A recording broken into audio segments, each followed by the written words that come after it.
All right. Looks like I'm live. So I know it's Wildcard weekend. I know the NFL's going on right now as I speak, but I'm going to be working on this, and I was like, while I'm working on this, might as well stream it, just in case anyone wants to stop by for a little bit and see what I'm doing and get a look under the hood at what I do. So what I've done over the past few days and why I didn't update my site today, if you check that, I found some errors in my basketball model, and so I've been going through the past couple of days, not just fixing them, but also kind of overhauling how I am going to operate it. So before, what you have seen so far, I've only been running one model, and that was what I call the Indy. And that is a Monte Carlo simulation based on individual stats, which I've talked about. But what I've done over the past 5 days is add four different additional prediction methods. Probably if you've followed my channel in the past, you probably know what I'm talking about. And so let's go ahead and discuss what they are. As you can see, we have 6 columns. So the first one, Indy, is your typical, is what I have already been doing up until today, the individual based Monte Carlo simulation. But then we got 4 more. So we got Team, which is a Monte Carlo simulation based on team stats instead of individual stats. So it's pretty much the same thing, only I'm not calculating individual stats. So it's based on just this cumulative team stats for the whole year. Then we got the blender, which I've talked about on other models I've done in the past. So the blender is it's pretty much a straight linear regression model, but I do have win percentage calculation in the blender as well that's based on logistic regression. And the blender was, I'll talk about that in a bit. So I got the ATM, which also you've seen specifically my college football model. Same concept as college football. It's a modified linear regression model. I've talked about it in the past, but it's pretty much, it takes the data set that goes into the blender and filters it for only matchups in the database that are within a certain number of standard deviations of the matchup that it's projecting, and then runs a linear regression based on that. So for example, for Manhattan and Quinnipiac, it only filters in previous games that are in the database that are within a standard deviation of the statistical profiles of Manhattan and Quinnipiac. I know it's complicated, but that's the best way to do it. Then we got Simple, which is a simple projection. It's pretty simple. I just take each team's offensive efficiency, defensive efficiency, and tempo, and I just do a quick simulation or calculation based on that. It's really nothing special.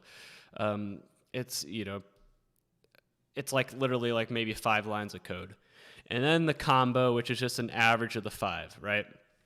So that's what I've been doing. So all the simulations are done. So what I've been doing this morning is trying to figure out how to load it into my new updated version of the website.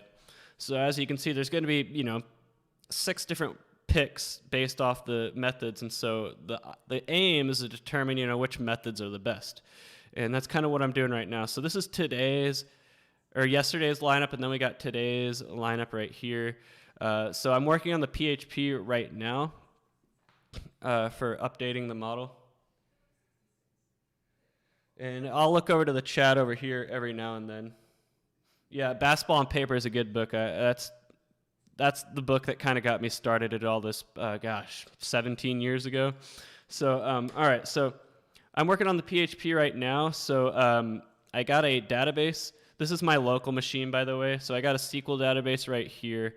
And so what I'm trying to do right now is, this is my current website. I probably shouldn't have that open.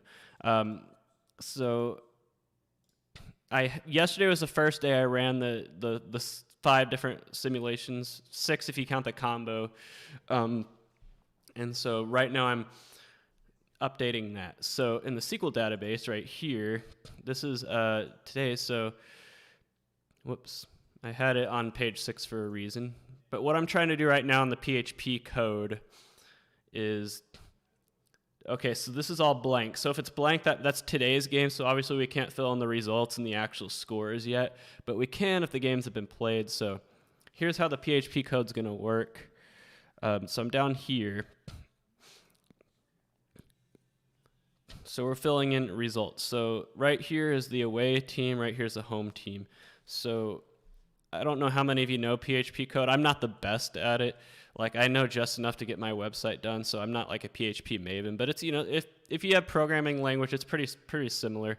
What PHP is, it's just like a way to script automated events in HTML that you can pull from SQL databases instead of having to do like raw HTML code, you know, the way I used to do it way back in the day. But if you ever plan on running a website of any sort, I highly recommend using PHP. So right here, what we're going to do is start the results. So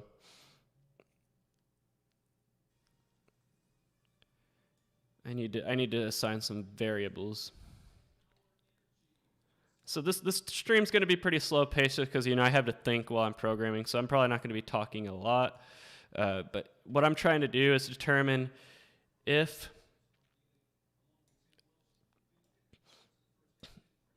IATS result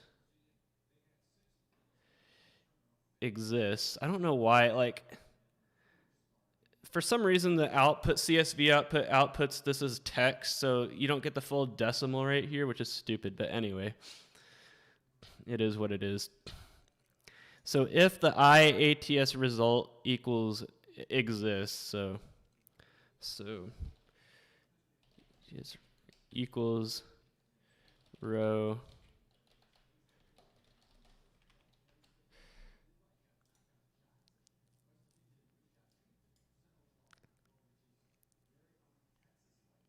I need to test something real quick.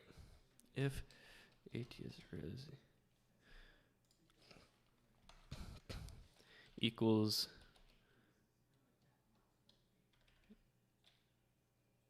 I don't know what like the equals null, I guess. Echo. I'm just testing something real quick. So like I said, I'm not the best at PHP. Echo X. I don't know.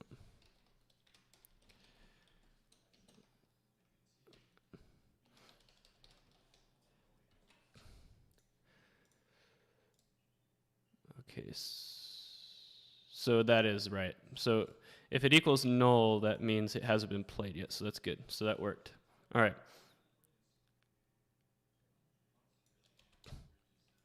So there's two ways so if it equals null, that means it's today's games that haven't been played yet, so then we can go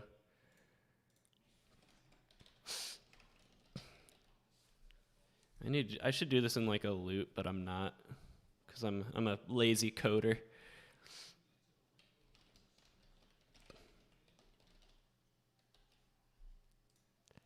So I need to go back in my database here. IATS play.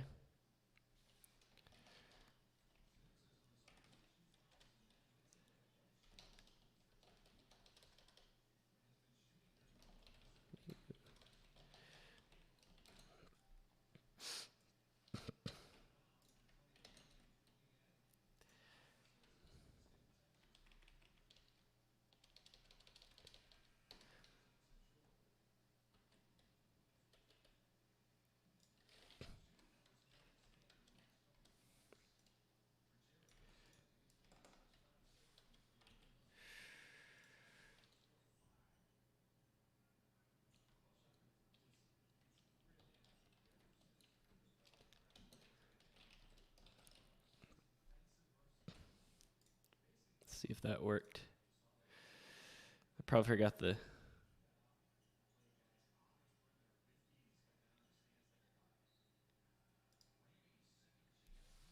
Oops.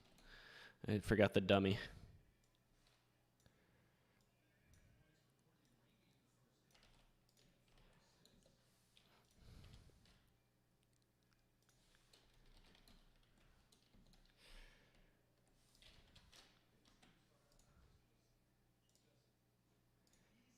Oh, yeah, I always forget the semicolons. Okay, so the results are there. And if I click over here, if it's a 1, that means it's a play, right? Maybe I should, instead of doing a 1, I should do I'm going to open the character map.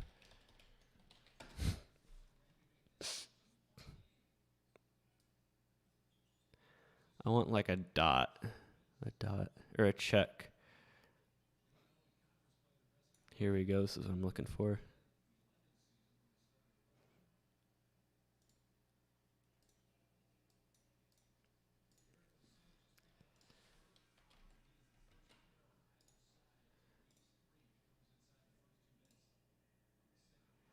I wish it was bigger than that. Is there a way to do one bigger? Is that bigger?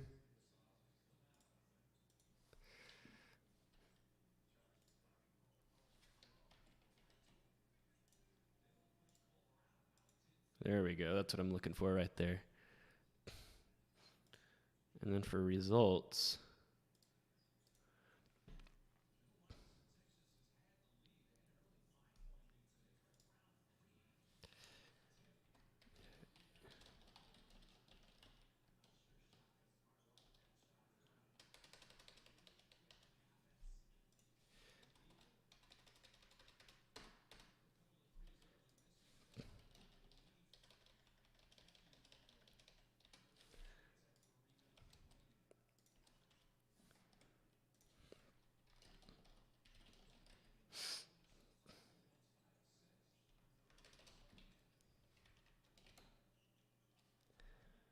now I'm going to color it in.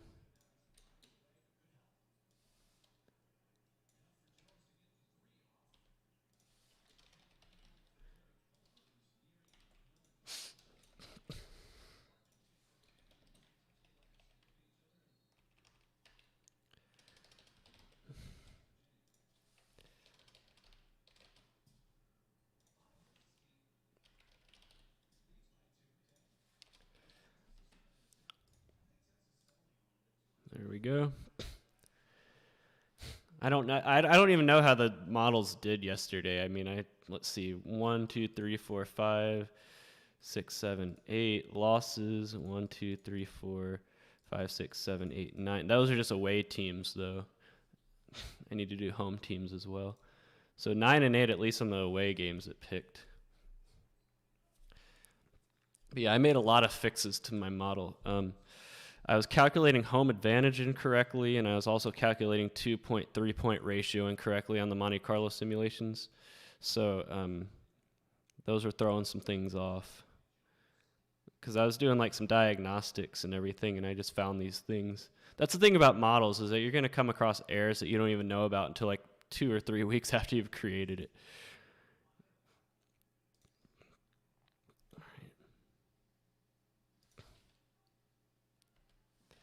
I wonder if there's a way to do this. There probably is, but I'm not going to do it.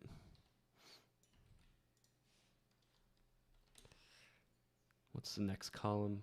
Over and under play?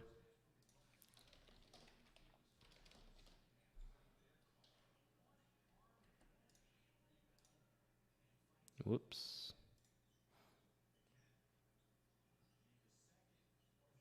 Where did I go wrong? Because it's not I taught play, it's IOU play. That's why.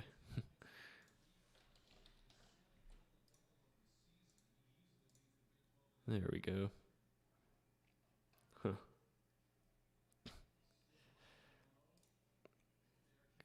This should be O instead of A. Boom. A lot of games today. There's like 98, I think. Those 98 games that I ran. So right now, Texas, West Virginia is on my TV. What in my system has it? It had Texas winning there, not winning there, not winning there, not winning there, not winning. So about combined West Virginia by 1.3. They're up by 4 right now. So, all right, making progress.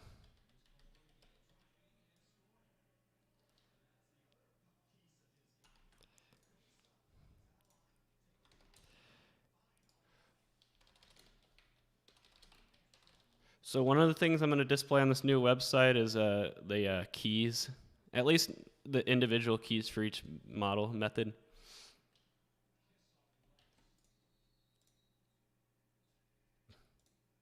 Money lines. I need to round this number.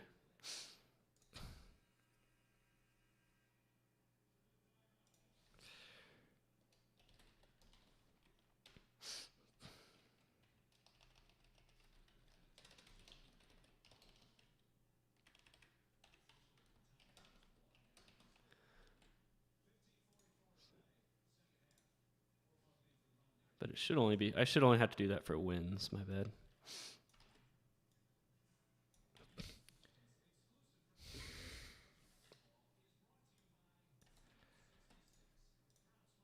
There we go. I'm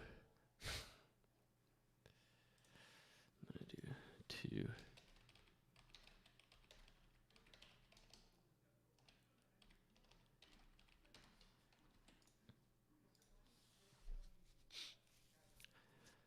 So those are just the away teams it picked. All right. And then, so that's pretty much that. Now I can just copy and paste for the other methods.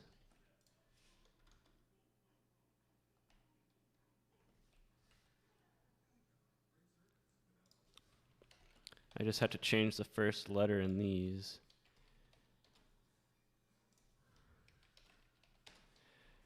Let's see if that worked. Yep. I think from what I've seen, you know, just the glimpse I got, I might be totally wrong, is that the total Monte Carlo method and the blender are probably the best as of just one day of running, and that was yesterday. Which doesn't surprise me. The thing with the individual Monte Carlo run is that I like it a lot, but it's kind of like the penny in my college football models, that it's going to be wildly different than the others.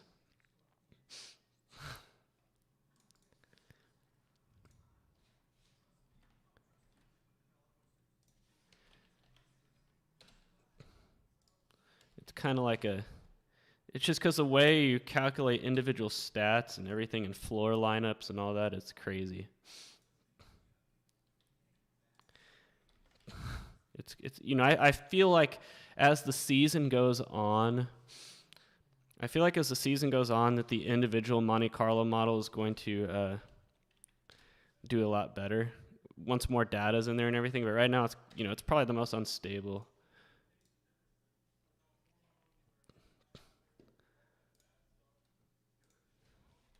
The thing with the simple method is that it's just probably too simple. It's not a bad method. It's the method I've explained in my live streams a lot. You just take the offensive and defensive efficiencies and the tempo and calculate simple expectations. Right.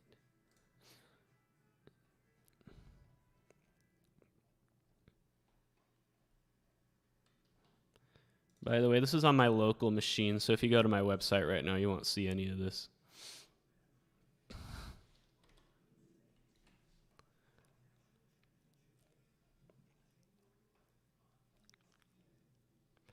So I just need to change some things. That to H, and then this to U.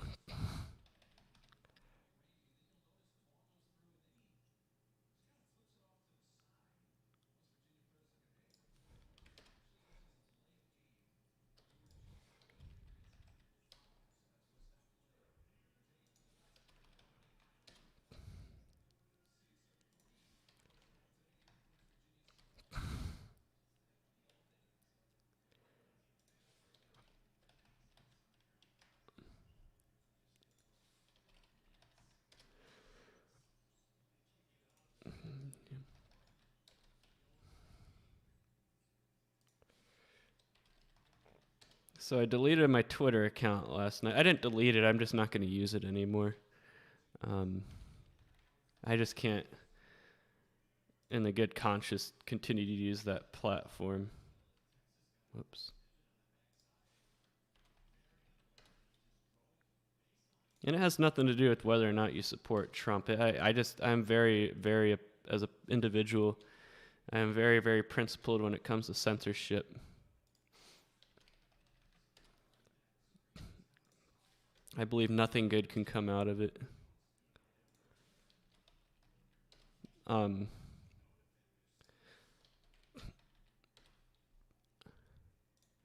I just and they're doing what they're doing with censorship is the same thing they do with everything. The easiest way to get a majority of people to go along with something, no matter how ludicrous it is to tell them it's for their own safety. Tell somebody it's for their own good, it's for their own safety, and you can get a majority of people to go along with anything, no matter how tyrannical or totalitarian it is. I mean, we've seen the same thing with COVID, It's for your own good. And people go along with it like clapping seals. I'm going to color this all, by the way, to make it easier to read. I just haven't updated the CSS yet.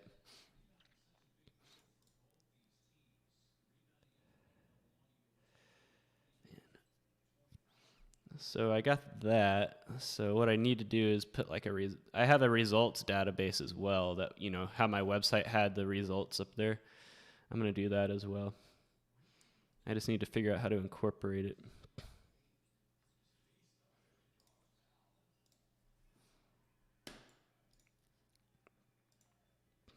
So in this West Virginia game, what did my model have? It was pretty evenly split. Looks like the under. What I have, I've already done the code for it, is I calculate like what the results were if like all 6 agreed or 5 out of 6 agreed. So that will be a feature. So that way, like, you can see if it's an agreement, how it does. All right, where am I at here?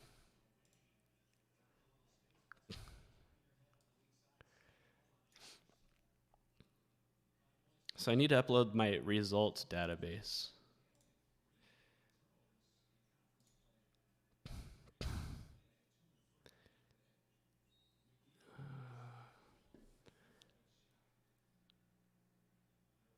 I don't think it's this one, though.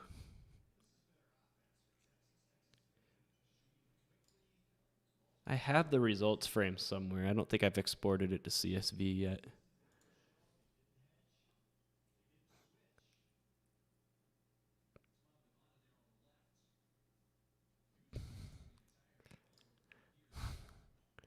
I think it's actually in a frame called BX break tidy. Yep, let me see if that's it. And also you have the BX keyframe as well.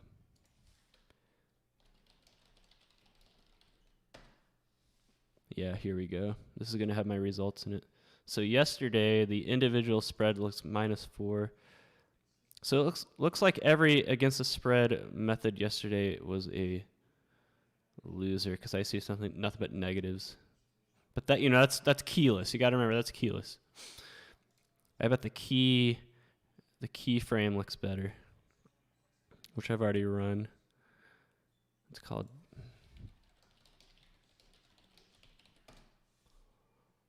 Looks like. Here we go. ATM totals were 20 and 11 when you factor in keys. That's pretty good. Blender. The Blender and ATM run off the same data set, so I'm not surprised that they're pretty much mirrored, at least when it comes to totals. Here's a 6 and 1 right here. Combo total, 6 and 1. So these keys have 3 different methods, but since we've only run it for 1 day so far, they're all the same. So the 0, if it has 0 for month, day, year, that's the whole season. If it has 14, that means the last 14 days, and then we're going to have the actual individual day. So January 8th, 2021.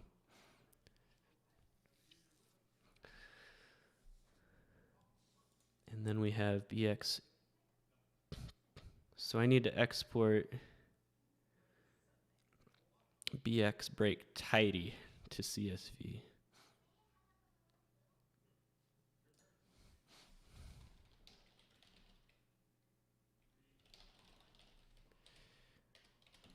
So use the write_CSV function. I'm going to call it BX break.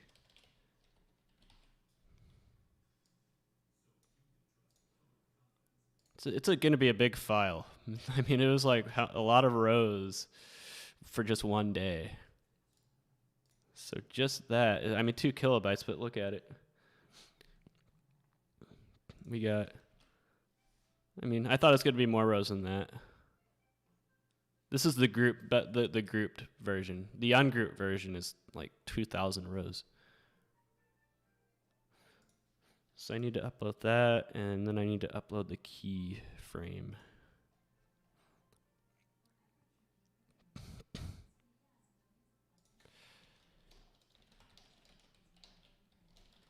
Whoops.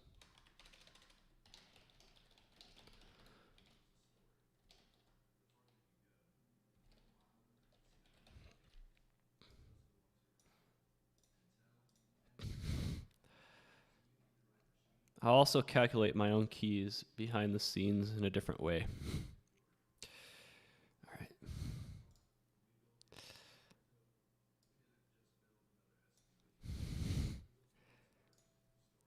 So I'm going to upload these 2 to my SQL database.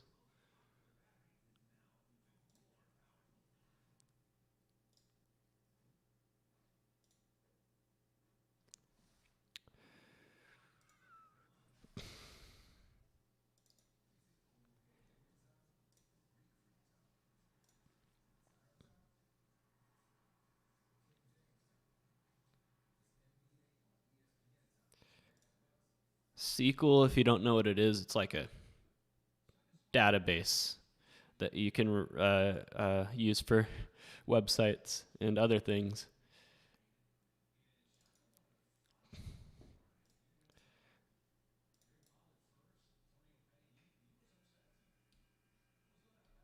All right, so I got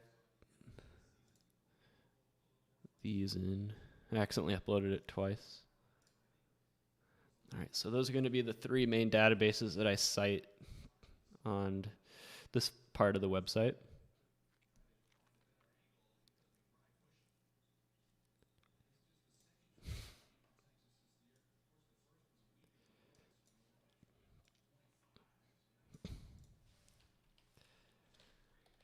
Link, what should I call it? Res. Link. Whoops. They're all the same.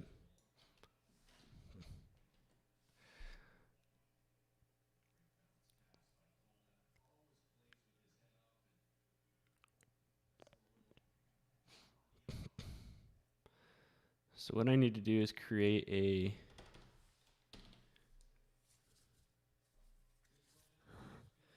results section.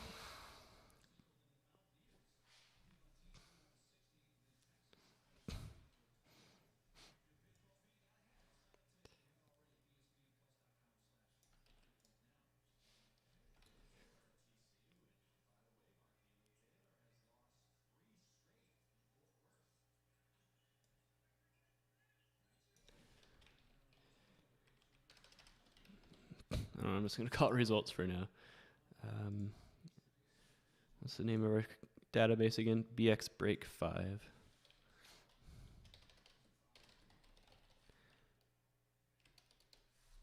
Is that the way to do it, though? Yeah, that'll be the first row. First row will be just the current day.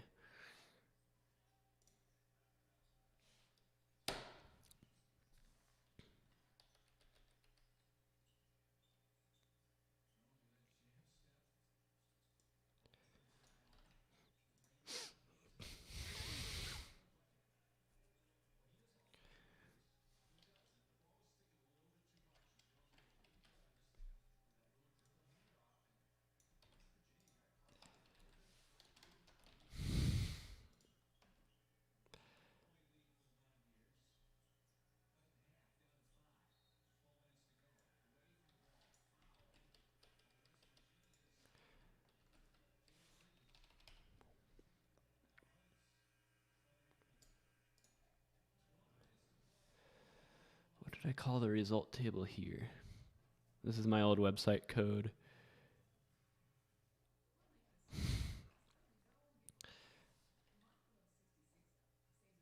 Bears.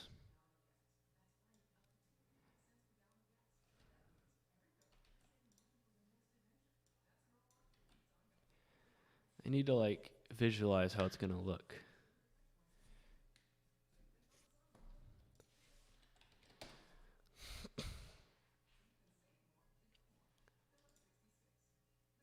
So I'm thinking 1, 1.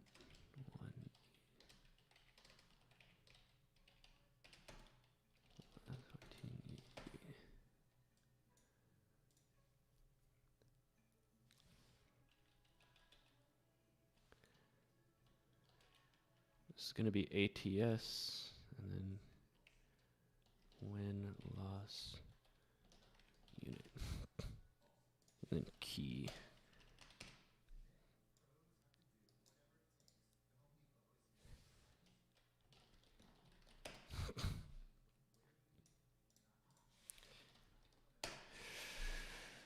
Aha, that's how I want it to look.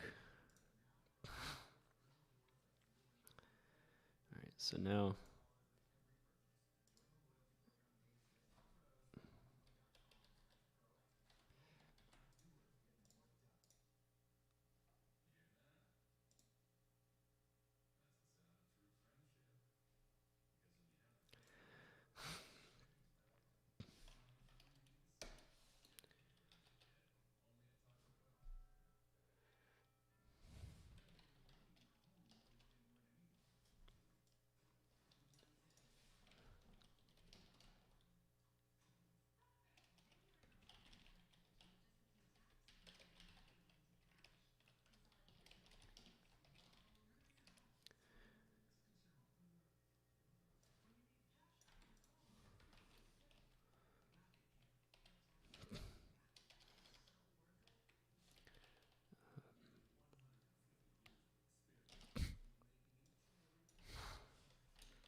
so what I'm doing right now,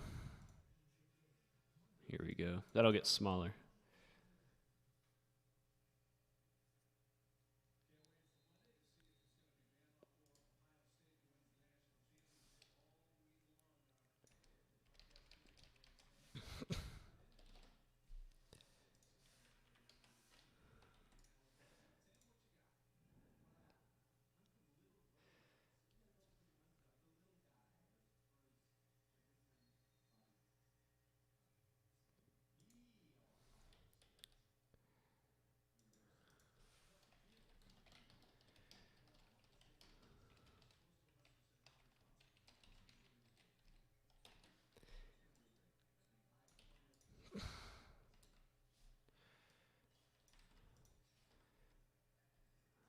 Three, 4, 5, 6.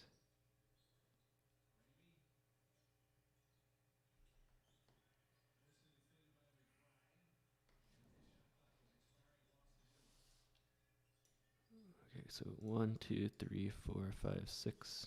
And then there will be 2 more after that, but they're not going to have keys.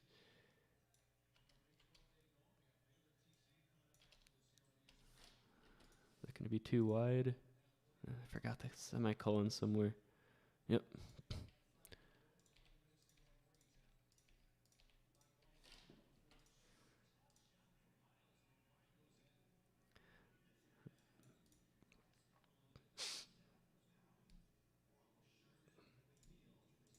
Pretty sure that's how it works. Yeah.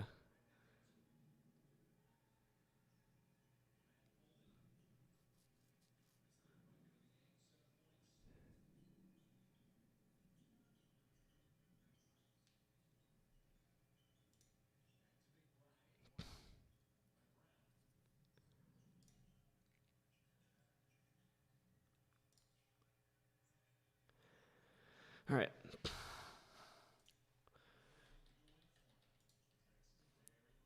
So now I need to put headers in there.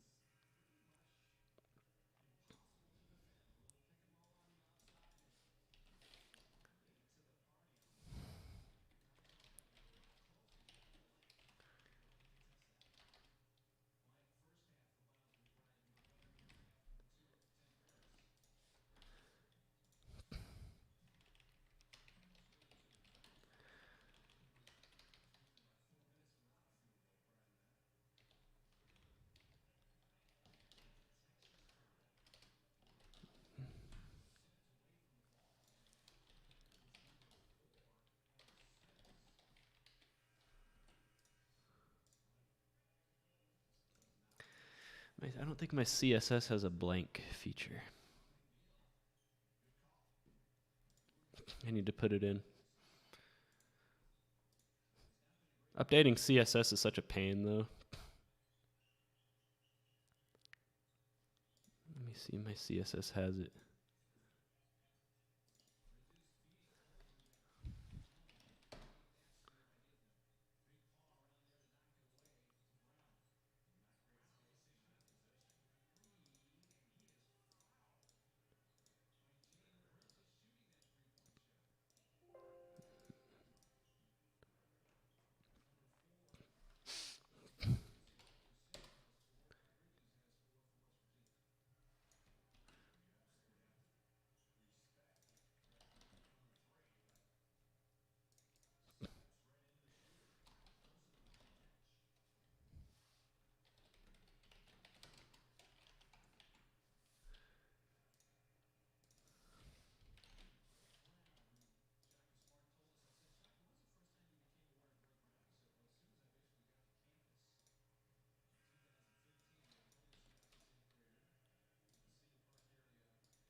Like, I have that in there now, but it's not going to update for a while. See? Nothing happens, even though I save the CSS. I don't know if, like, it caches the CSS or what, but it's annoying. But maybe it'll work in a little bit.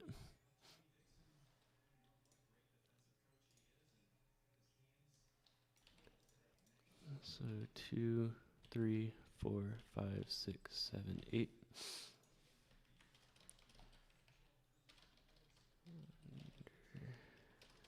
TM simple combo. I'm going to call this 5/6 agree.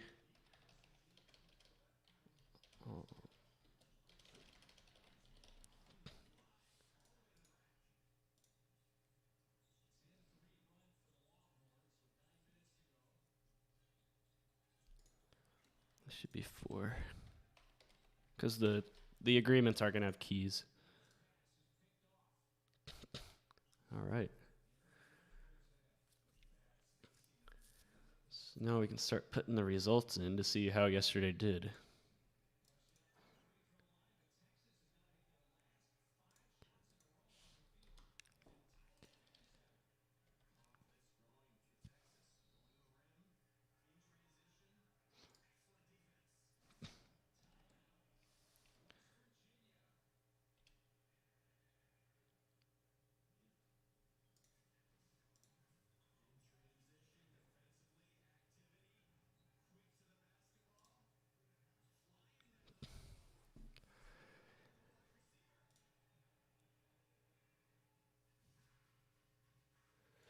You know, I have no way of, I forgot to,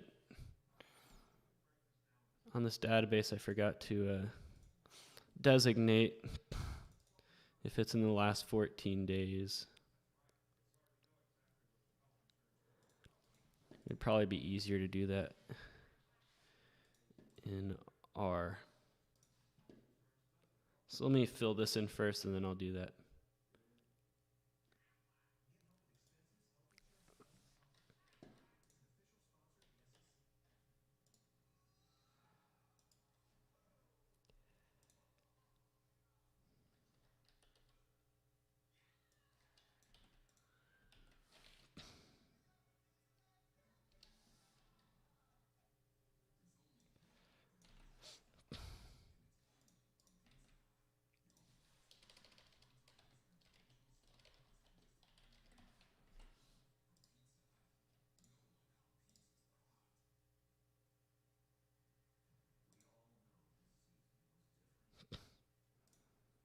Hmm.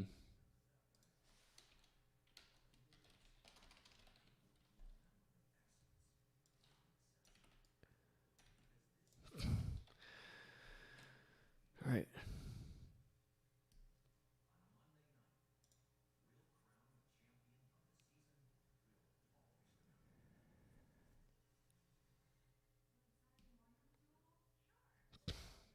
Maybe there's no sequel result.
Just doing a sequel.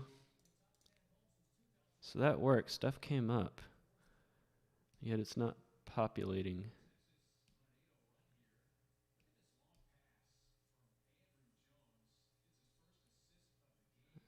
Aha. I forgot to, yeah.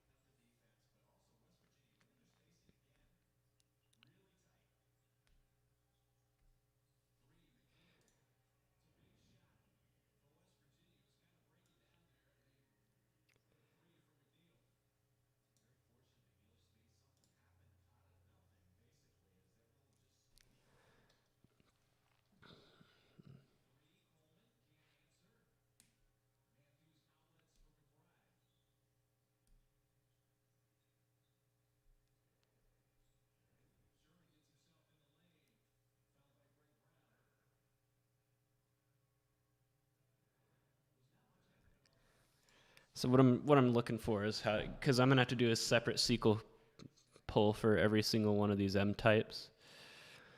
Because I made it tidy.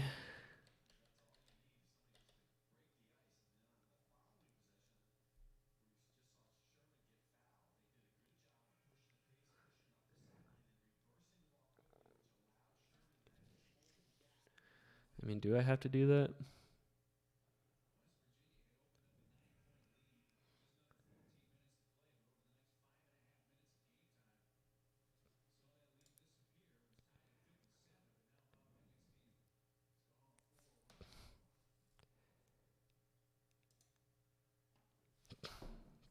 Hmm. That's a good question.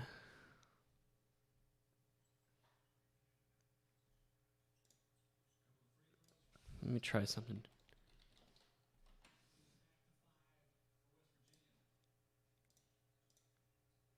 It didn't work.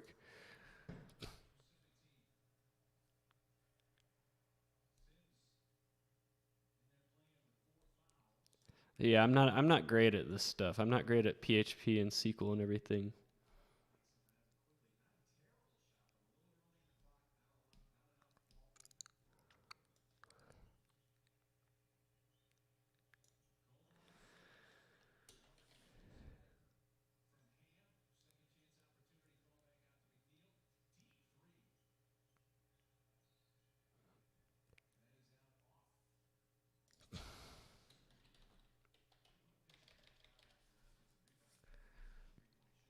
That's what Google's for.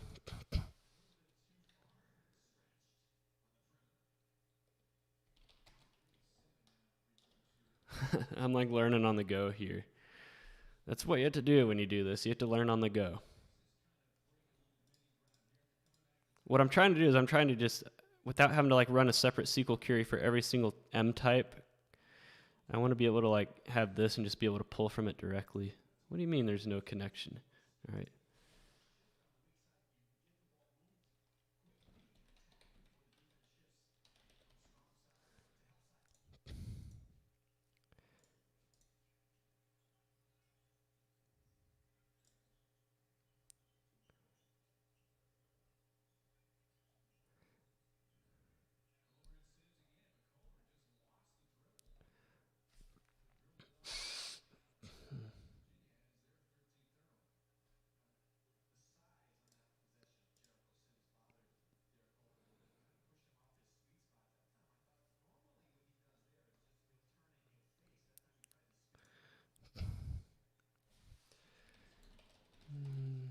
How to retrieve.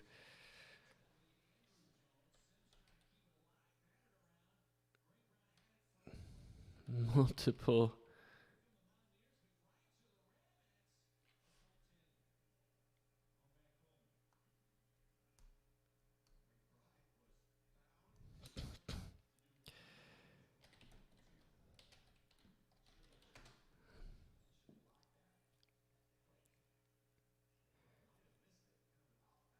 This might be what I'm looking for.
Maybe I can do a SQL fetch array.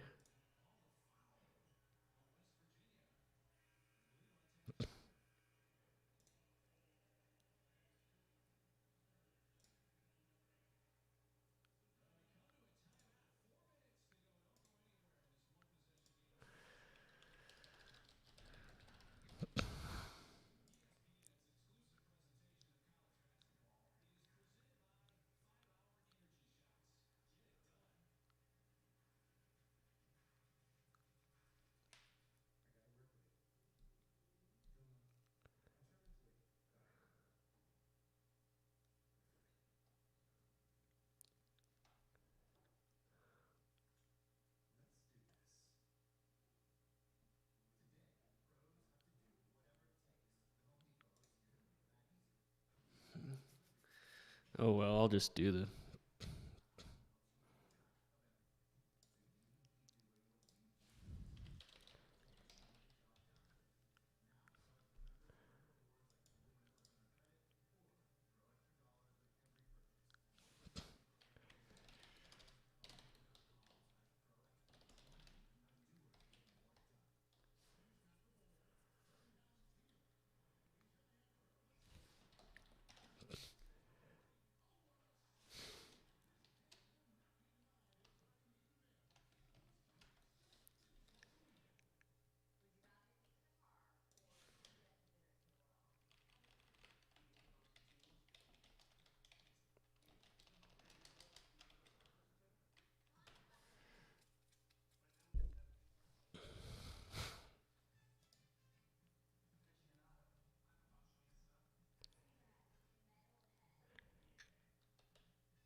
is nothing showing up?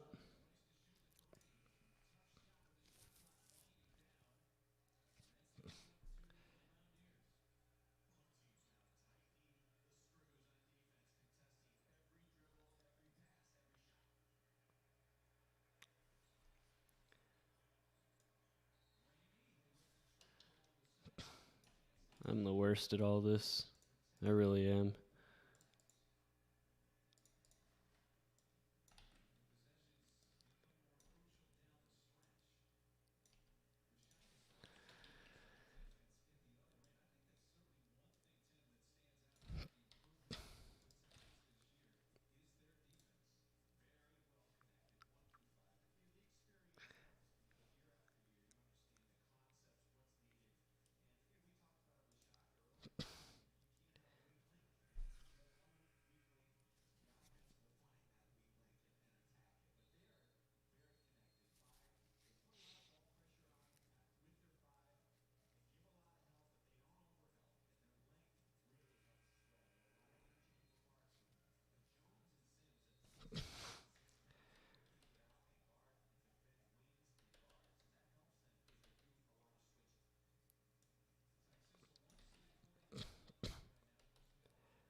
All right, well, it's showing up now, but I still wish there's an easier way to do it.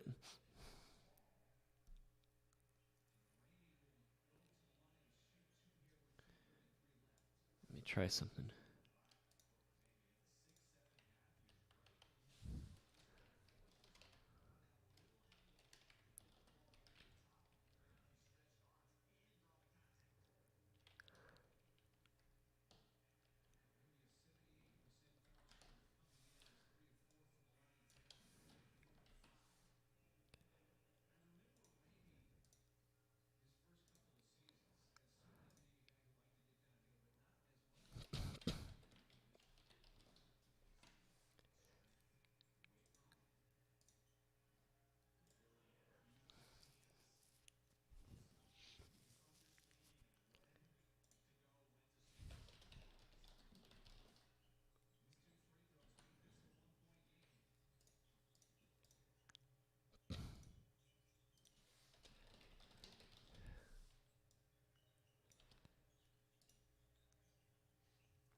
I hope people can see what I'm trying to do here.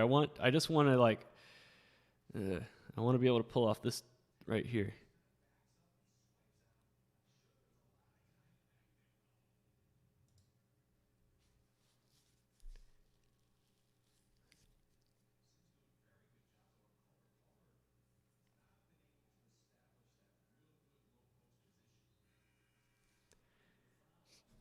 I'm going to try something real quick.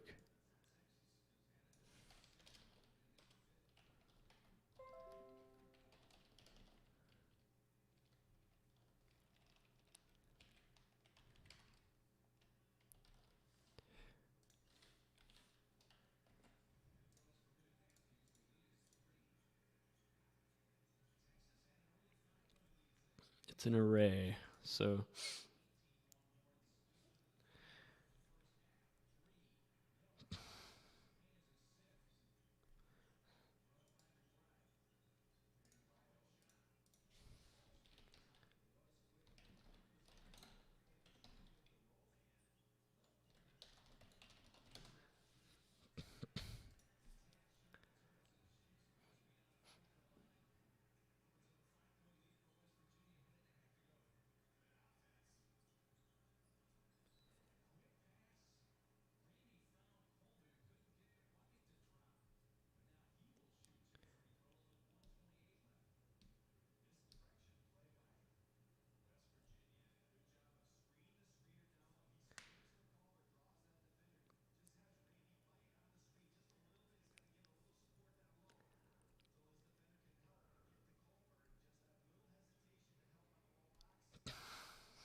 I'm stuck. Maybe I shouldn't have done the live stream until I figured this out.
I'm just going to have to do it like this for now.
Oh, Texas just hit a 3 with like 1 second left. Whoops.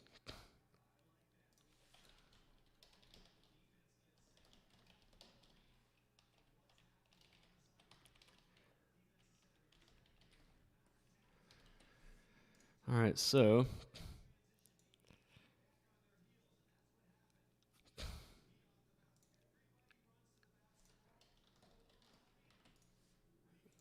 the Indy keyless yesterday went 15 and 18.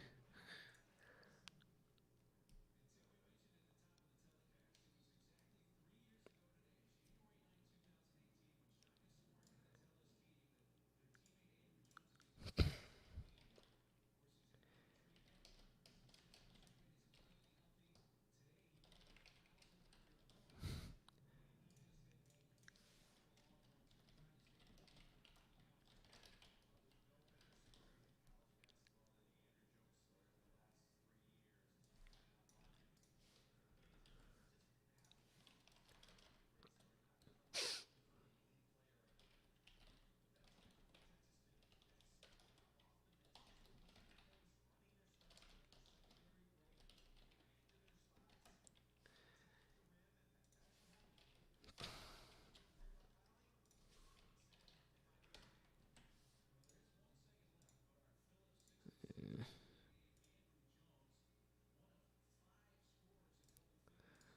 212.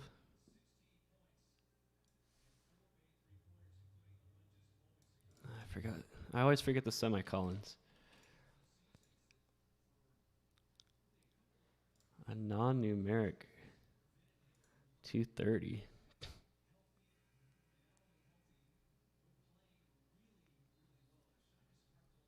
What do you mean it's non-numeric? Whoops. This is what I should do.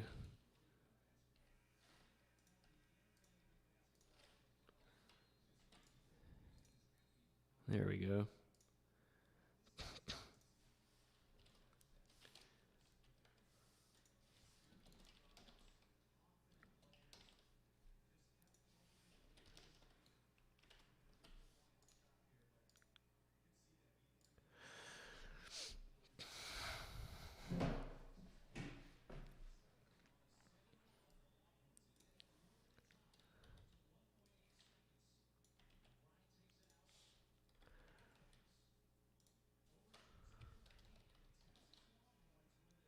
So Texas won 72 to 70.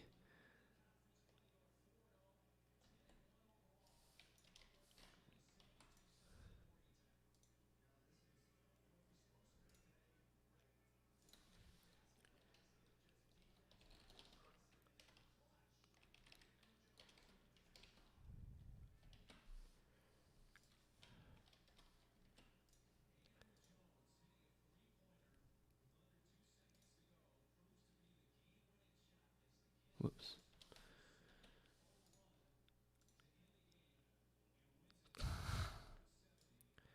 So we're going to have to pull the key from the other database, the key database.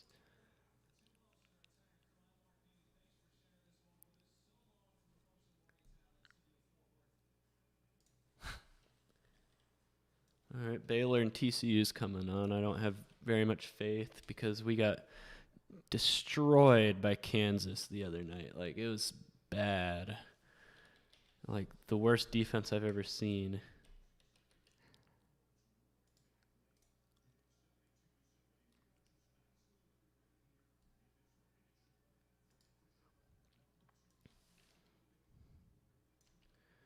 What do I call it? BX key 5.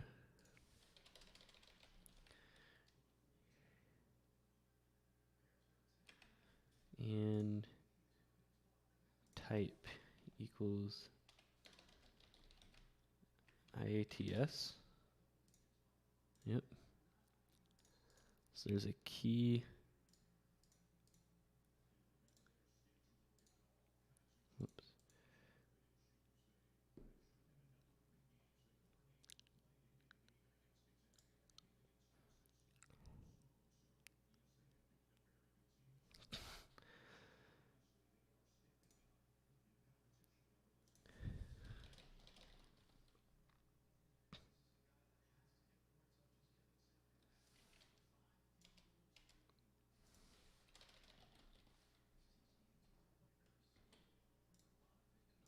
Let's see if this worked. It did not.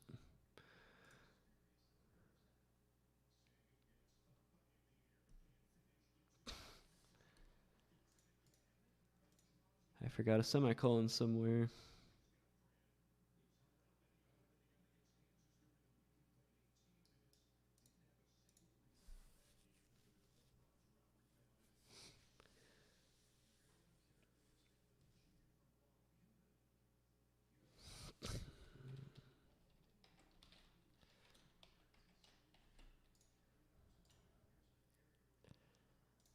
Nothing shows.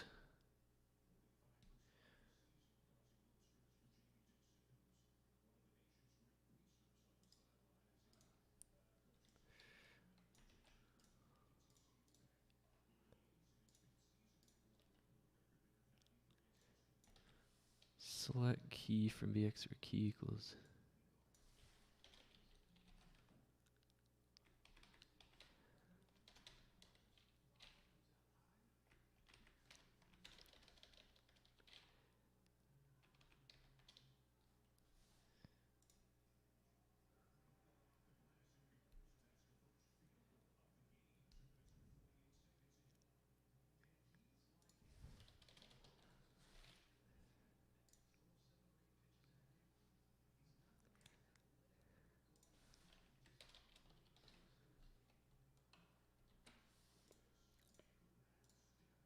There we go.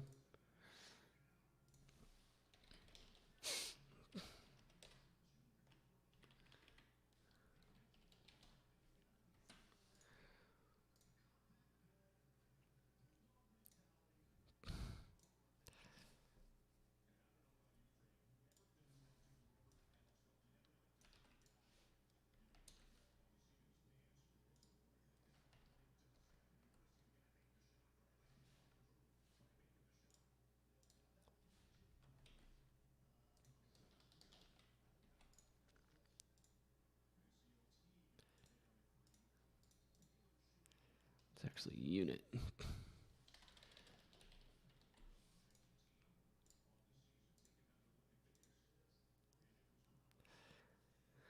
So even with the 9.6 key, it was still negative.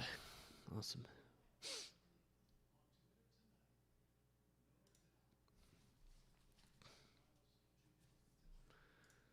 Our CSS still isn't updated yet.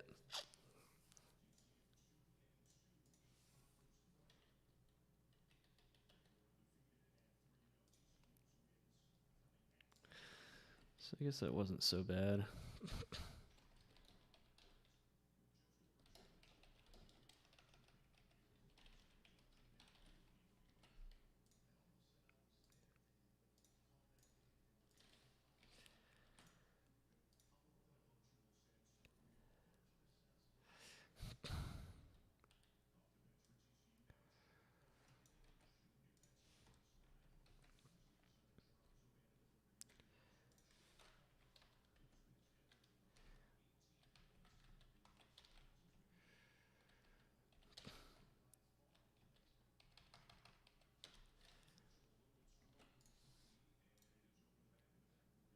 So the team Monte Carlo went 12 and 21 yesterday, keyless, but with the key is 6.7, it actually profited 2 units, which is why keys are important, as I always say.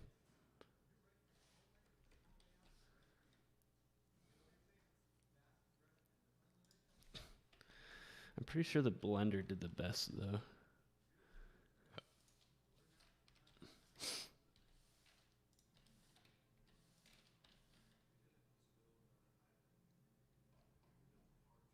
Whoops, I'm editing the wrong one.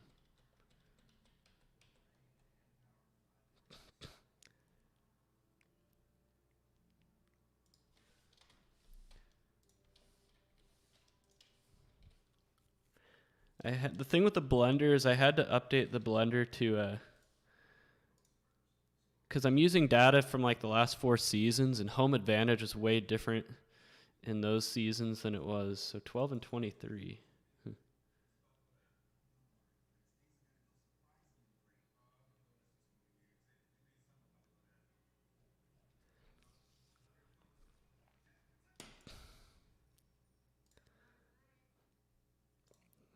But yeah, so I had to kind of like figure a way to factor in with the linear regression, you're gonna have skewed home teams this year because if you're regressing off the past, then it's going to inflate home teams because home advantage this year is about 60% of what it's been in the past. So I measured it as 3.58 points over the past 4 years, but this year it's only 2.19. So it still exists, but not as much.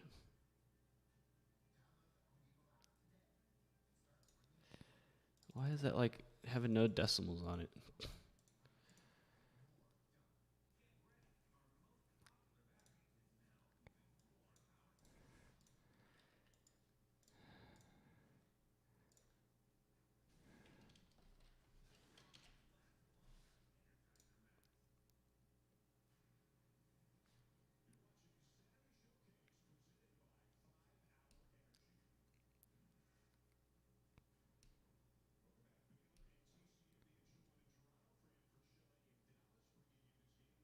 That does not add up.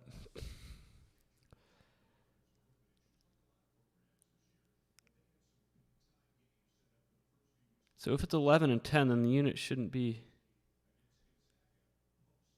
Oh yeah, that does make sense. But why is it only rounding to one digit?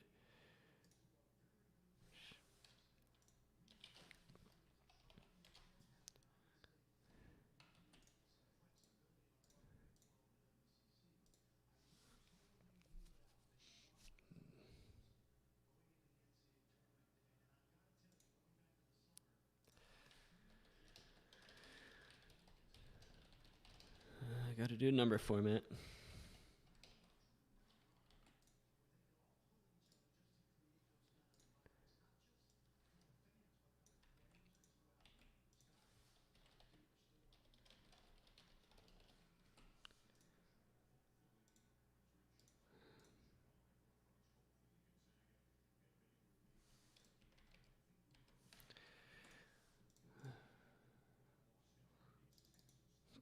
Pretty much 0 units. That's why.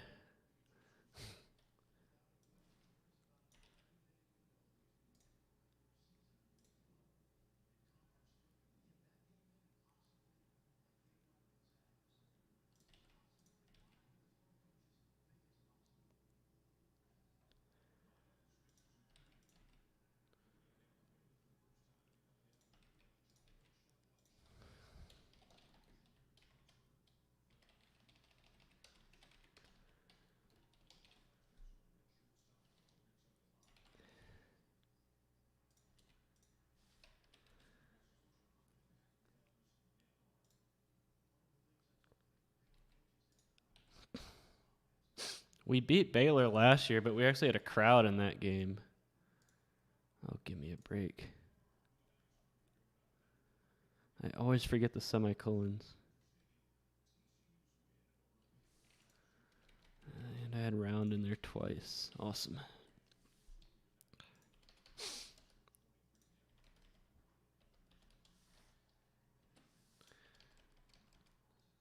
I remember like we played Baylor in 2013, like our first year in the Big 12, and I brought a sign that said Scott Drew's a cheater. Because he is. Here's the thing about Baylor basketball. They pretty much got like the death penalty in basketball, right? And yet, all of a sudden, Scott Drew has them not only competing in 4 years, but like attracting all these top recruits. No, my BS meter goes off.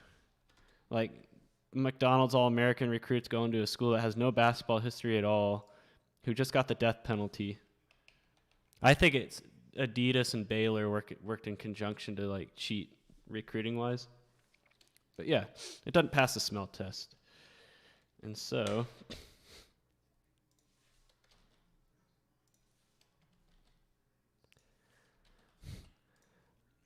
it just doesn't pass the smell test.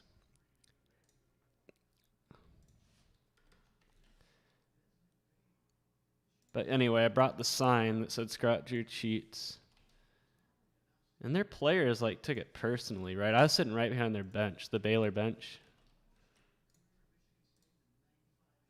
and their players took it personally. They were yelling at me the whole game. They killed TC. I mean, it was a blowout, so I'm guessing they felt emboldened.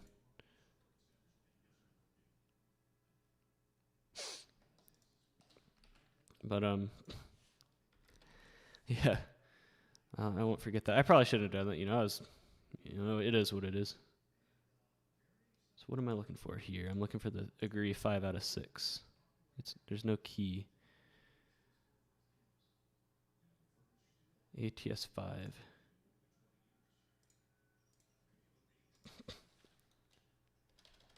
This is what I'm interested to see. I haven't even seen this yet.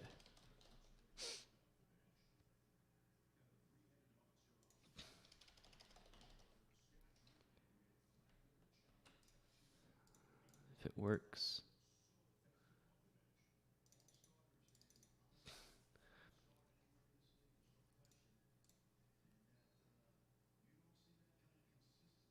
And so when 5 out of 6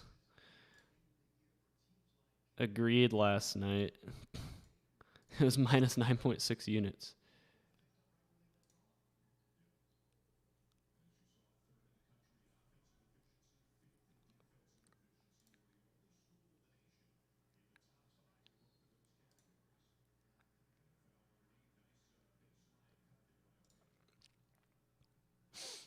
It didn't have a win-loss in there, though.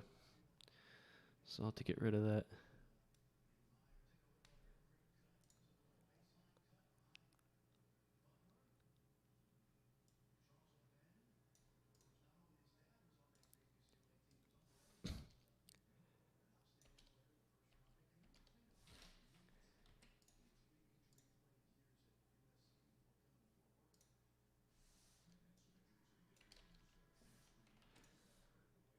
This is not good. Usually if you 5 out of 6 agree, you think it should do a lot better than that. But that's just against the spread with no keys. That's something I plan on doing. I plan on making keys like within keys. Like if blender is greater than this and, I mean, it's what I do in college football. If blender is greater than this and ATM is greater than this and, India is greater than this, then that's what I plan on doing.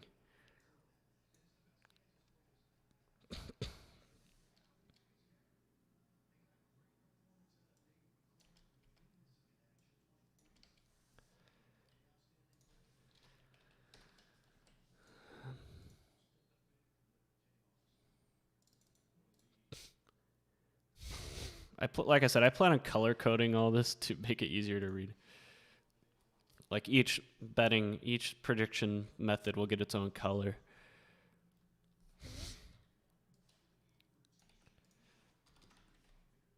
All right, let's see how it did when 6 agreed. Minus 1.4, so a lot better when all 6 was in agreement. I mean, when you factor in only ATM did better than that. ATM was 17 and 16.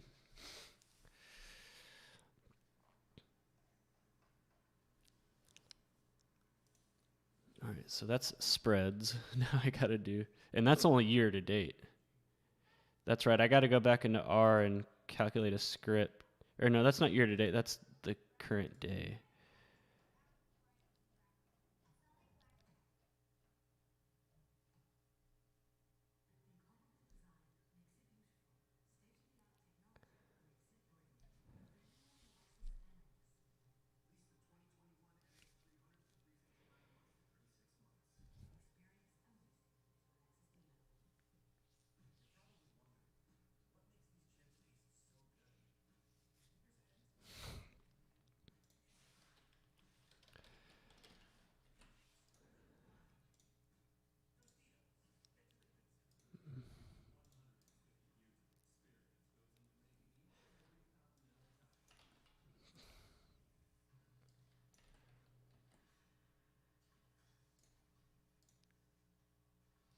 I need to make that table wider.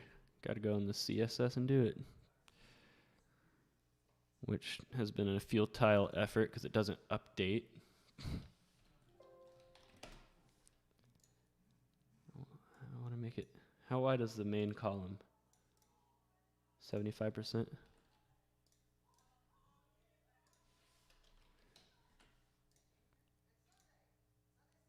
I don't know why the CSS does not update.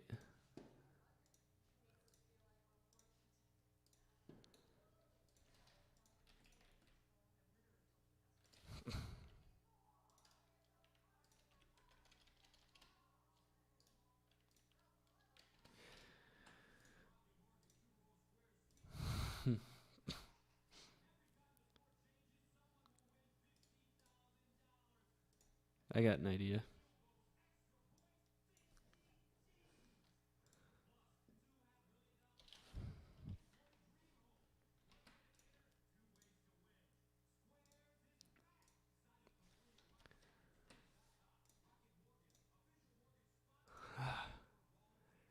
Why won't the CSS update?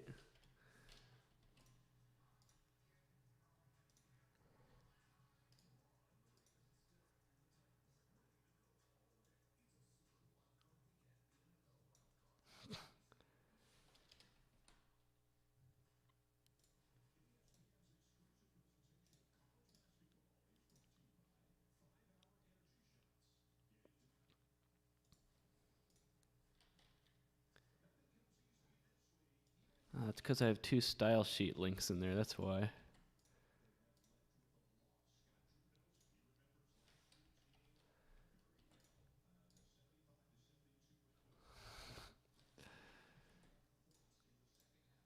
Wow, give me a break. What's the deal? Why won't it update?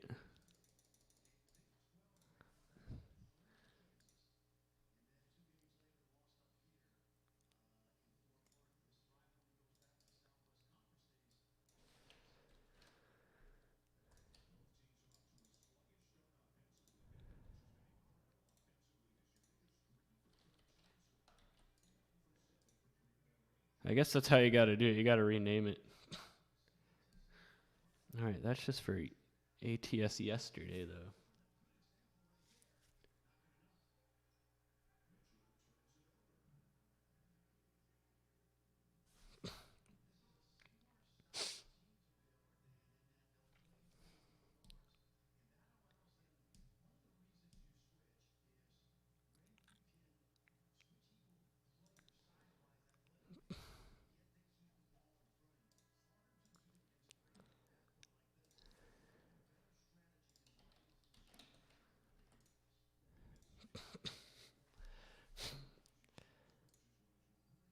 Now I gotta do the same thing for...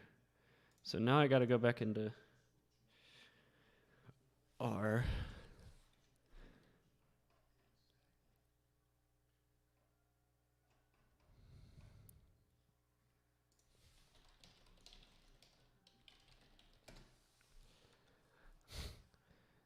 I need to like flag.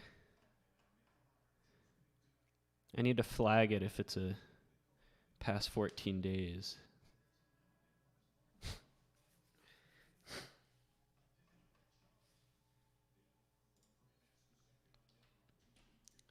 I've already done that in the BX keyer.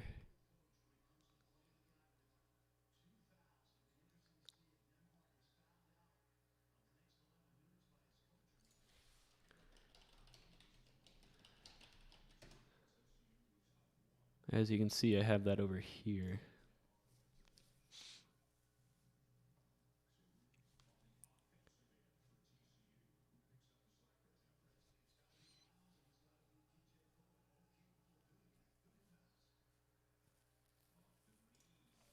I got an idea.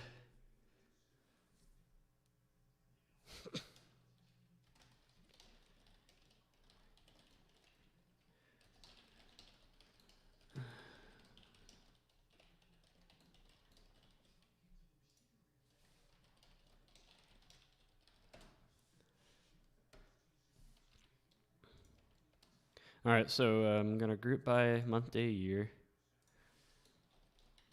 Sunrise.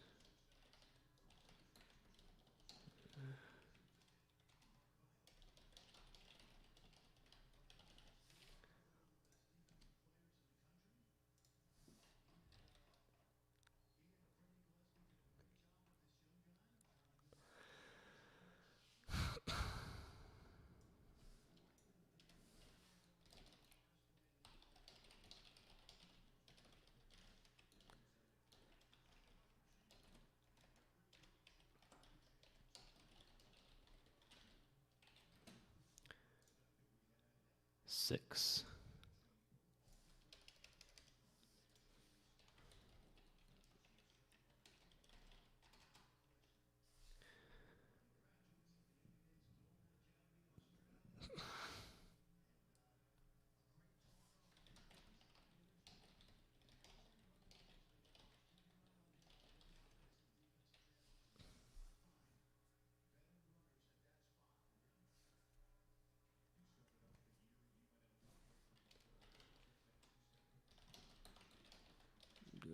For loop.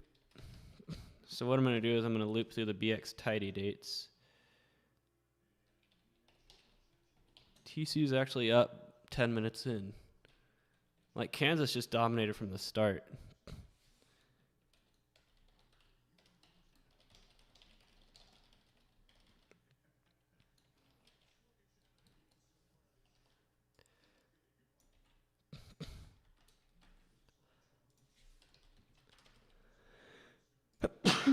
Bless me.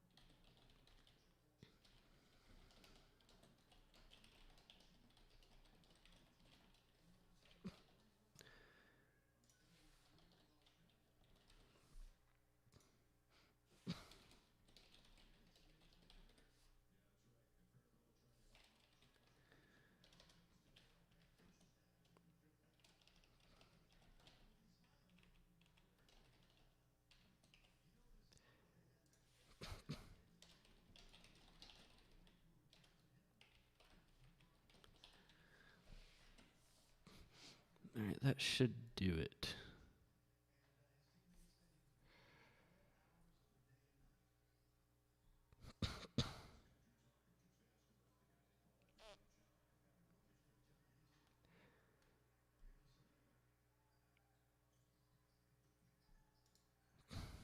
Actually, no, not quite.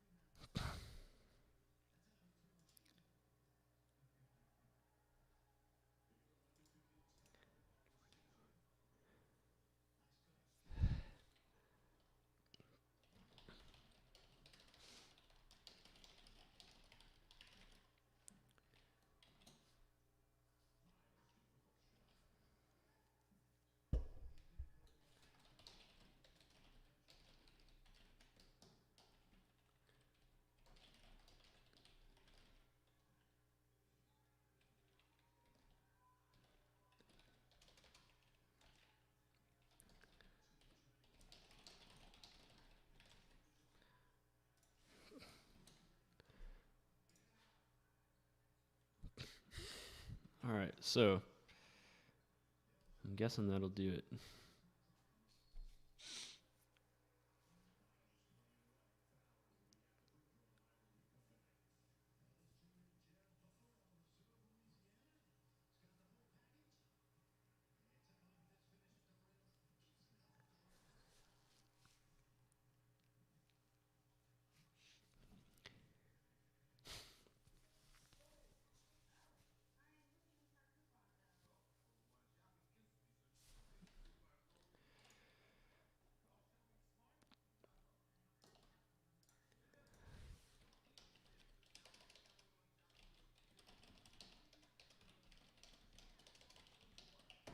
All right.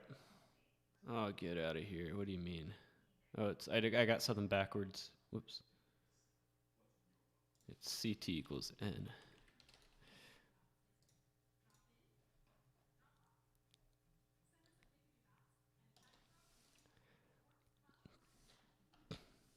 Yeah, my college basketball model here in R is like 100 megabytes.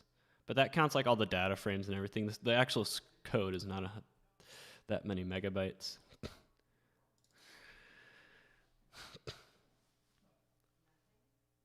right, so now that's what V6 is if it's in the last 14 days. Okay. So I'm going to re-upload that to SQL.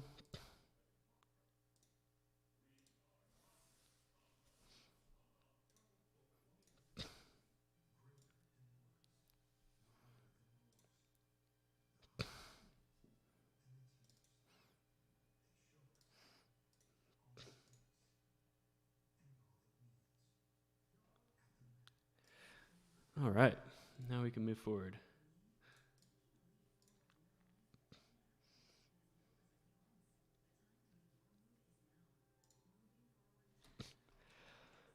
I'm sure there's a better way to do this code.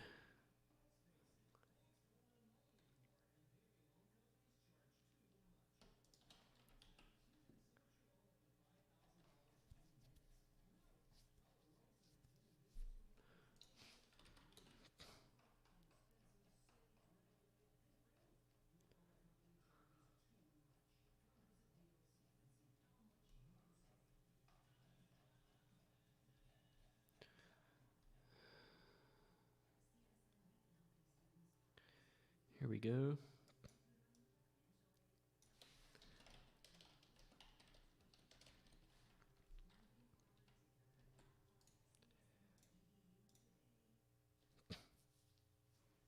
I mean, that's what it's gonna look like, but I gotta change. So I gotta add one thing.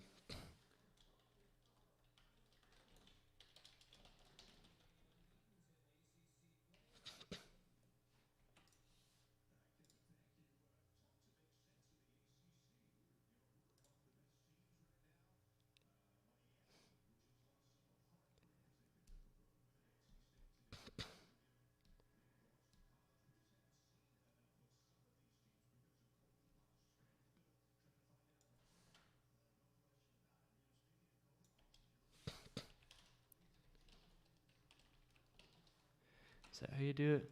If it's not, I'm gonna get an error message, which I did. All right, so I gotta try something.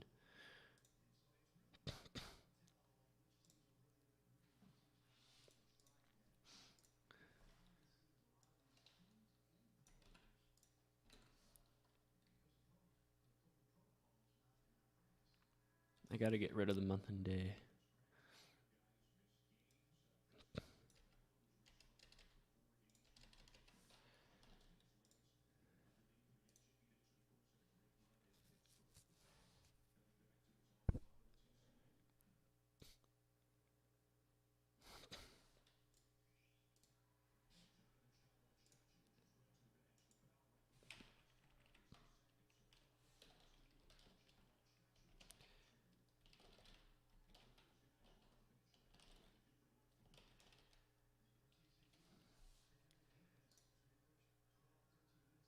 There we go. But what if there's 2 in there?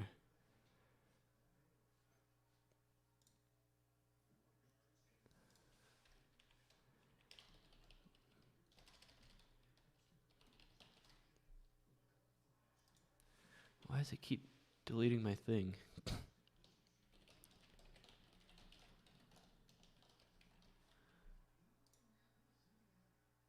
Okay, there we go. That's what I'm looking for. TC is up by 4. All right.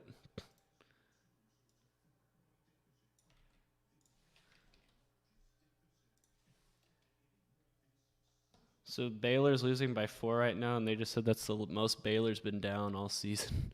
4 points. We have no crowd.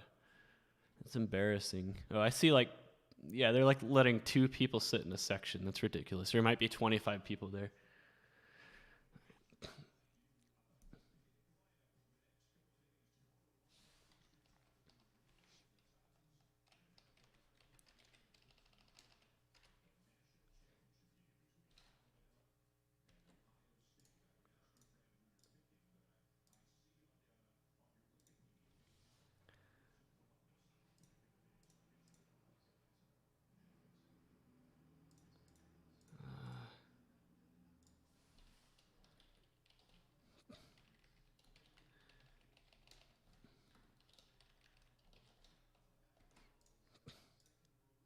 There we go.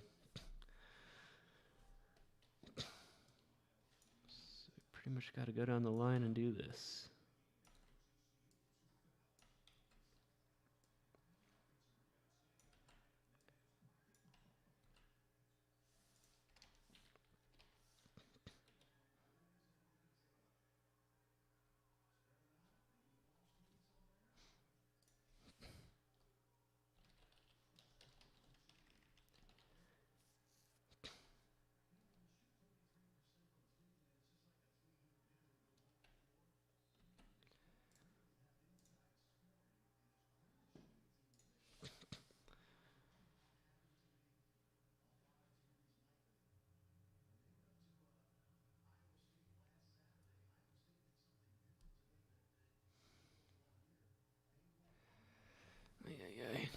I wish, like I said, I wish there. If I was better at this, there'd probably be an easier way to do it, but I'm not.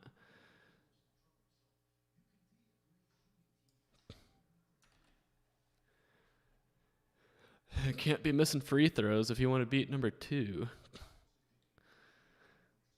Missed the front end of 1-1. All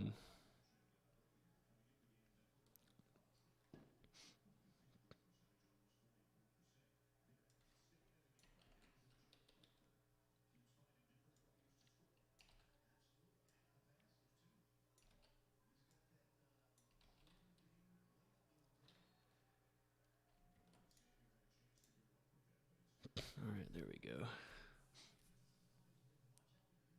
Wait, why is last 14 different?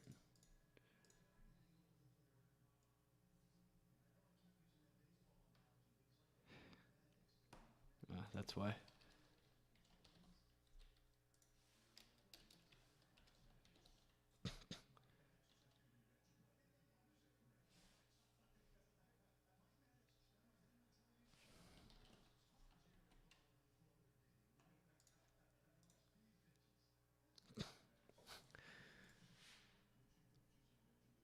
Yeah, now it's tied. All right, so I'm probably just better off. Yeah, I'm just better off.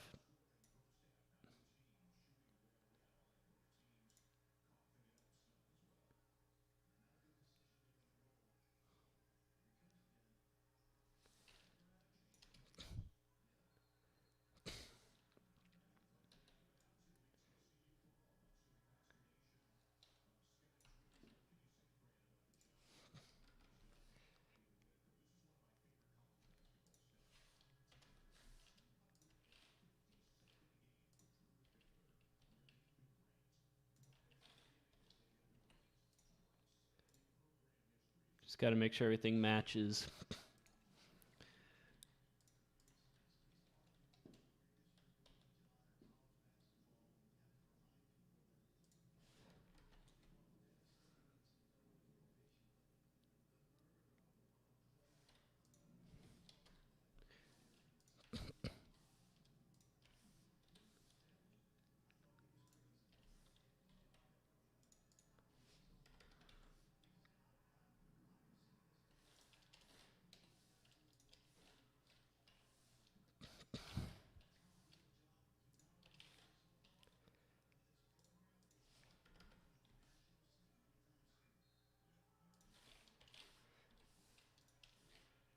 And now Baylor is ahead, just like that.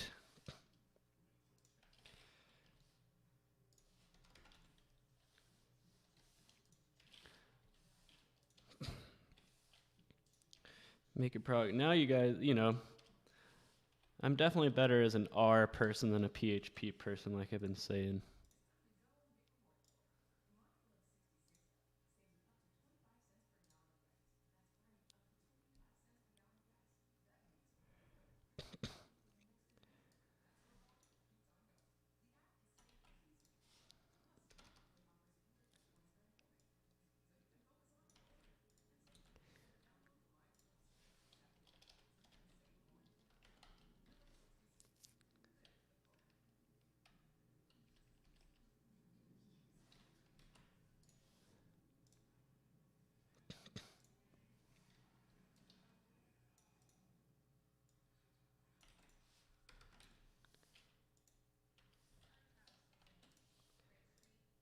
All right, that's the last 14, and then we got to do. I'm going to color this all by. This is still an early draft.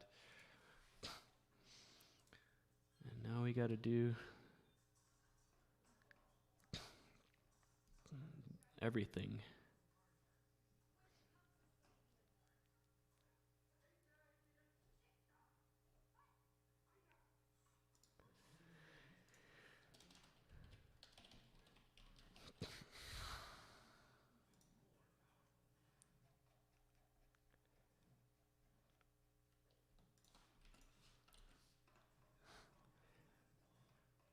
This is going to be year to date. I want a last 14 in there because that's how I do my keys.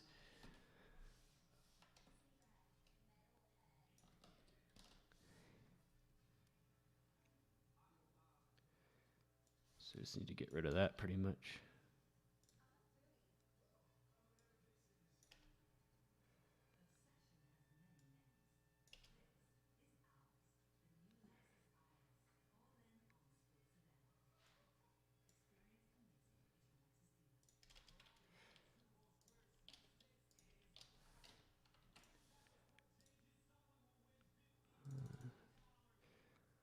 matches.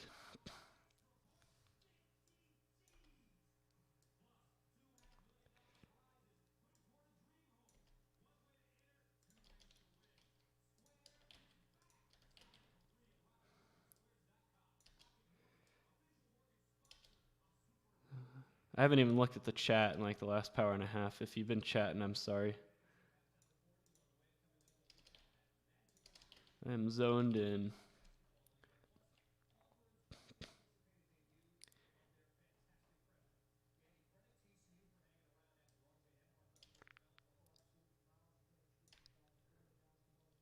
Who is that? John Thompson the third? Looks like it.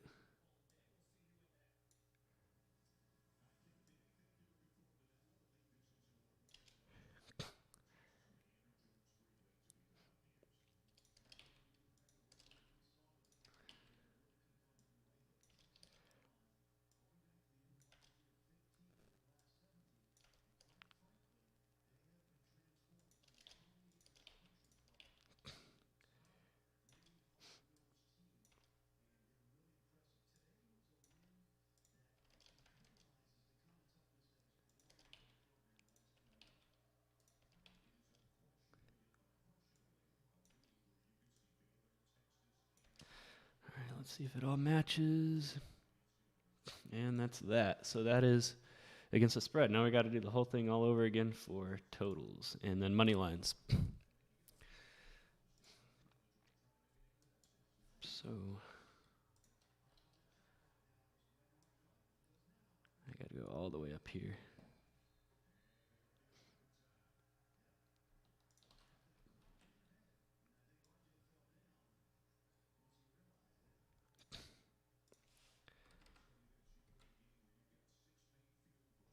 I still don't guess how it can process all this code so fast. I don't.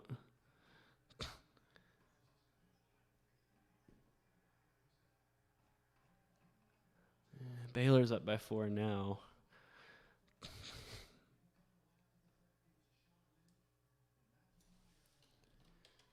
Total results.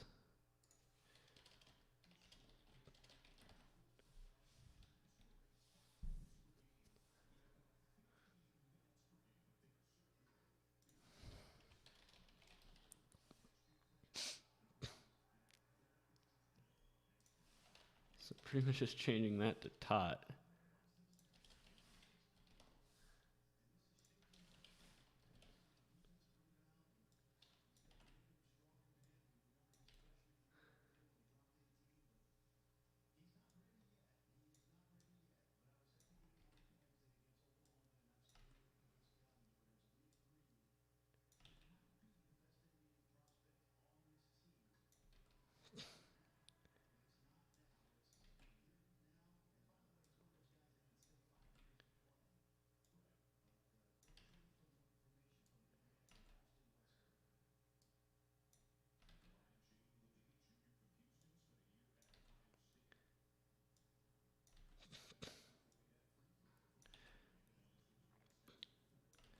All right. Yeah, see, this is tedious, right? Tedious stuff, but it is what it is. There's probably an easier way to do it. I'm just not the best at, and I don't feel like spending this live stream on Google.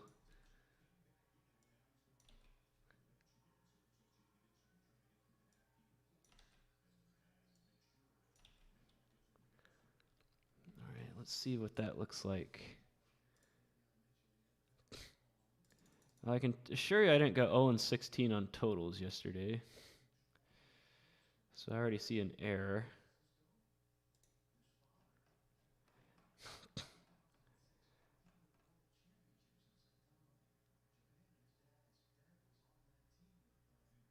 Yeah, I forgot the T right here. Okay, so 18-16 on totals, 17-17, 19-15, 21-13 on. So the ATM was clearly the best metric yesterday. 14-20 on simple, and then combos 15-19. But keys, though, when you look at the keys, they're all positive. So And when all of them agreed, it was plus 2 points or plus 2.7. What's this right here? Why is that like that?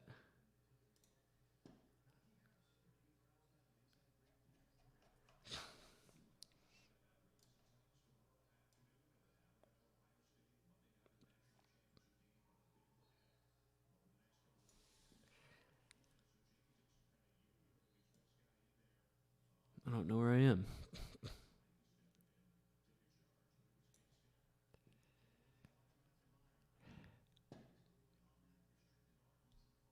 Here's why I forgot the number format.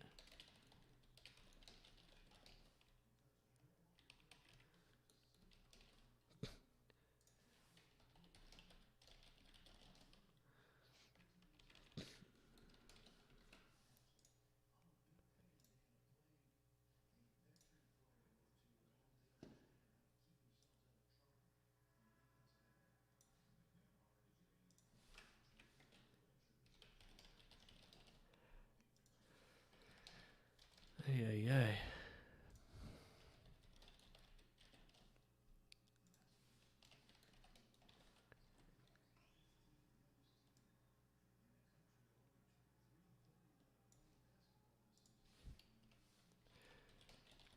All right, TCU's down by 2, and it's almost halftime. I mean, you can't complain. I mean, after getting destroyed by Kansas, only being down 2 at this junction is not bad.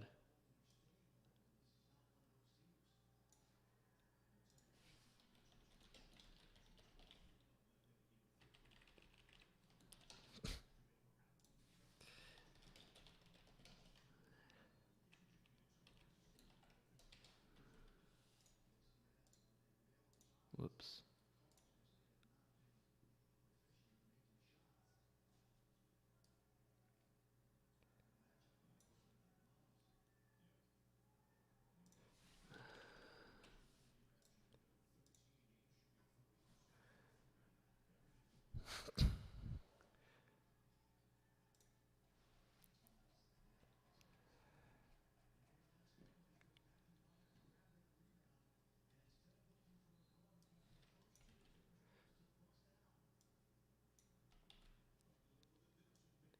Tedium resumes. Yeah, I was hoping this live stream would be a little less tedious, but I didn't really know what I had in store, so. I'd like to get back up to live streaming, live betting instead of coding, but I can't do that until I get this done. So when I'm live betting, which model am I going to use to live bet with? I don't know. Maybe the combo? We'll see. I mean, on my scoreboard, I'm obviously not going to be able to fit all 6 projection methods in there, so it'll probably be a day-by-day thing. Whichever one has done the best over the last 14 days is what will get the coveted spot of the pregame projection in my scoreboard.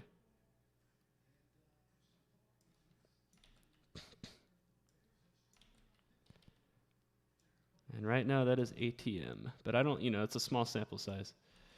I don't know if that'll hold.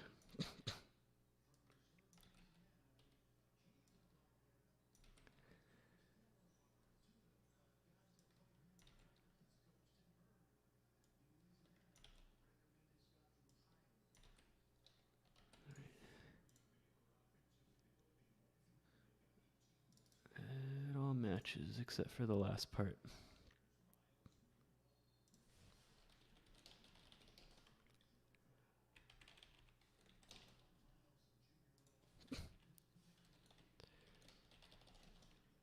Yeah, I think Adidas pays Baylor players basketball.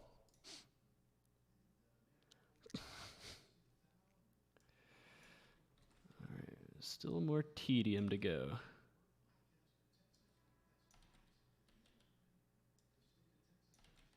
And I haven't even done the color coding yet. I probably won't do that on the live stream. I don't even know if anyone's watching right now. I could be talking to myself. Because honestly, maybe someone has it on in the background. I don't know. I know I'd have better things to do on Saturday than watch somebody do tedious PHP coding.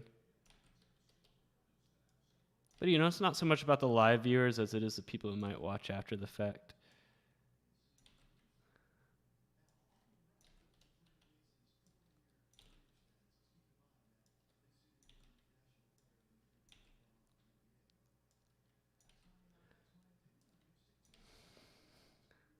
But this is a reality of working with, you know, sports betting models. You gotta, there's a lot of tedium involved in it. Like I said, you have to like this stuff. You have to like statistics and numbers and everything. You gotta like it. So if you don't, you're not gonna have the patience and the resolve to stick with this type of tedium. It's not just tedious, you know, it's time consuming, you know. All right, so I just need to put money lines in there and I'm good. Oh, did TCU make like a half-court shot at the buzzer? Oh, they did. They made like a 3/4 court shot at the buzzer. Mike Mile, he just threw it up. He was standing right next to their bench. Oh, man. So is TCU going to be ahead going into the locker room at halftime? Yeah, 28-27. Wow, that was more than half court. That was like 3/4 court. He just threw it up randomly and he banked it in off the backboard. Wow. Wow. Oh, it's Danny Manning. I thought it was John Thompson III. I should know because I interviewed Danny Manning before. All right. So I just need to do money lines. So the moral of the story right now is that at least yesterday the totals was better than against the spread, especially when you factor in keys.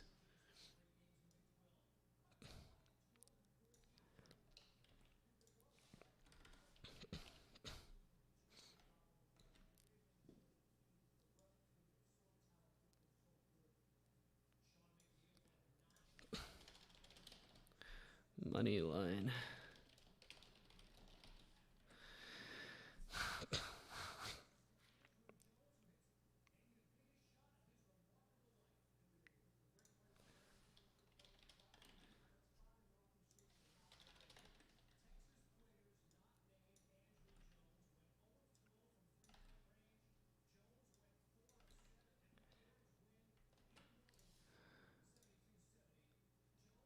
So minus 15.7 units yesterday, money lines.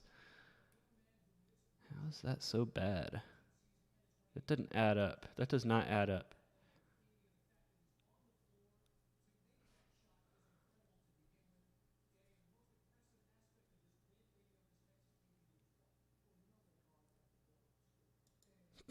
Maybe it does.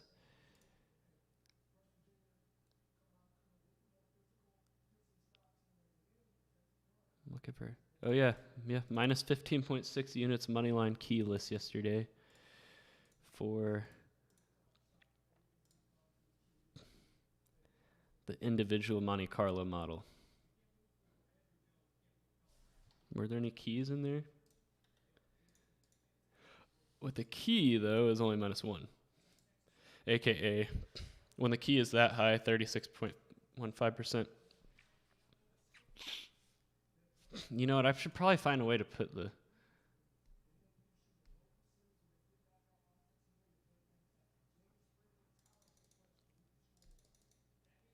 I'll probably have to put it below. Yeah, I'll find a way to get the keys on there, or the margins and all of that.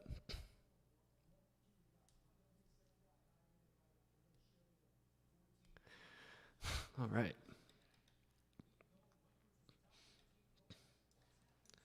Let's see if there's any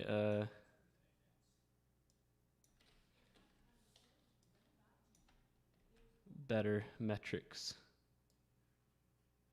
for money lines.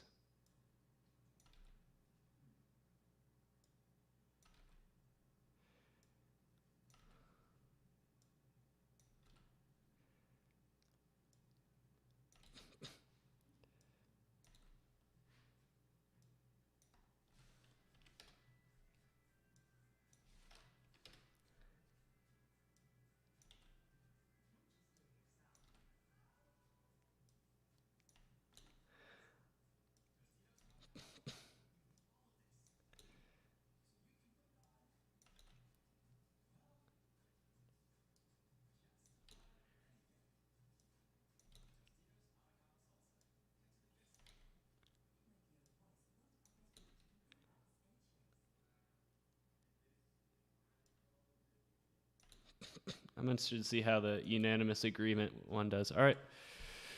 Let's see how money lines did.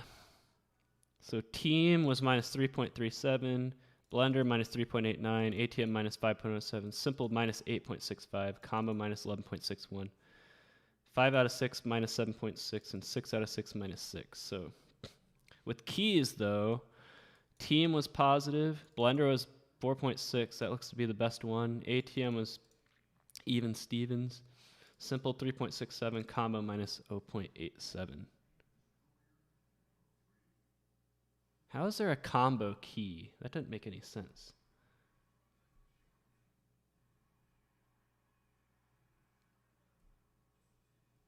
Actually, yeah, it does. Yeah, it does.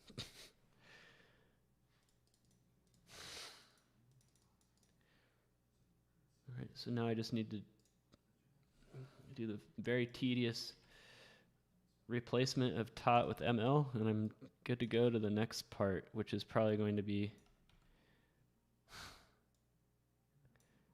either, I don't know yet. I'll cross that bridge when I get there. I got to get through the tedious part first. And I haven't even done the page of like my own personal plays.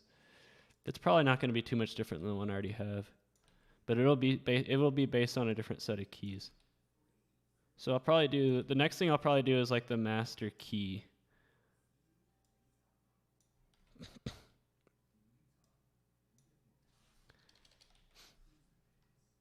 Find a way to do that. I'll show you how I do it. The thing is, I've never done it in R before. I've done it in Excel because I can map it out.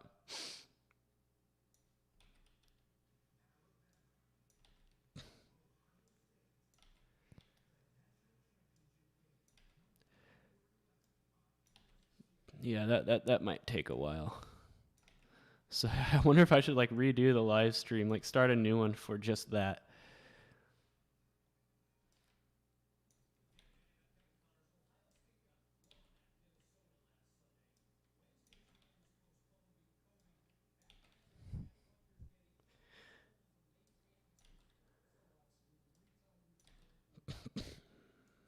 Rutgers basketball. Man, my arm's getting tired.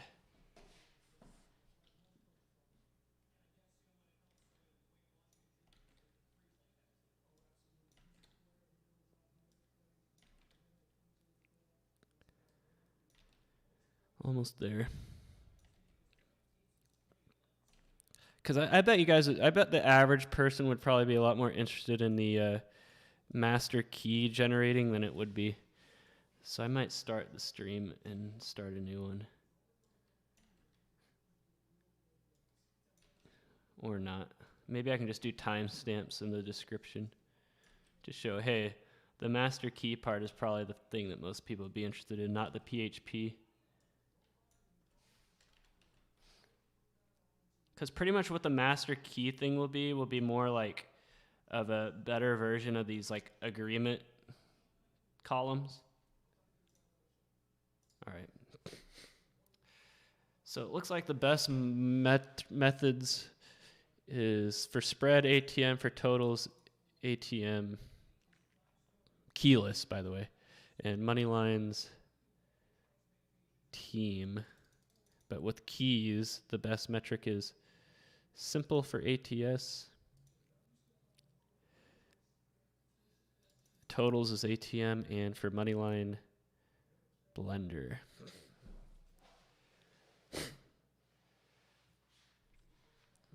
All right, so here's what I'm going to do. I'm not done with this, by the way, but the rest of the stuff I have to do with it is, like color coding, formatting, boring stuff that has nothing to do with sports betting. Whoops. I'll fix that later. I know exactly what's the matter because this percentage column right here is just this divided by this, but since games on 1/9 haven't been played yet, it has nothing to divide it by. So I'll do that in a bit. I'm done with the website part for now. For the live stream, I'll do it off camera. All right, so I can close this for now. I can close that. All right, so we're going to do a master key thing. So what I'm going to do, if there's anybody still watching, I doubt it, but if anybody is graciously enough to be watching, I haven't looked at the chat. The computer with my chat is the screen's off right now, so I haven't looked at it. So I apologize for not looking at it if anyone is chatting. But what I'm going to do is I'm going to go into my college football model to kind of illustrate what I'm talking about here.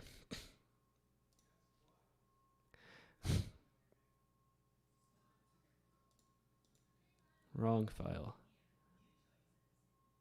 Where's my college football? Here it is.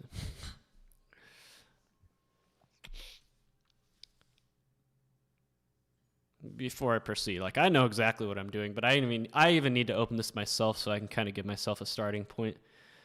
So this tab right here is what I'm going to zoom in on this. The combo inputs tab. So I use 657 different combinations to find the best keys. So obviously you have your single keys. So like when Blender is greater than 0, here are the results. So when Blender was greater than 0 in college football, it was minus 29.2 units. But then it finds, what the peak is. But when the Blender was greater than 18.97, it was plus 2 units, right? So it does that. But then we have this multiple keys. So Blender and ATM. When Blender and ATM and when both of them are greater than 0, what happens, right? So when both of them are greater than 0 is minus 24.5 units, but what it does is that it finds which of those metrics are better. In this case, 46, which is the number for ATM, it had a peak, and when the ATM was greater than 9.19, and when the Blender was greater than 0, we had plus 7.3 units, right? So that's kind of what we're doing. And I did up to 5, I think I go all the way up to 6 different combinations, actually. Maybe 5. I don't have this many combinations in my...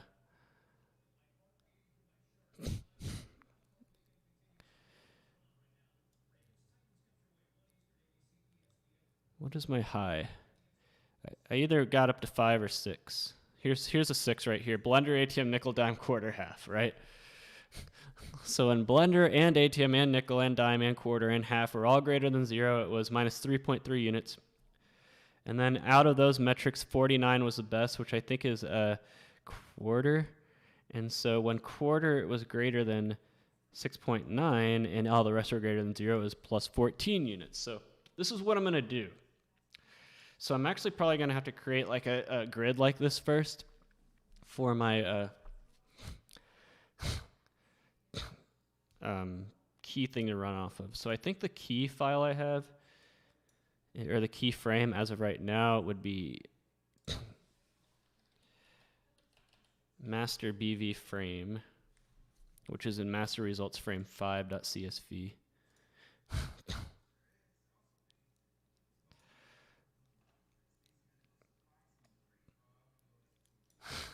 All right, so you guys get the idea. All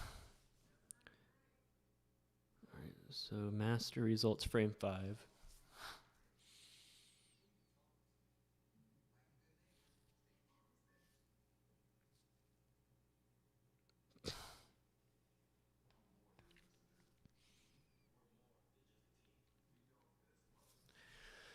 So what I'm probably going to do with an R is separate it out by spreads, totals, and money lines. So when Indy spread value is greater than 0 and team spread value is greater than 0.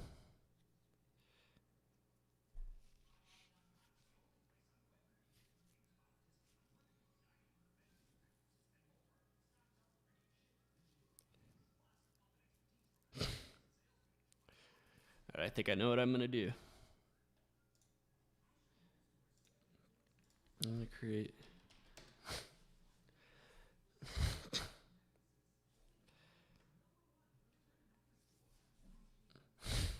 This is going to be ambitious, but this is the best way to refine your edges. So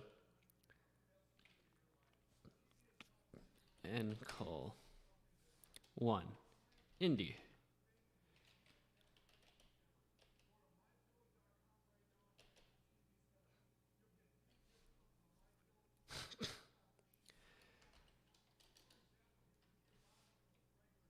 M1, M2, M3, M4, M5, M6. I'm going to go up to 6.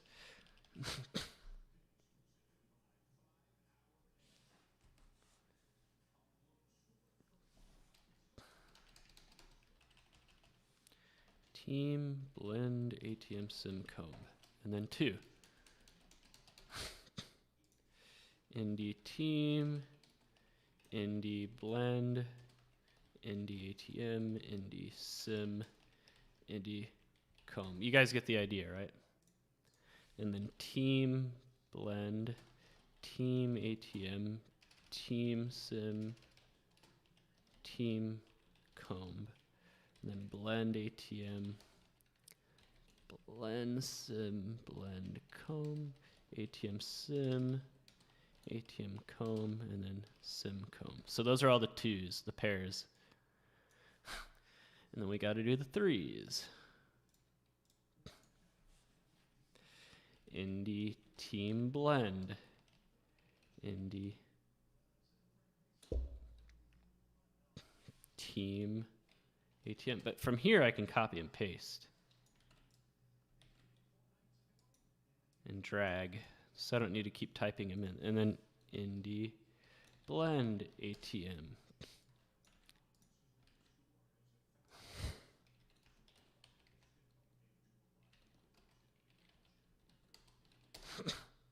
And then Indy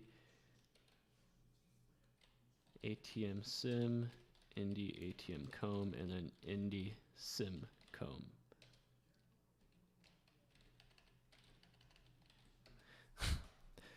So those are all the Indy pairs, and then you do the same thing for team,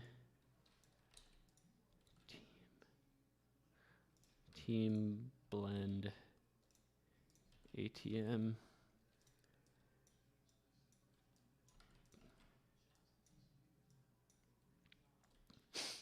and then team ATM sim, and then team ATM comb,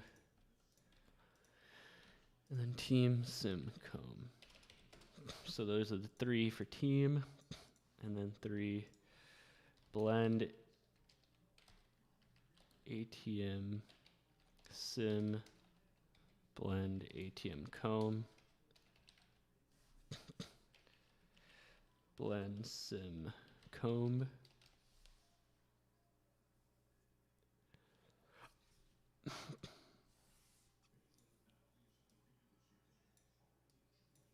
and then we got ATM sim comb. There you go. Those are the 3s. And now the 4s. Indy. See, there's not going to be as many combinations as, because I don't have as many metrics as I do in my college football model.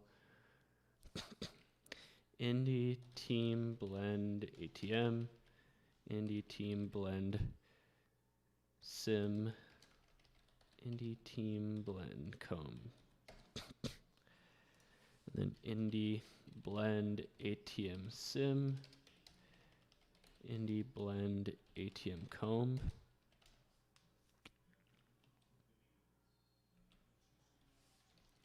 Indy ATM sim comb. So there's our 4s. And now team blend ATM sim, team blend ATM comb, and then blend ATM sim comb. So there's our 4s. And now our 5s. There should only be a couple. Indy team blend ATM sim, Indy team blend ATM comb, and then team blend ATM sim comb.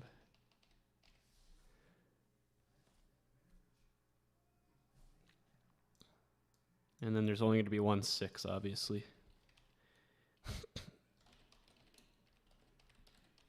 All right, and those are, so we have 54 different metrics.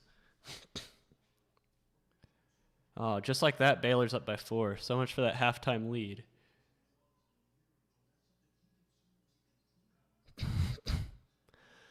All right. I'm going to call this the combo matrix. Whoops. Let me make sure I have everything in place.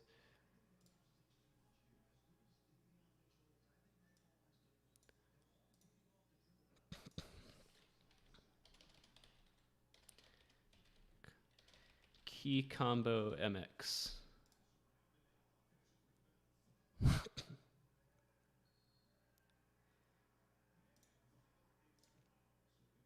And it's a CSV.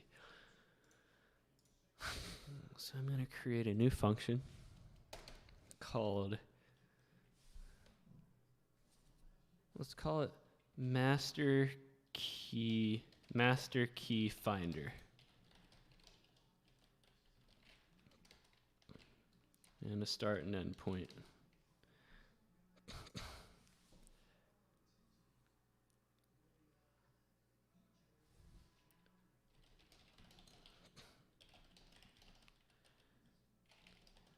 What did I call it? Key combo MX. And then I'm going to do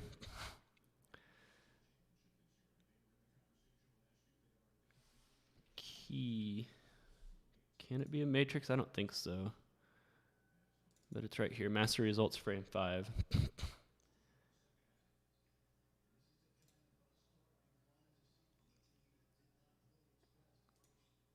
Key df equals read CSV master results frame 5.csv.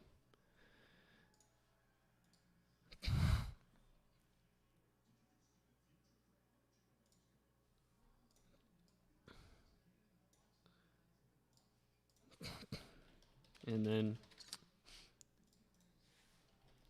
filter day.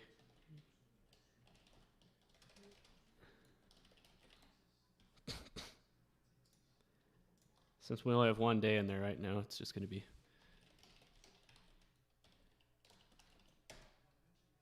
what do you mean day not found? Is it all capitals? Oh yeah, I forgot to capitalize this one.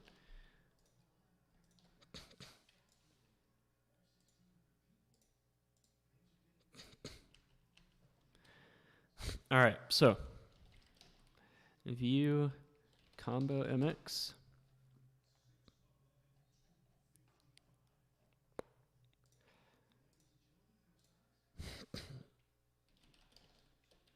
View KDF. All right, man, 1,260 rows for 1 day worth of data. Man, Baylor's starting to pull away. They're up by 7 now. All right. So what we're going to have to do is loop through the combo MX. We'll start with spread.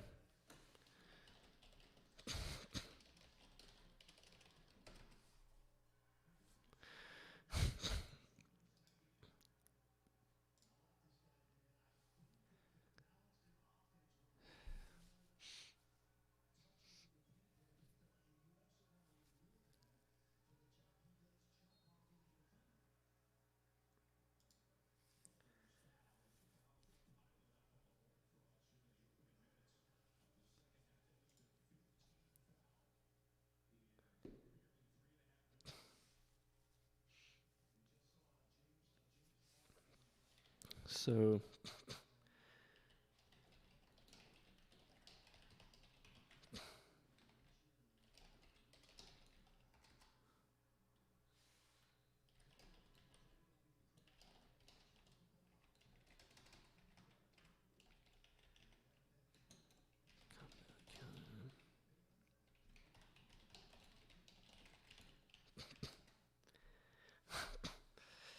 we're going to have to like loop through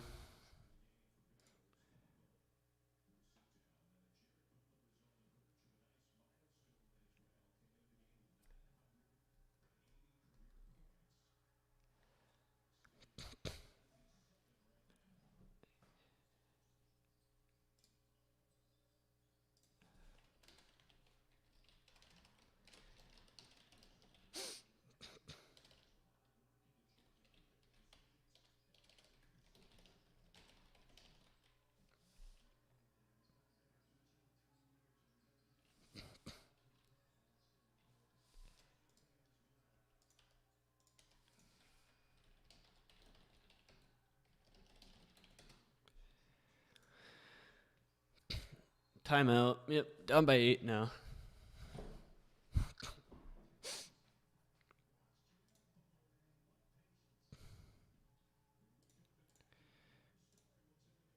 Whoops. Dang it. I'm going to keep this open for reference. M type, B type.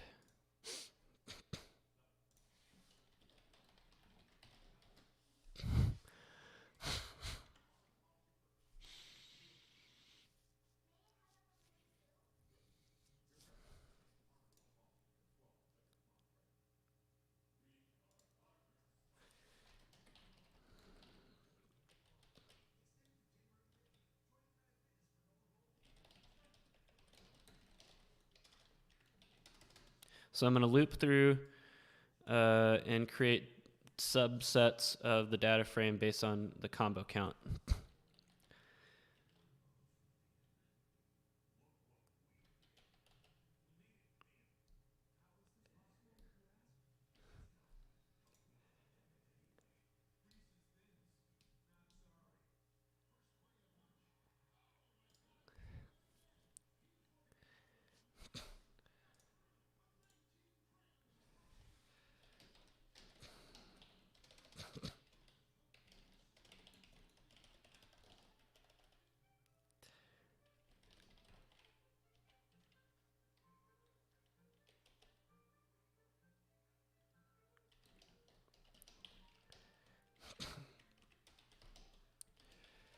Just to make sure I'm good so far.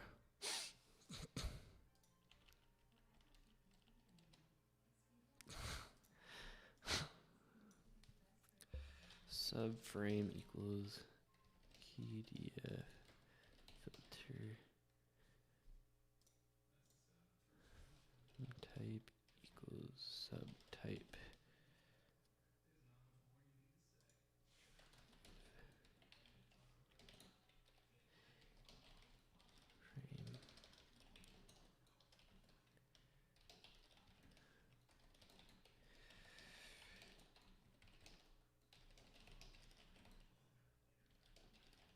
All right, there we go.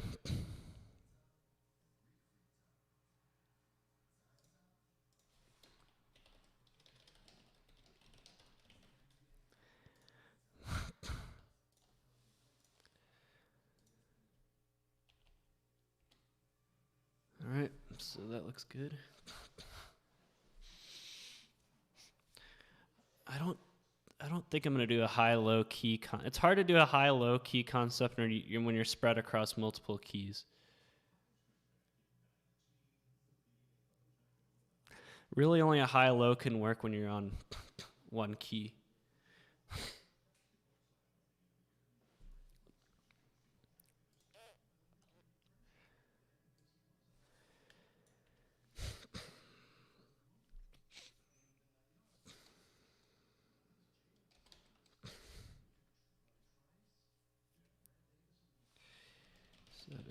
So I'm going to convert this to a matrix because matrices process faster than data frames.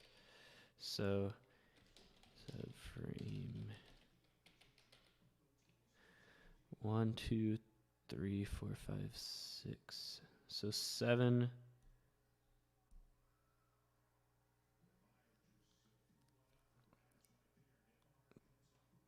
7, 8, 9, 7 and 10.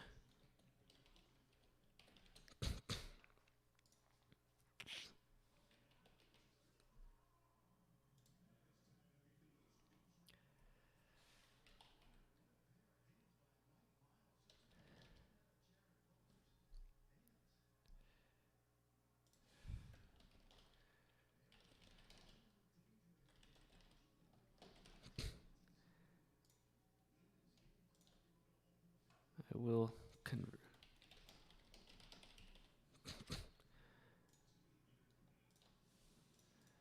So I'm arranging it high to low.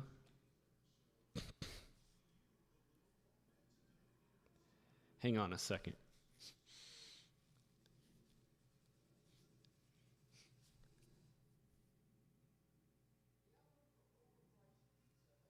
So That's not what you want. I should do this in a list instead.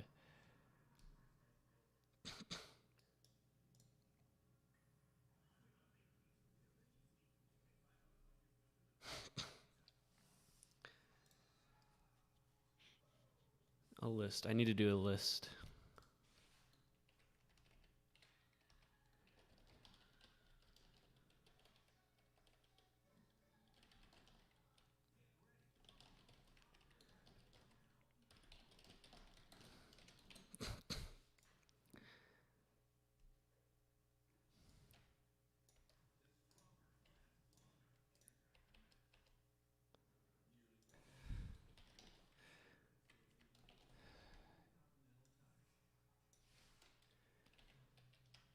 I'm going to call this list, key sub list.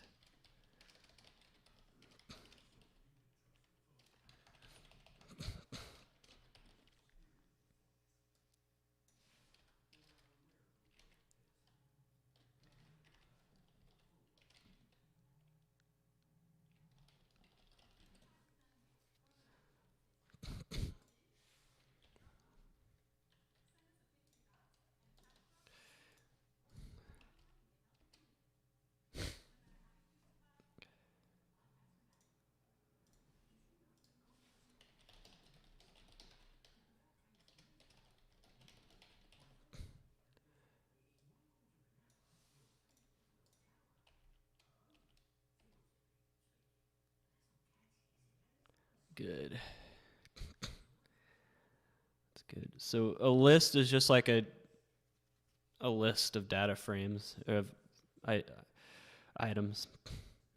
So the ND is in list number 1, and then the sim is in list number 2, for example. But it's not. Look at this. You see, you don't. It should only be spreads, but yet there's unders in there. M type equals subtype. Here's why I didn't change this to KeyDF use.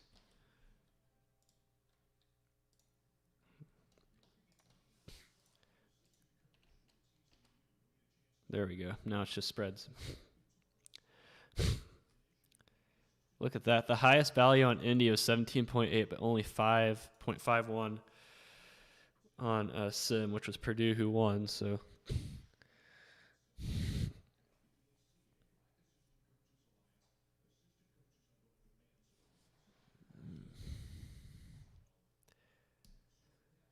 All right.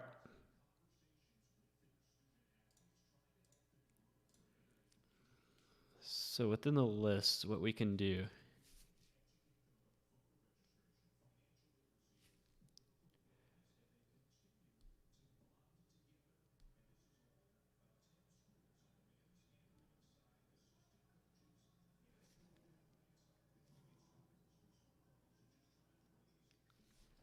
Hang on.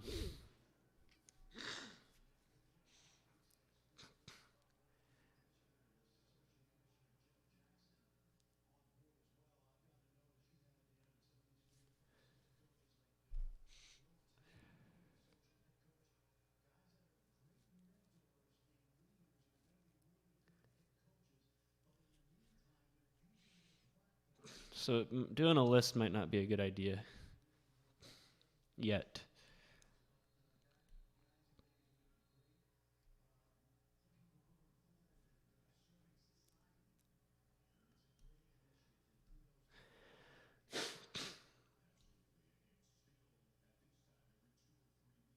So what we need to do is go through all the options.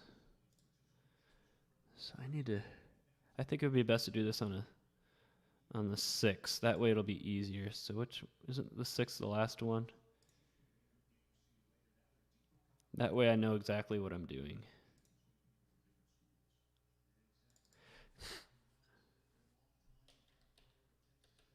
So number 54.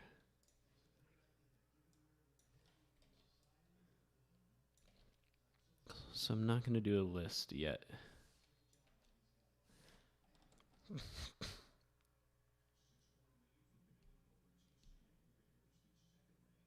So what I need to do is convert subframe to a matrix. Subframe.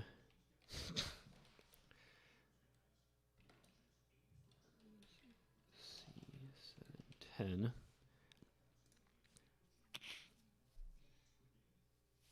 And then 11. I'm going to overwrite 11 though. And then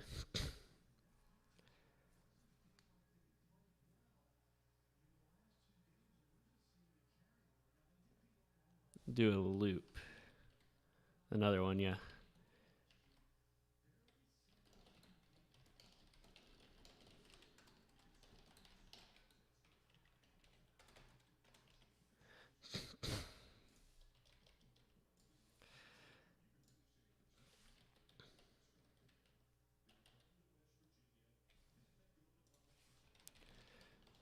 And keep a rolling count, just like I did in my video about keys.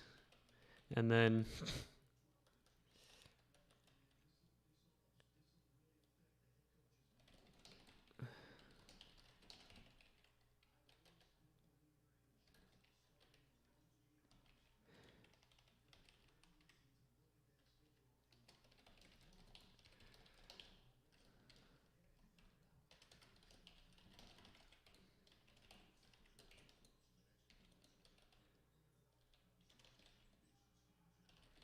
keep the rolling count on the subframe.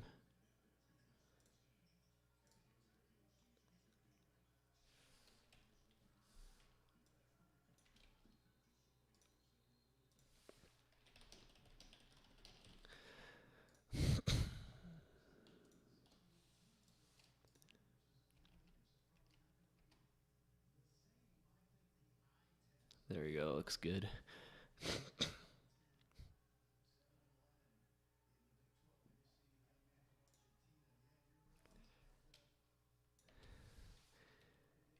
Peak equals which.max, which.max is a function that determines what's the highest value in the column. Which.subframe mx3. Peak key equals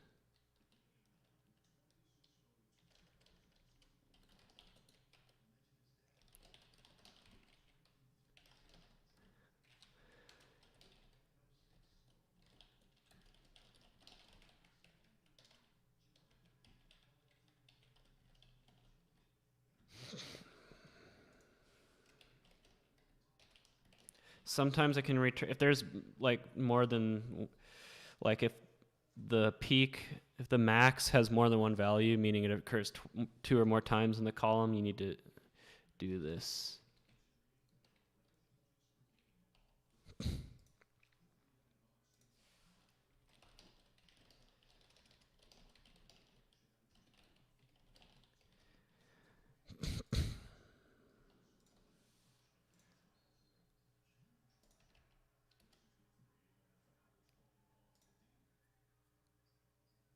What do you mean can't be coerced?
It doesn't make any sense.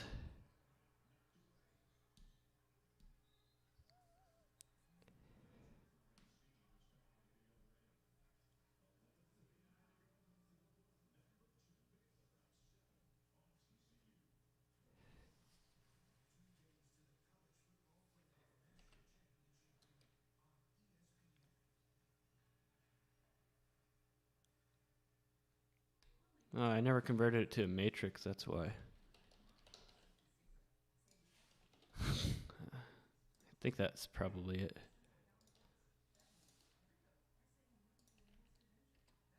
Yep, I was right.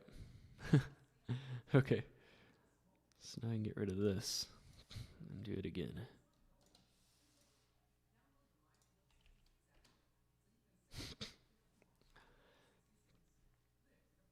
Peak val, peak key.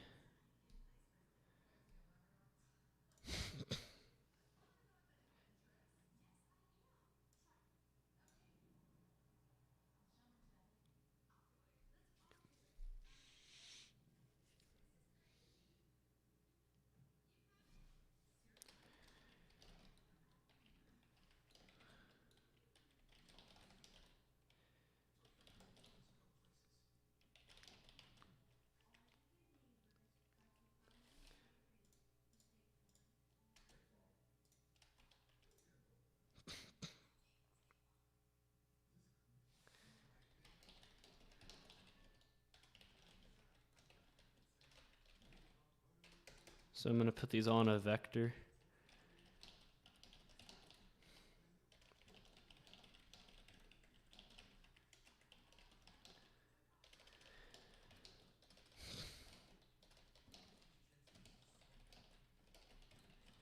So what I'm doing is putting all the results in a vector.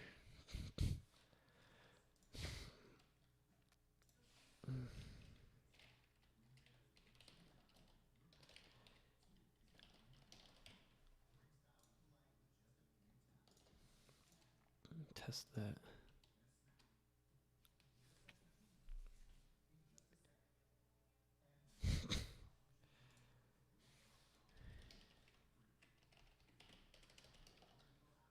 Do the which.max again. So what we're going to do is whichever one's the highest will be the lead key. The lead key. So it is 5, which we saw right here. So 5 would be simple.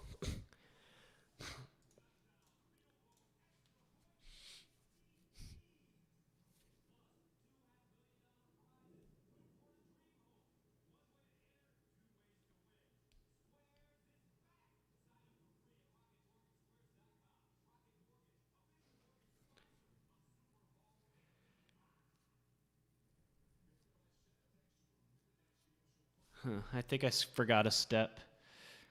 Yeah, I forgot a step.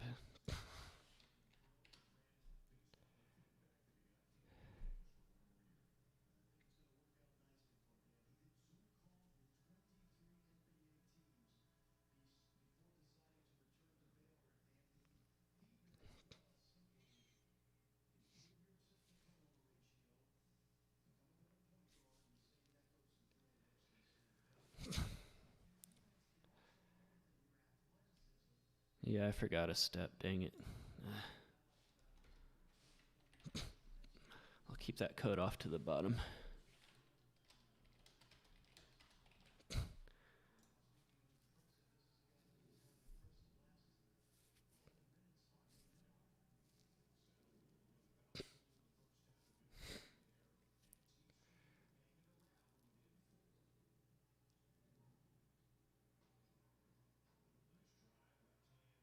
Sorry, I'm watching the game. Our guys can't rebound at all. All right, so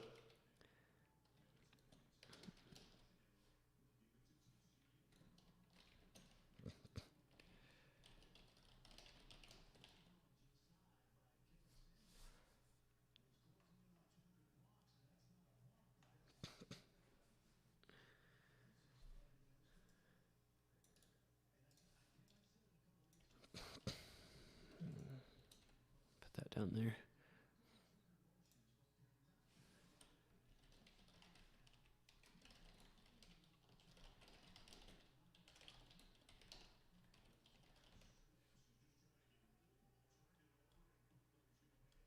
Oh, you know what I have to do? Dang it.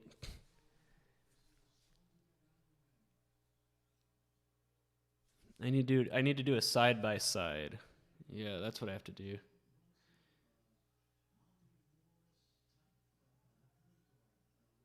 A side by side.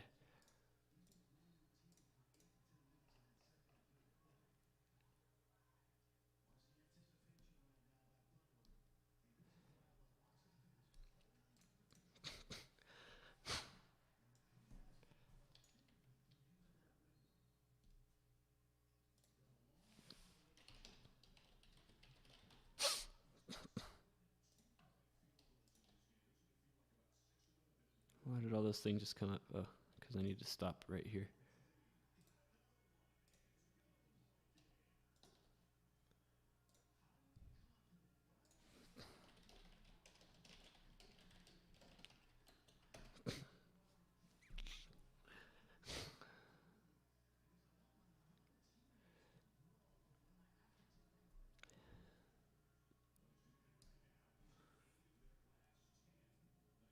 So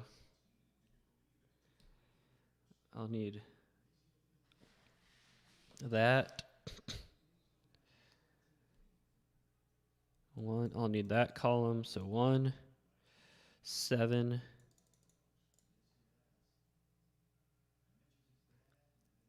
10. 1, 7, and 10 is what I'll need.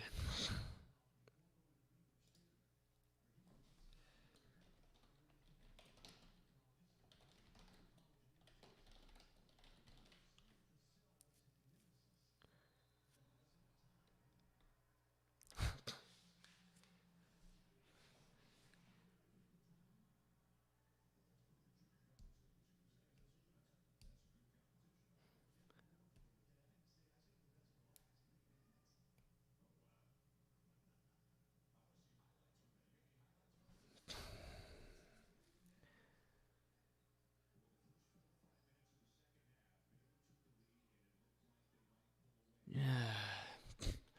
I pretty much have to start over. I keep going backward.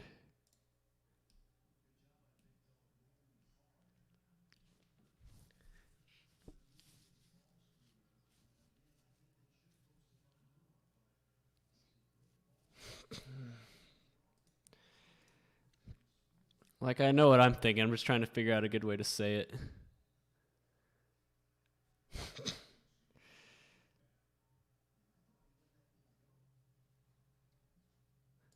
So I need to go through all the matchups in here.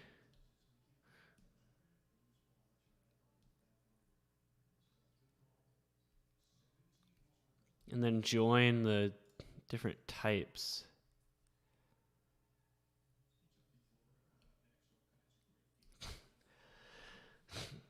I'm wondering if I should redo master results frame in a different way.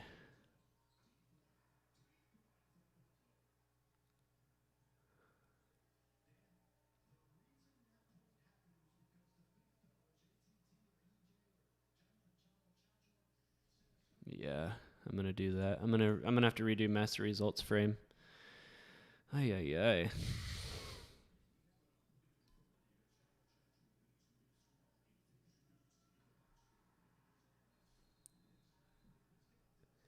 And all of a sudden, TCU's down 10. They were down 3 a minute ago. Like, just bad defense. All right.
close that.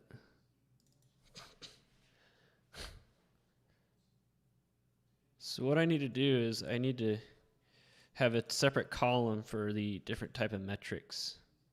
So indie value and indie result, team value and team result. The thing is, it's so many rows. Is there like a...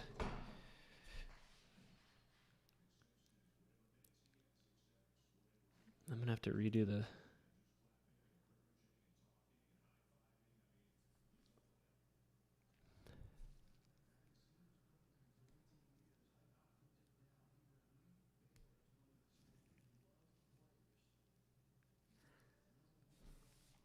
I think I know the best way to do it. I'm going to have to do it in here.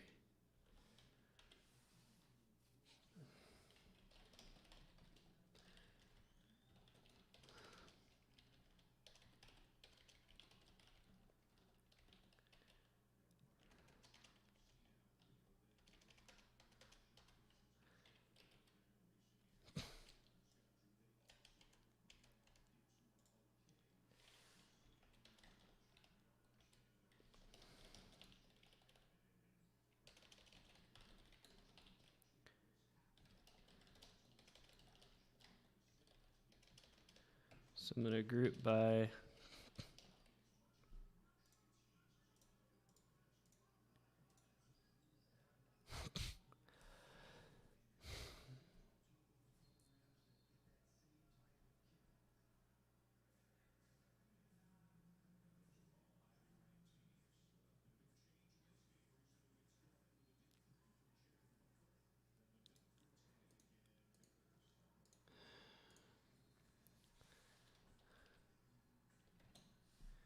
Is it all caps? Yeah, it is.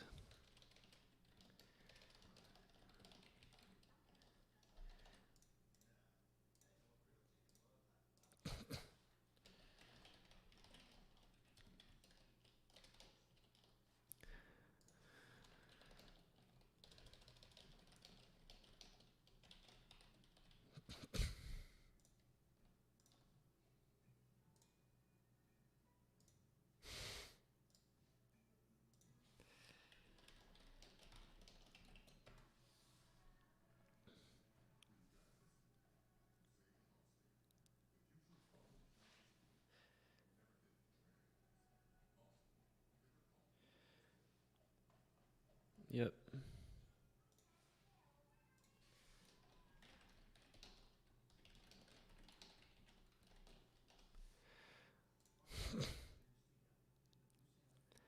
And then I'll join the results in there.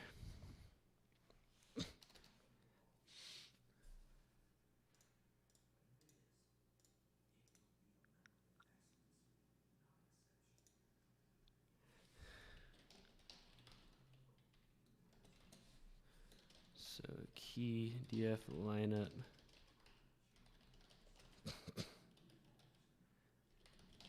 Inner join.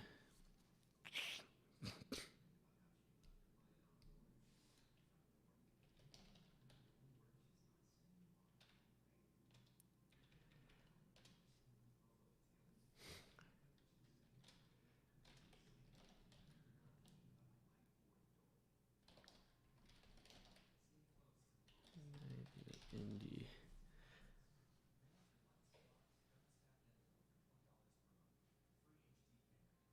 I'll probably have to create separate ones for totals.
Let's see how that looks.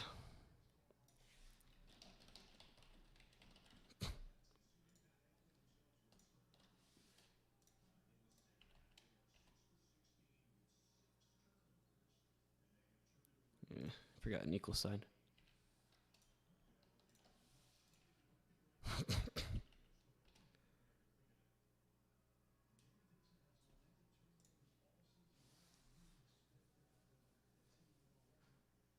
What do you mean? That didn't make any sense. Oh, I forgot the pipe.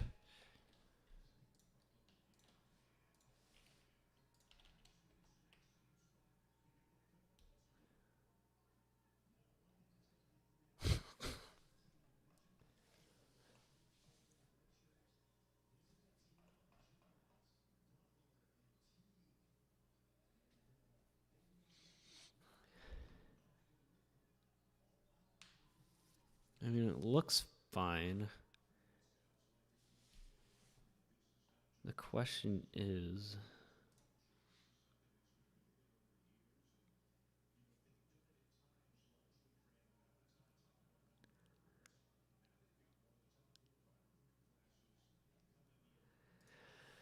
Only one way to find out.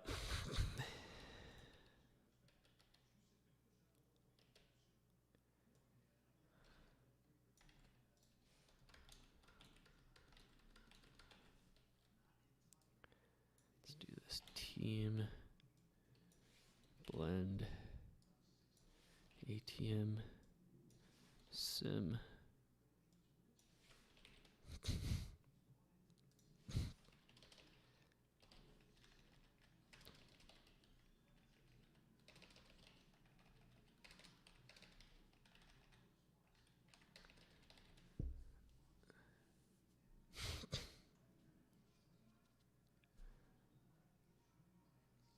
So that is 70 rows. If they're all the same, then we can C-bind them.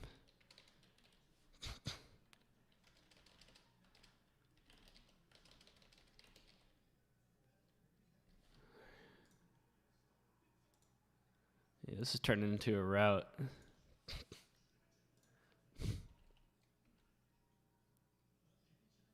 So that's 70. Yeah, I think we can just C-bind them together.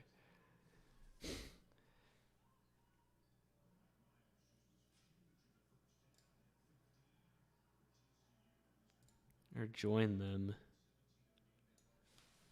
Master DF lineup. ATS.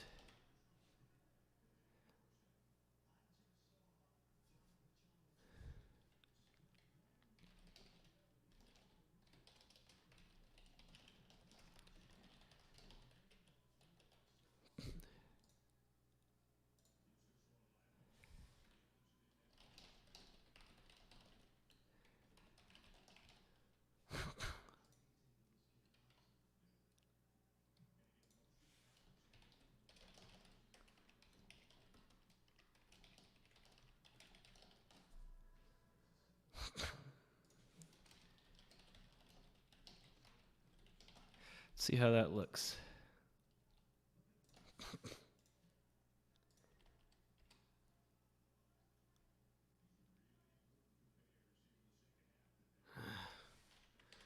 Typo.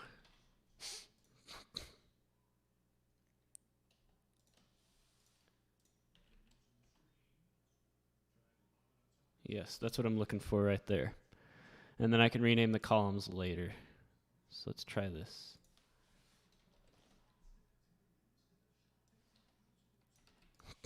Two, three, four, five.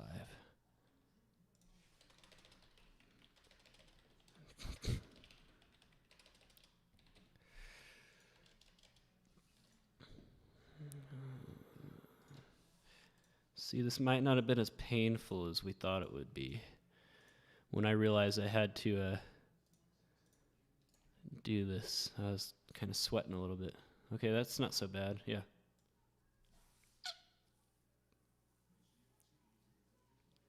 That's exactly what I'm looking for right there.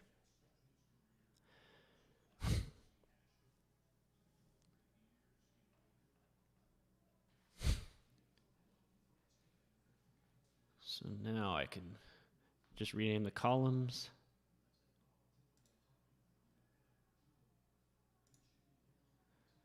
I think I'm going to rearrange the columns first.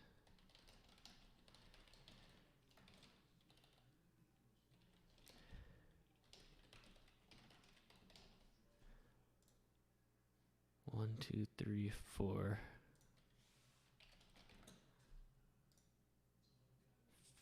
5, 7, 9, 11, 13,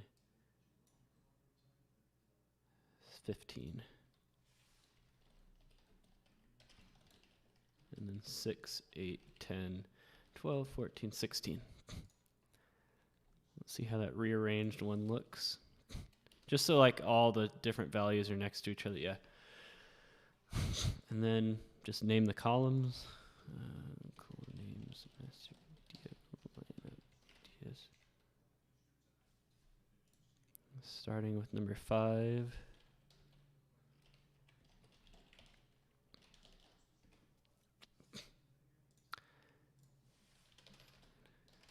V, T.V, B.V, A.V. Trust me, this is, if you were actually watching this, and I commend you for doing that on a Saturday, but if you're actually watching this, this is going to pay off. I just don't know how long it will take.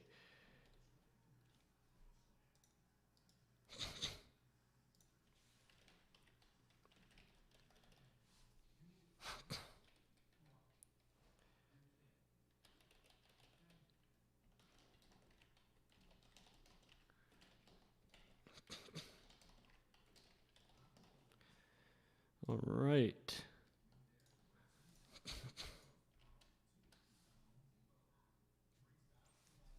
Excellent. Let's look at this one right here.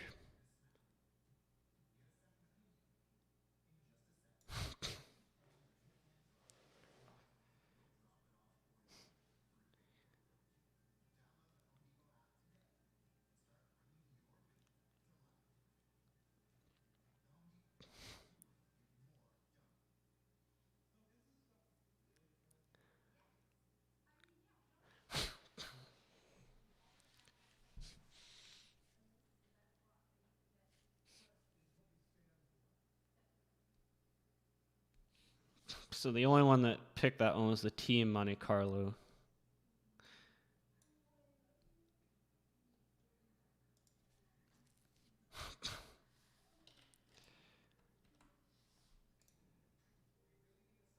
And we only need one result column, I think.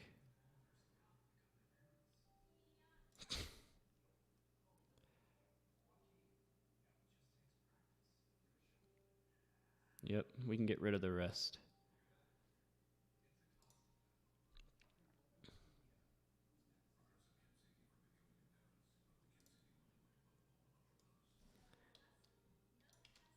And we can just call that one res.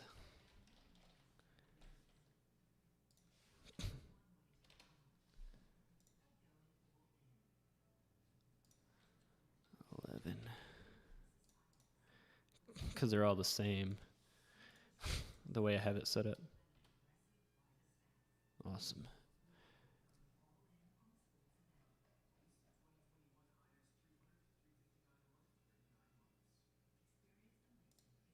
You know, I'm not going to call them .v. I'm going to call them what their names are in the file.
Making progress. So that's the ATS frame, and now we just need to do another one for totals.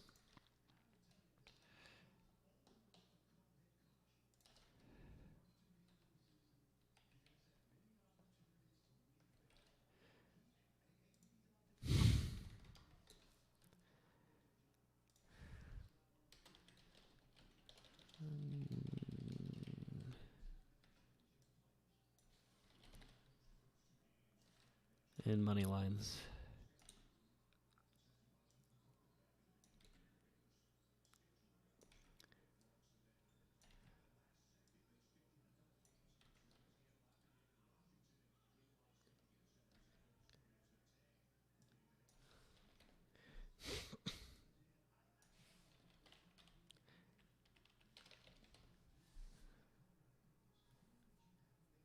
This game turned into a rout pretty quickly.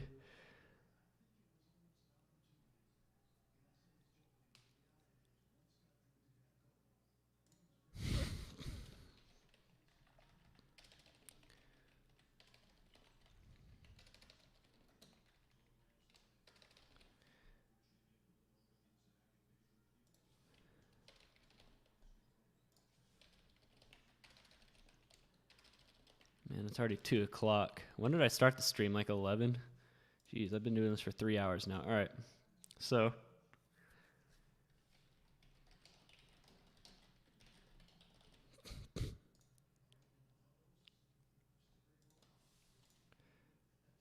let's see how that worked. What do you mean indie DF? Oh, I put it as Woy. Typo. That's the thing about programming. You come across a lot more typos than you would think. What do you mean?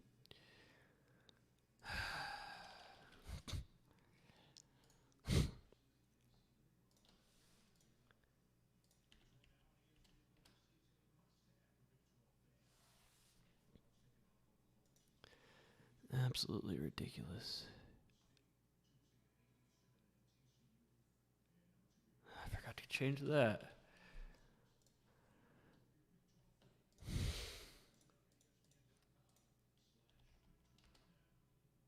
There we go. What do you mean no data available? Oh, it's because it's over and under, not total. I guarantee it. Yep.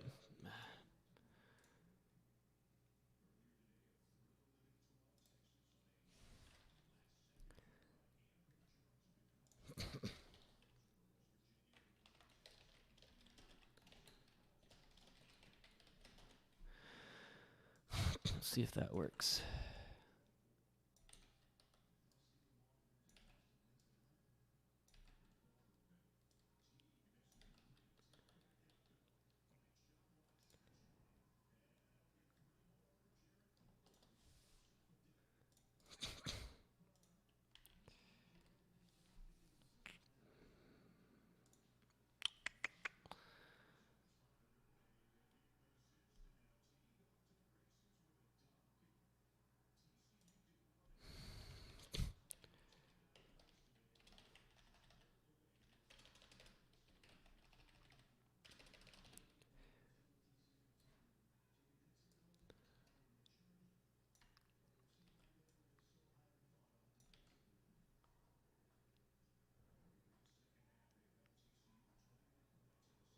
I should probably do a stacked one.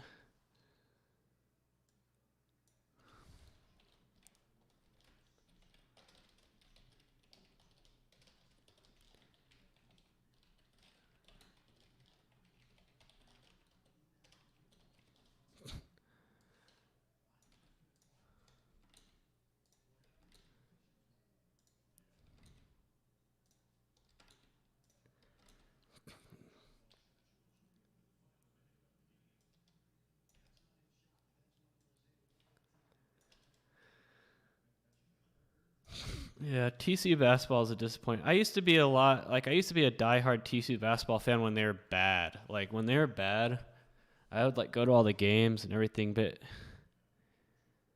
I don't know, it feels like You know, we got to the NCAA tournament in 2018, and ever since then, it just feels like it's been a massive disappointment.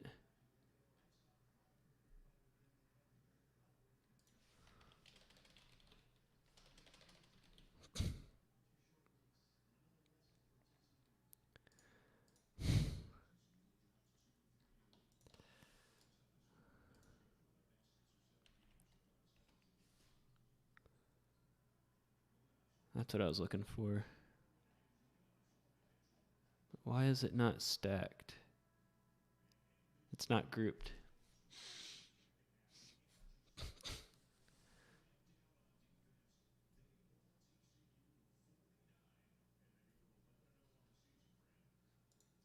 See, this one's only 70 rows. This one should be only 30. This one should only be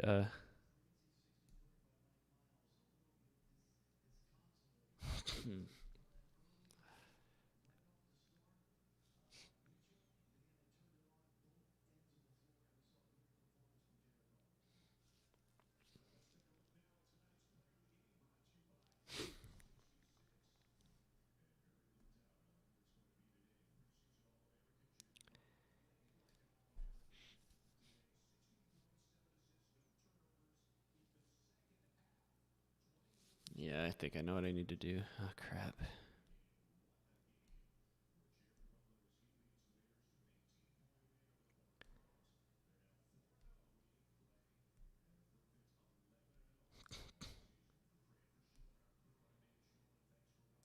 Instead of loc, I need to do B-type.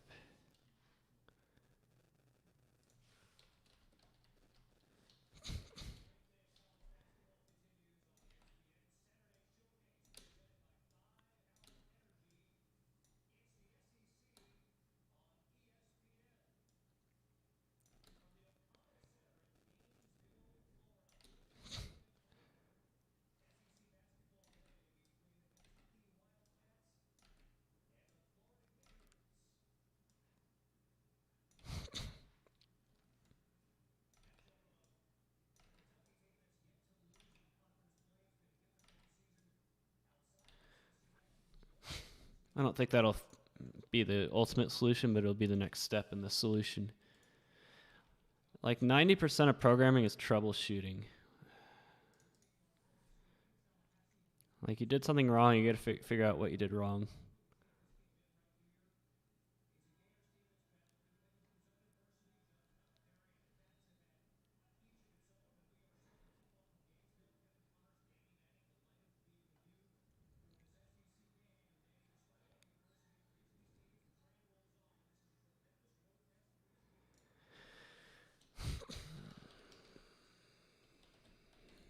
I just got to do this only with B-type selected instead.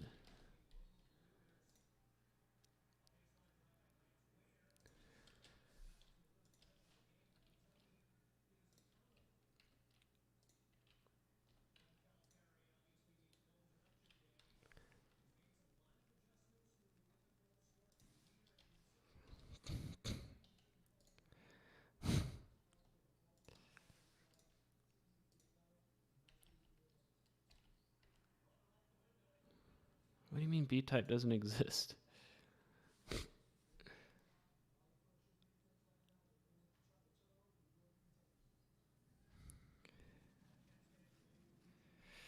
Forgot to change this.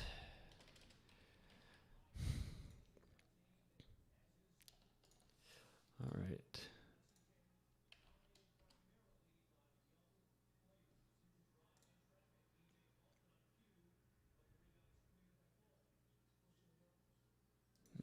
I keep forgetting like one thing. Drive me crazy.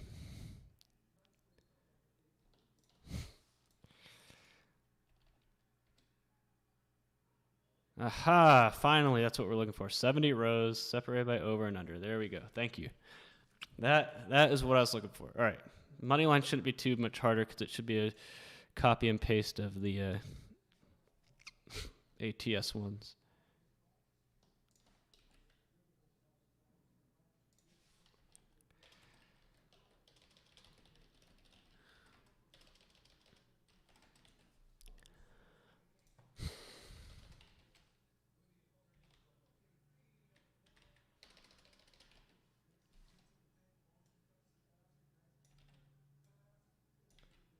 See, this is another reason why you don't want to overextend yourself with too many different bet types, because think about having to do this for like a million different bet types, like halves and quarters and player props and all that.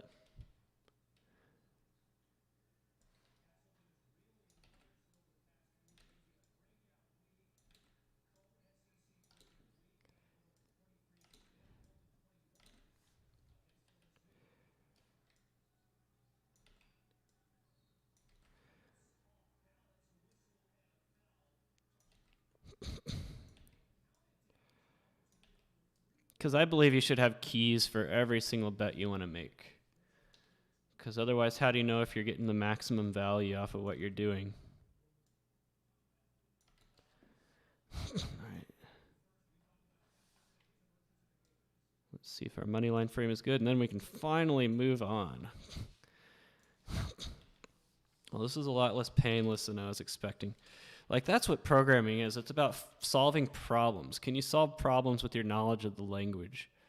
Like, the problem was we needed to rearrange the master results frame data frame a little bit. We needed to rearrange it. And their solution, well, I figured it out. All right, money line frame looks good to me.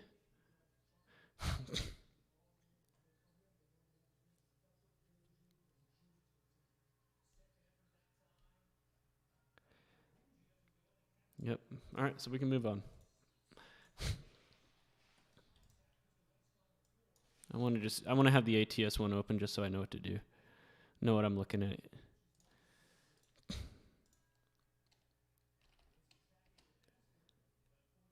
All right, so what we're going to do is we're going to run filters. Like, so obviously for India, it would just be, but we're going to start with a 6 because that way we can work backwards. So when all 6 are greater than 0. You know, I'm going to get...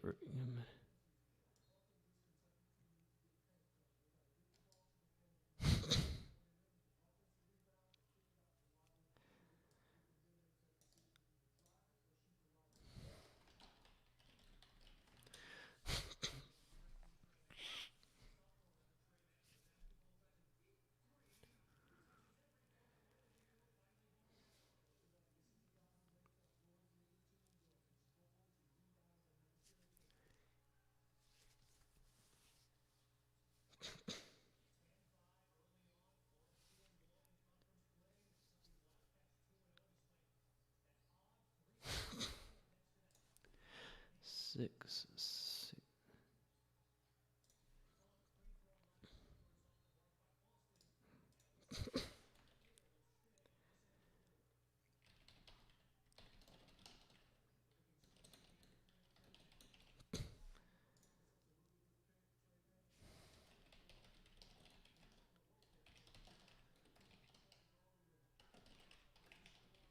What I'm doing, I'm creating a vector of these names so that way we can we know which column it's in.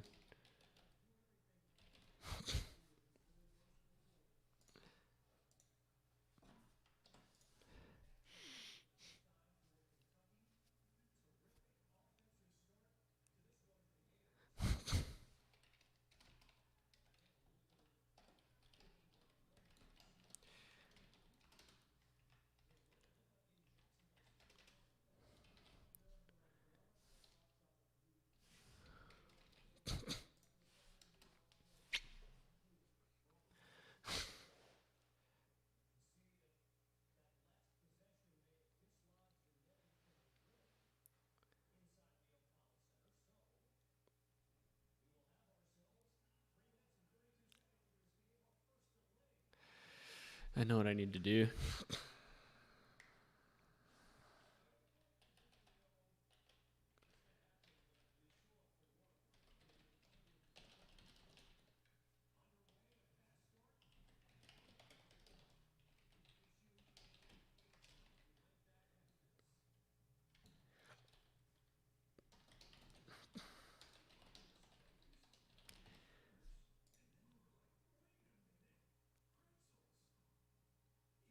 You know, I'm going to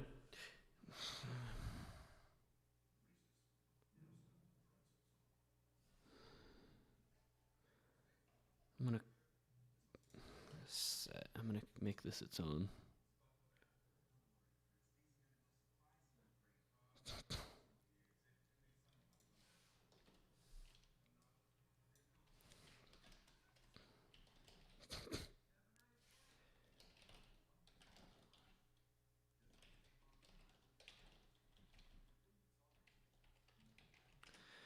That way I'm not having to... so I did double arrow right here to set the variable. That way it can be accessed by this function.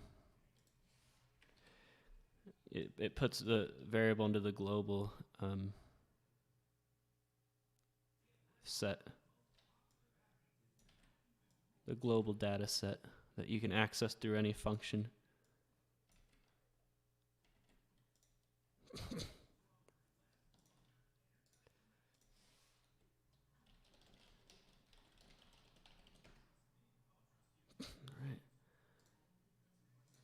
And then I'm going to call this master key finder.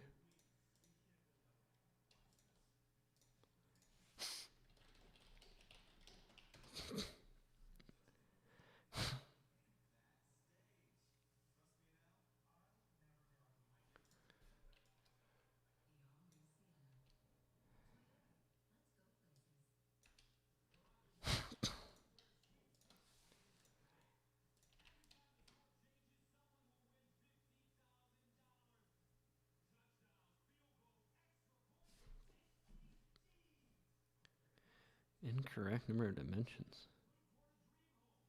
I don't even have combo MX in there. That's why.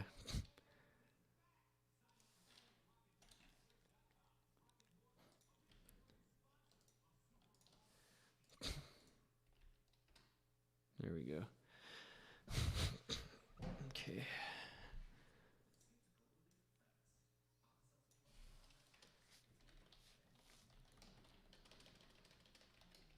Combo slot. So we're going to find out which slot, which code name.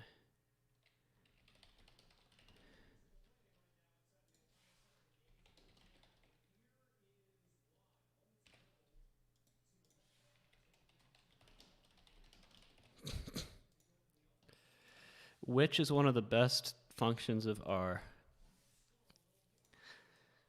Become very good at it. You can do a lot. Having to replace the net in the Florida-Kentucky game. All right. So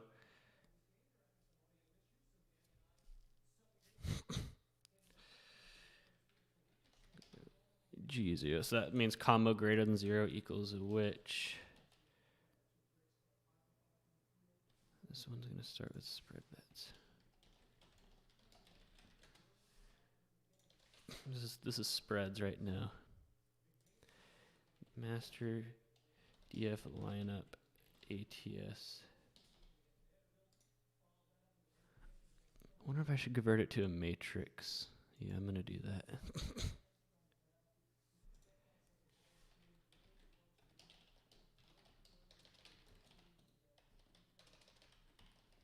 Because I don't really care about the any of this information right here. So basically 5 through 11.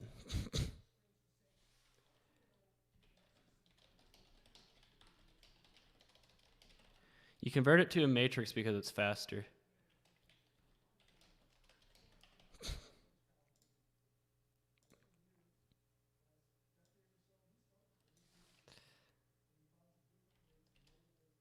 I don't even need that one anymore.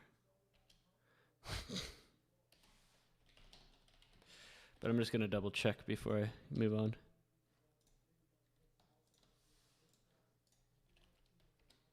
All right, yep, we're good.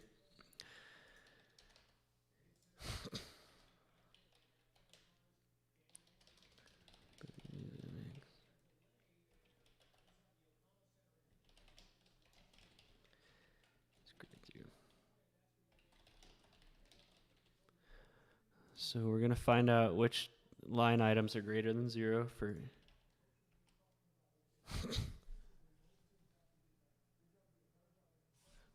Whoops, I forgot to take this off. So my goal...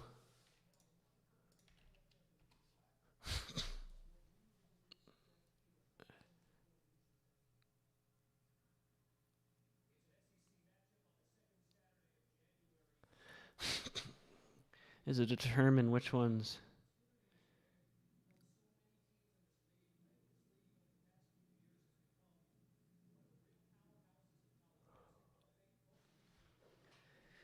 Which numbers occur in all elements?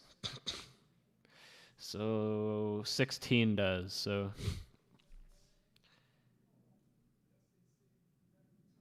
what would be the best way to do that?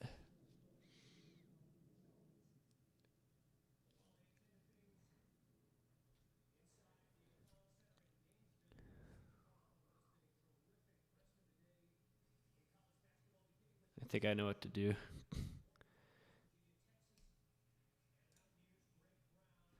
I'm gonna have to Google this one though. Our function to get which values occur in both vectors. Intersect? I'm gonna try intersect. Test 1, you will see 1, 2, 3, 4.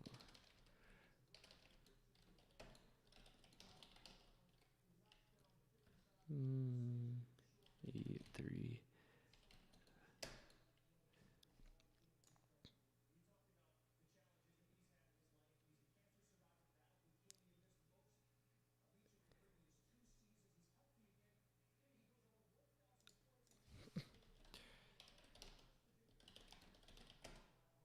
Ha.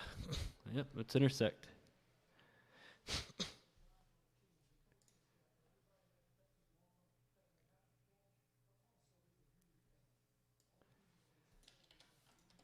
Okay.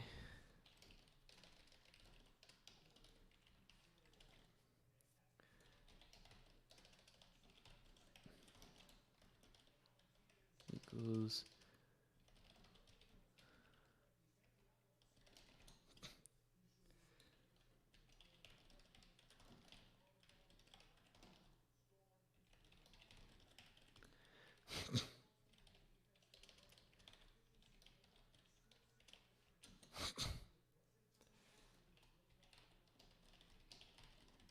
So our numbers should be 16, 19, 21. Okay, we know.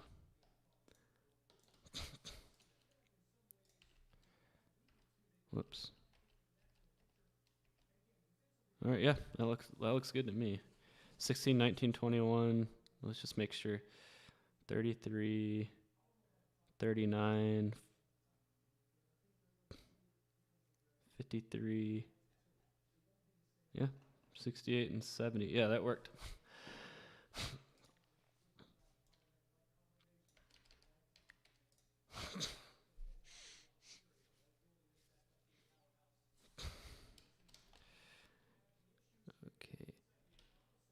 Okay, combo subset equals which combo ATS MX.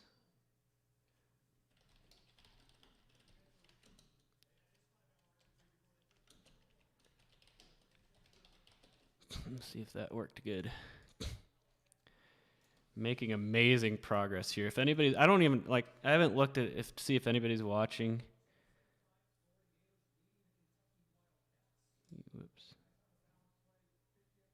Whoops. I don't need a witch there. I don't know if anybody's watching, but if you are, we're making progress.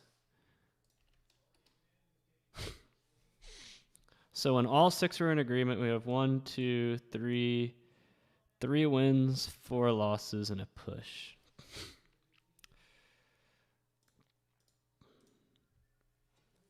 So what we're going to do from there is determine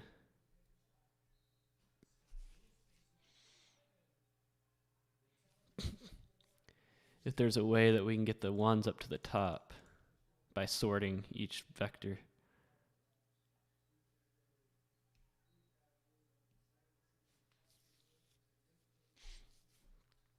Okay, I'm going to call this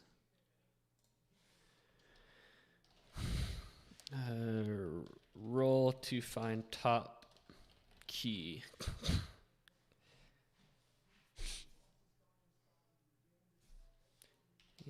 equals 1, G equals, now we're still in the same one, equals 1, H equals combo count.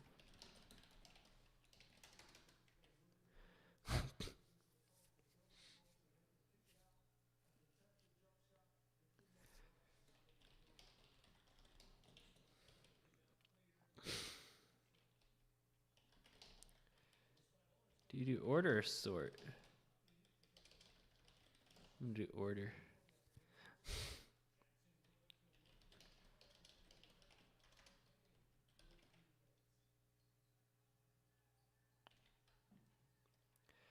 I always forget how to do order.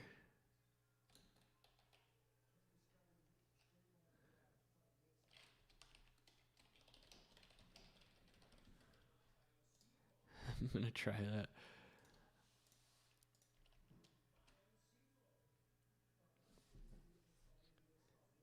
That's not how you do it.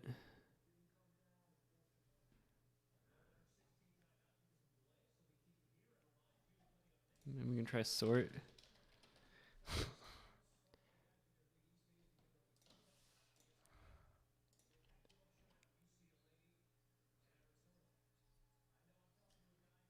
That's not it either.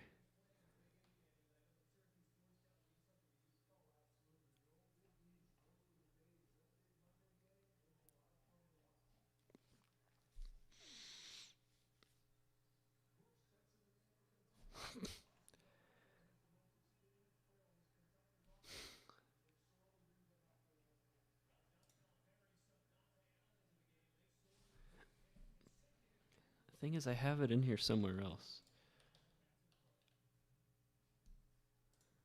I usually just use the arrange function of dplyr, but this is a matrix. That's what Google's for.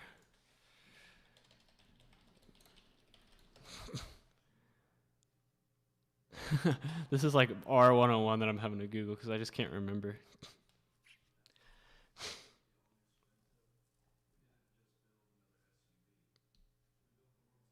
Yeah, you have to nest a matrix.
There we go. But it needs to be descending.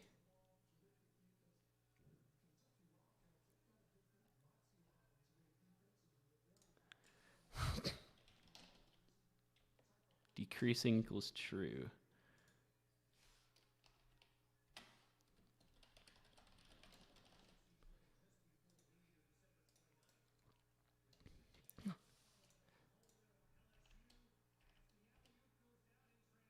There we go.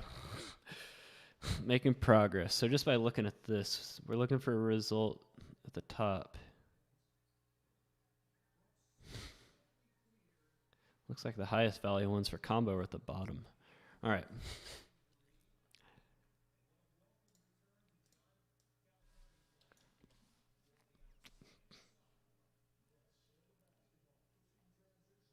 One, two, three, four, five, six, seven.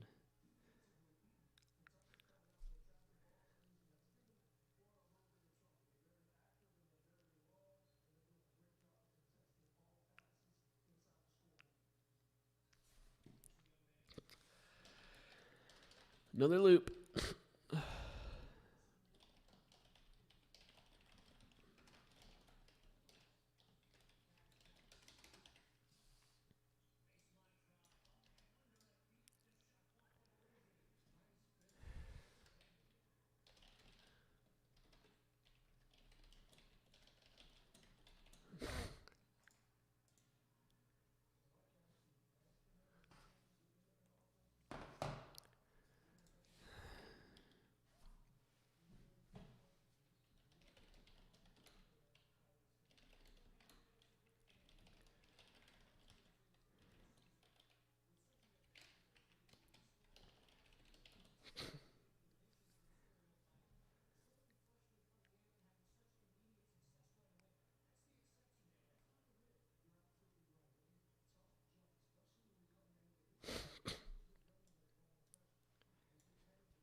All right.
So I'm creating vectors of values to determine which one was the highest.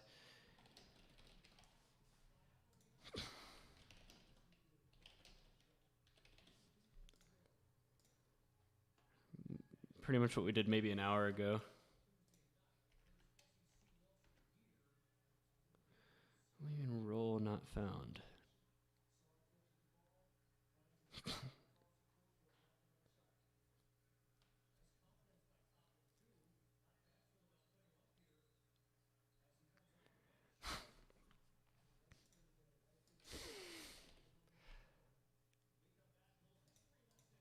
That's not what I'm looking for.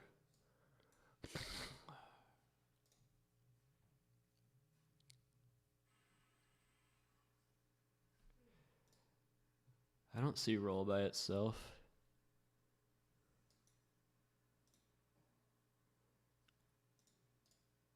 Oh, there it is.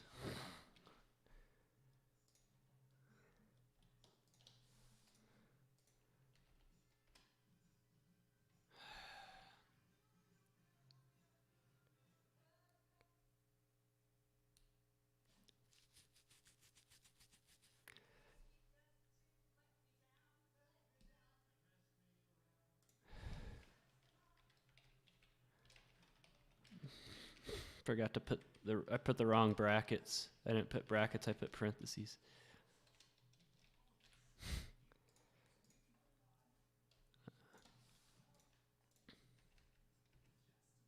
There we go. So the peak one was 1, which was a third slot, so blender. Blender is that has the highest among those.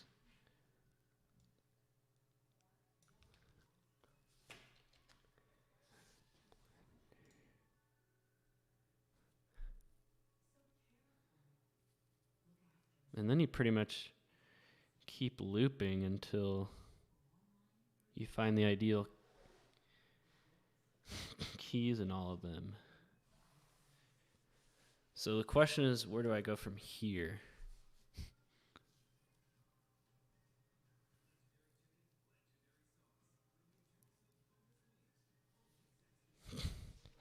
Like, you're probably going to have to do a loop within a loop.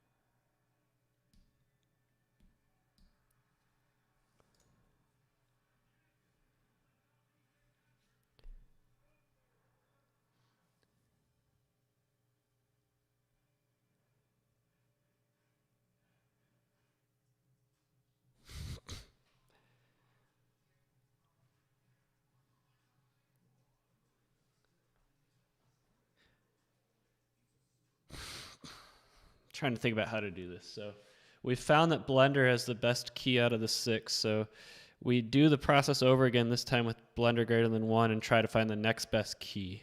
And then the next best key.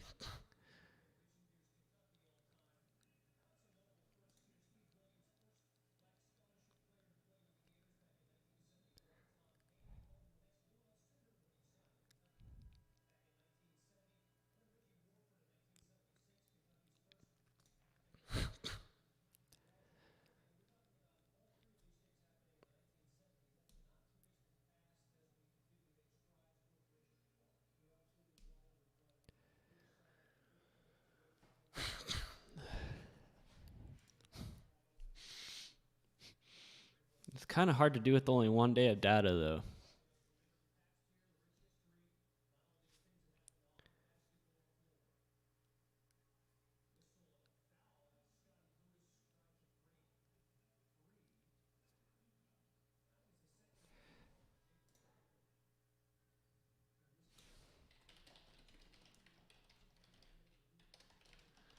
Forgot this.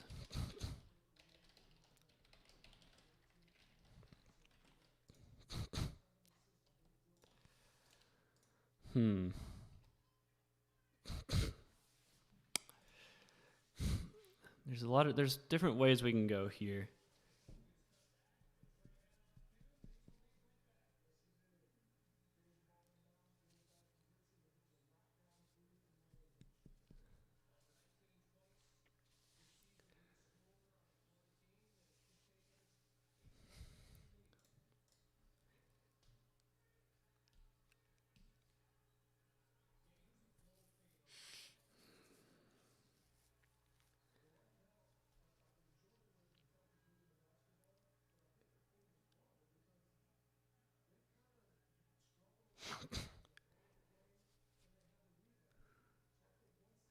I think I got an idea.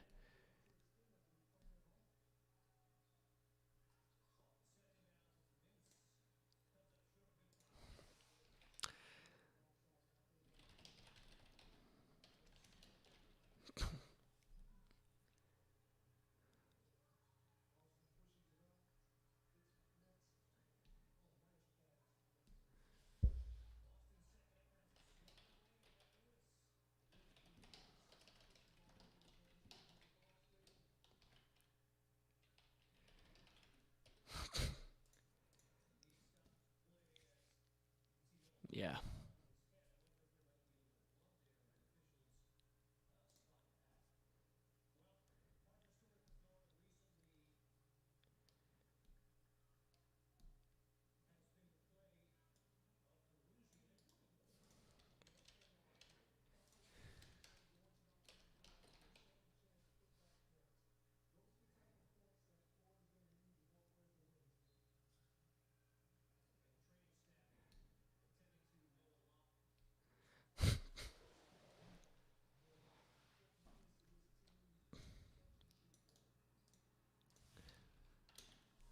I know where I'm going.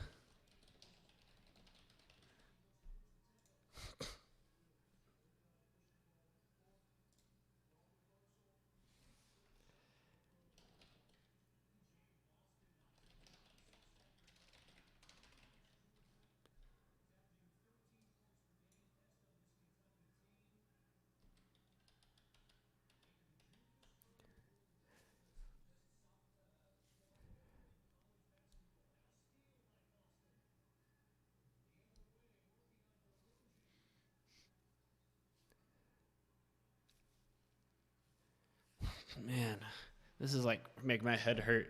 I know what I want to do. I'm just trying to figure out how to do it.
This is where they separate the men from the boys when it comes to programming stuff.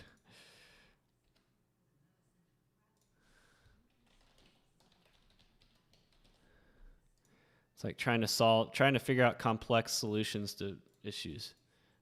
I wouldn't say it's an issue, it's a challenge.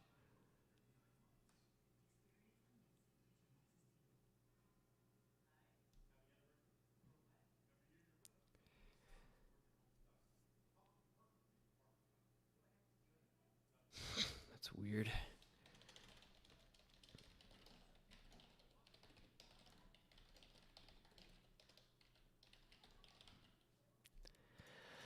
It'll all come together in a second.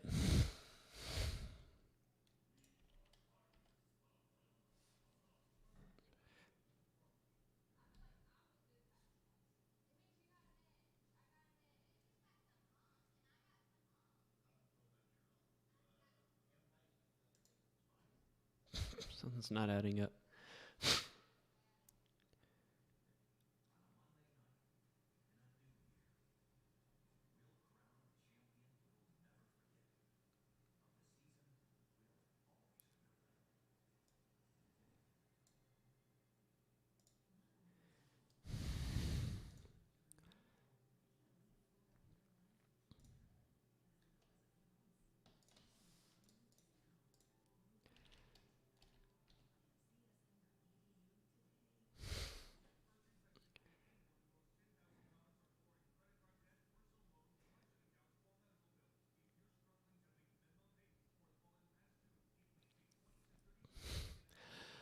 Where did I screw up?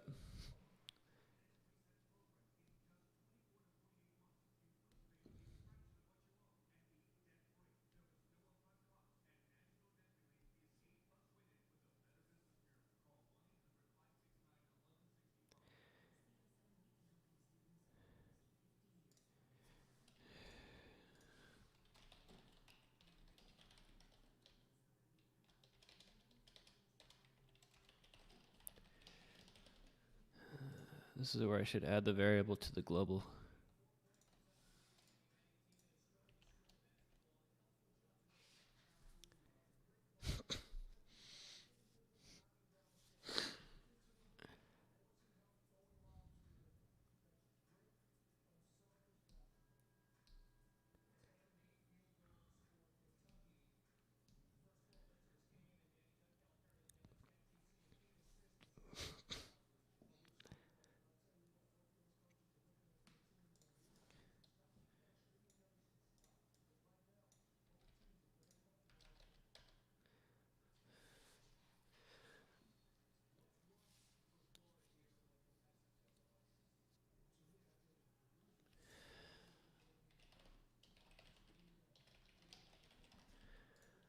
Trying to troubleshoot here.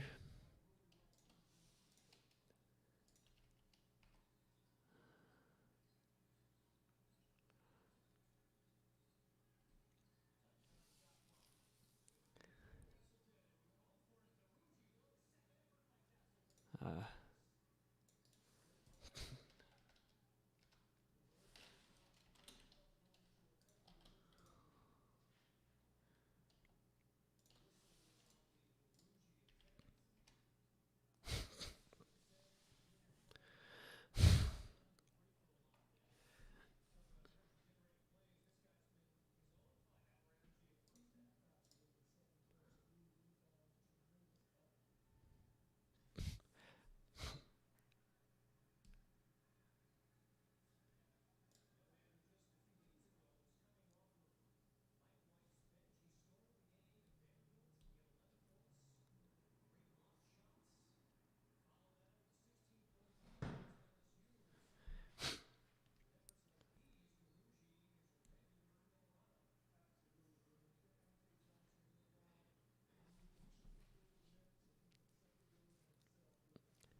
0.110.9. So this is the best one right here.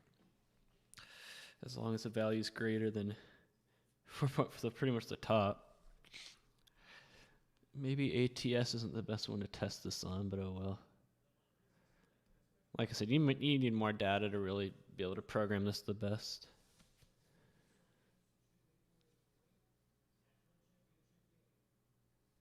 But I still think I can move forward.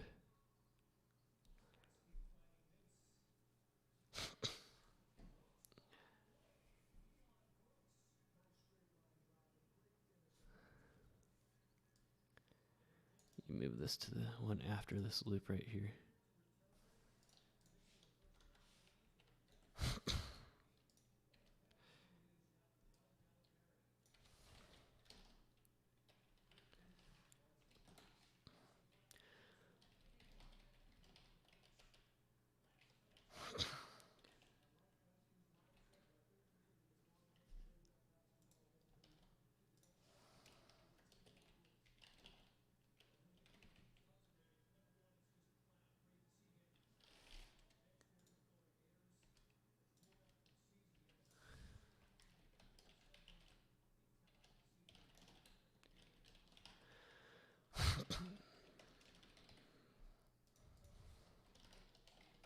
I think when we get to totals, it'll be more clear because it'll be more data. That it did better yesterday.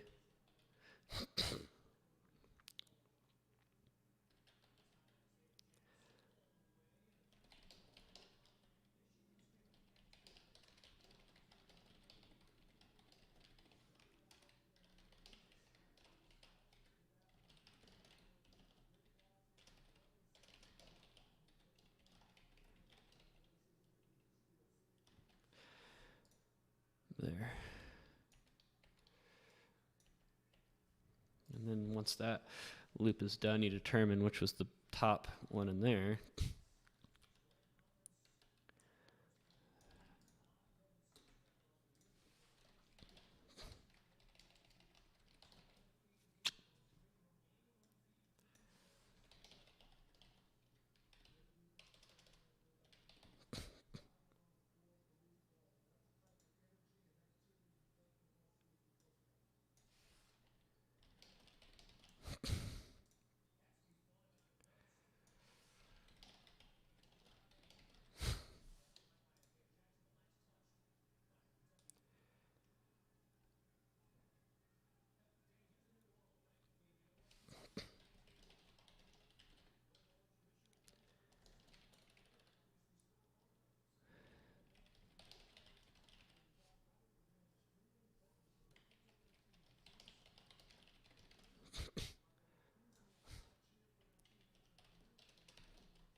Ha. Perfect.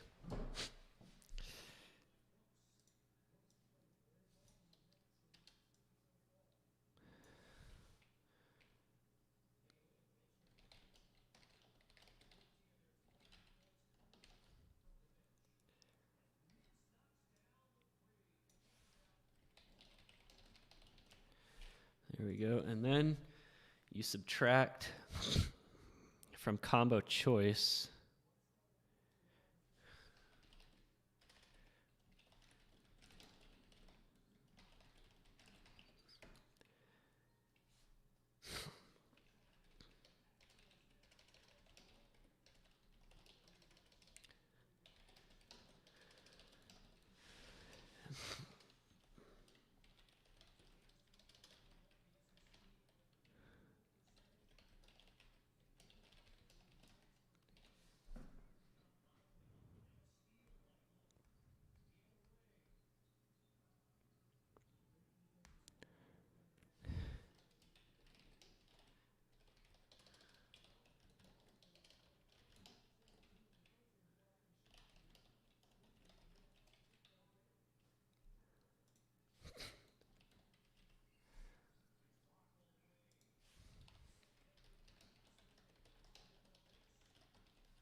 Let's see if that worked. Might have a breakthrough here. I think my vision's all coming together, and it is. It's coming together. All right. All right.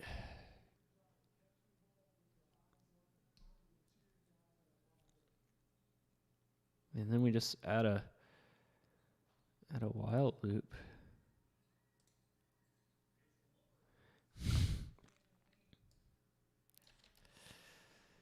Oh man, it's coming together.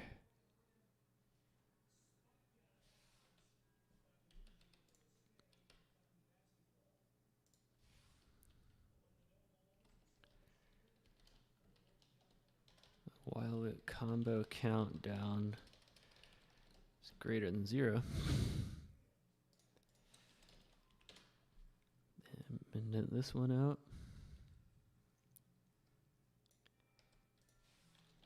Let's see if that worked. Might have a breakthrough. Oh, almost there.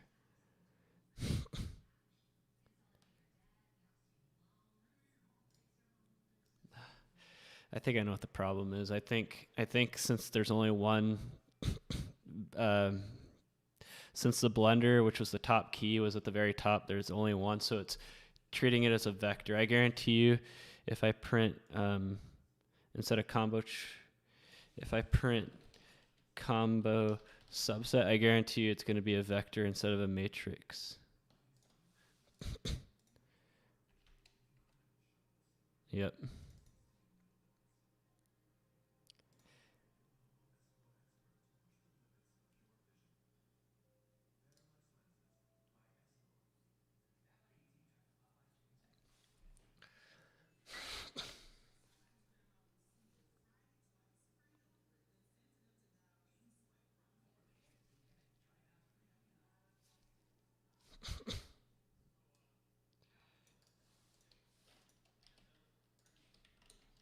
Hold on a second.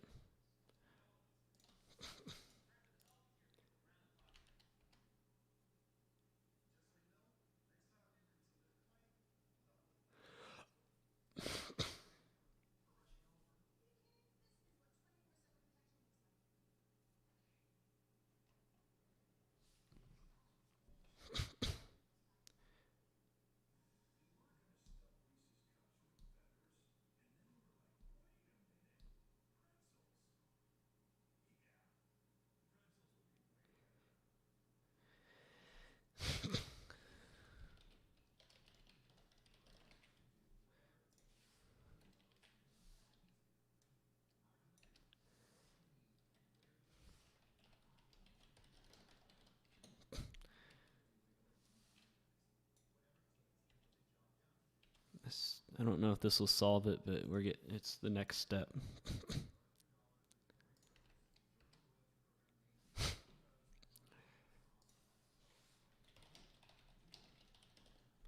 Yeah, I guarantee it's going to be a vector. Watch. It's going to be a vector. Yep, that right there is a vector. So we need to make that a matrix if it equals 1.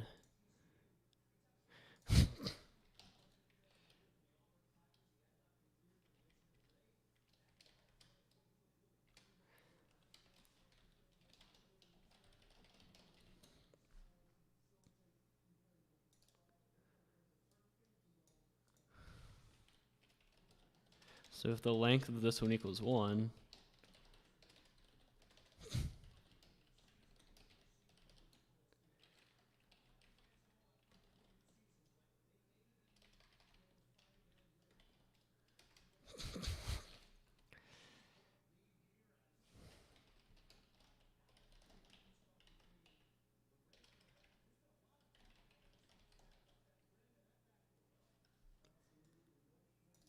I don't know if this will work. I might have to do an actual matrix.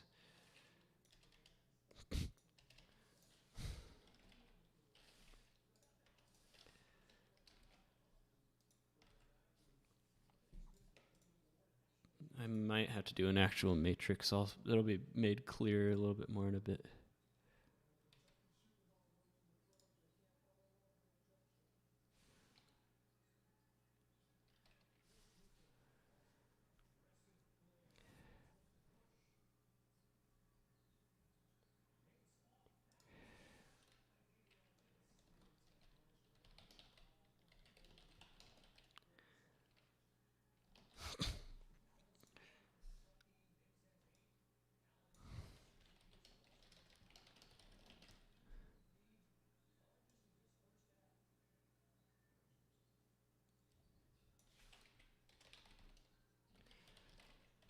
I bet there's people who have, if anyone's tuned in recently, they're probably like, what the hell are you even doing?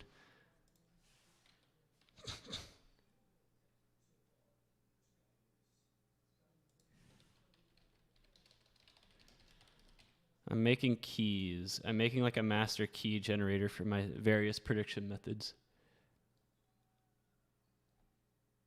I don't know if the as.matrix will work, though. We'll see. Yeah, it didn't.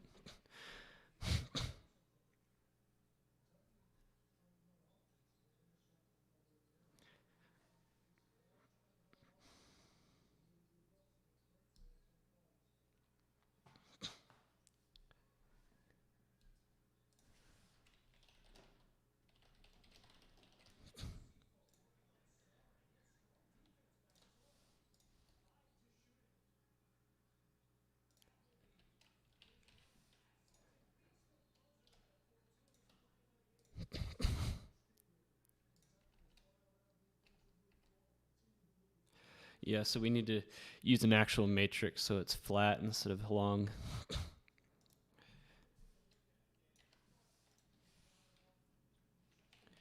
N row equals 1, n call equals 7. And that might do it. That might do it. Or not.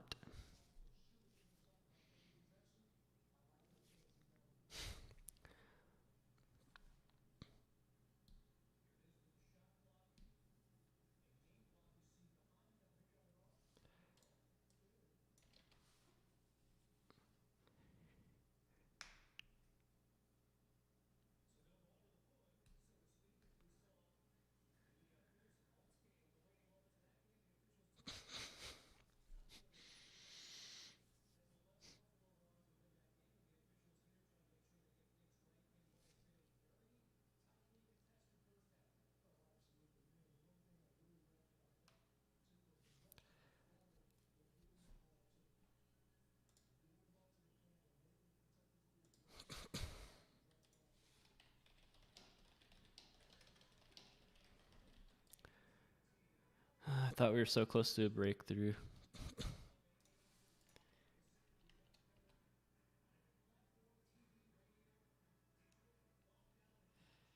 It's converting that to a matrix too. Dang it.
So we're going to have to also convert that to a matrix if it's only one. Yep.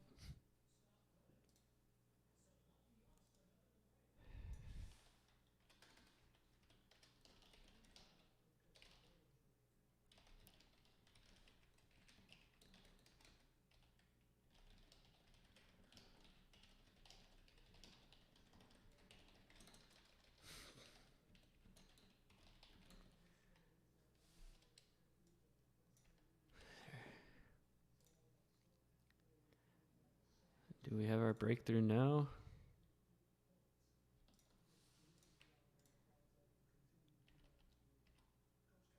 We're almost there.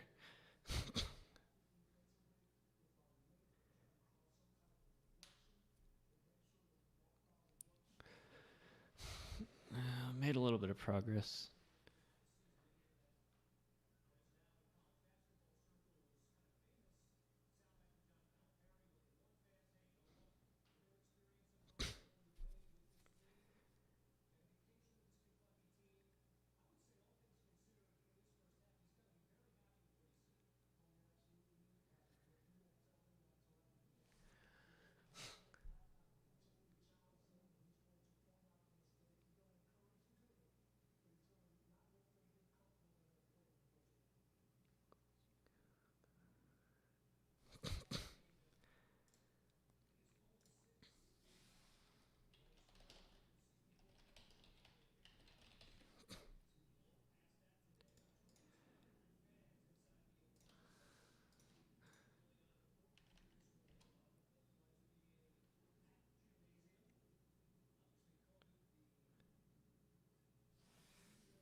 I think I get what's going on.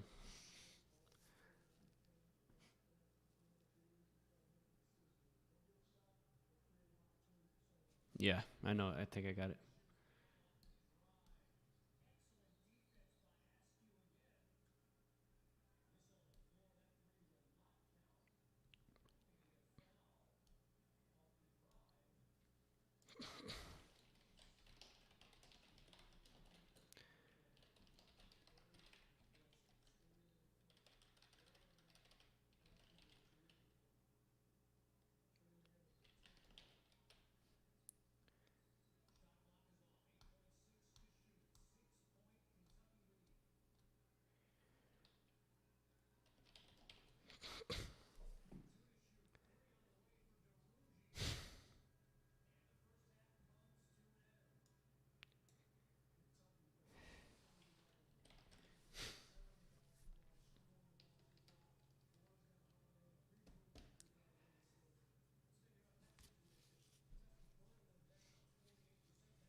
Maybe that'll do it.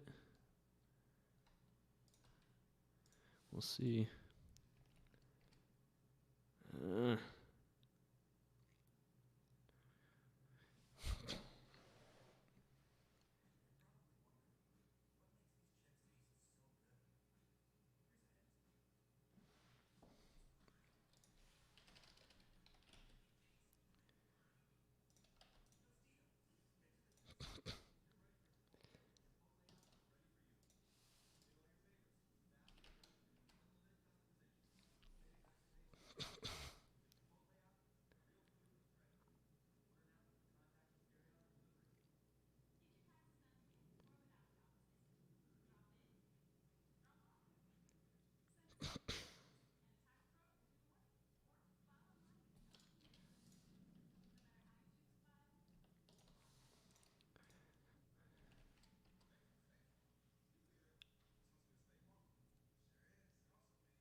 I thought we had it.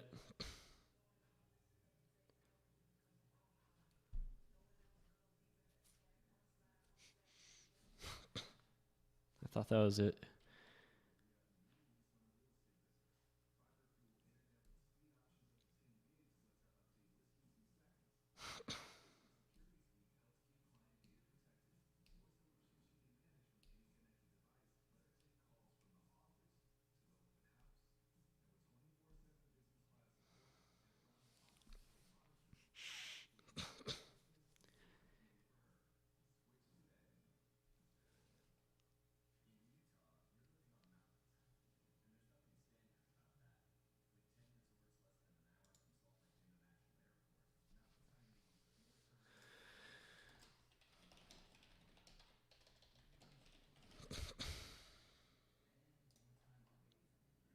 Troubleshooting.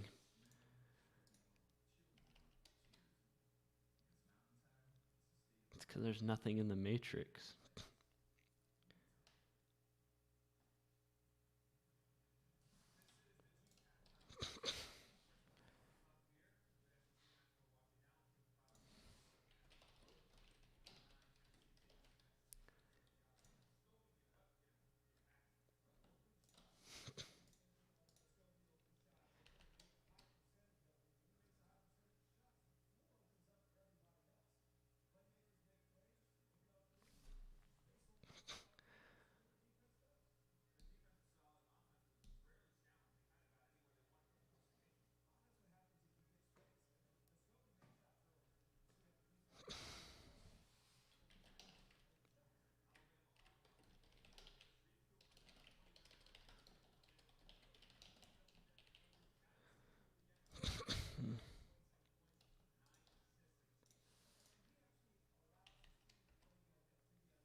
So it's still referring to a number that should have been deleted.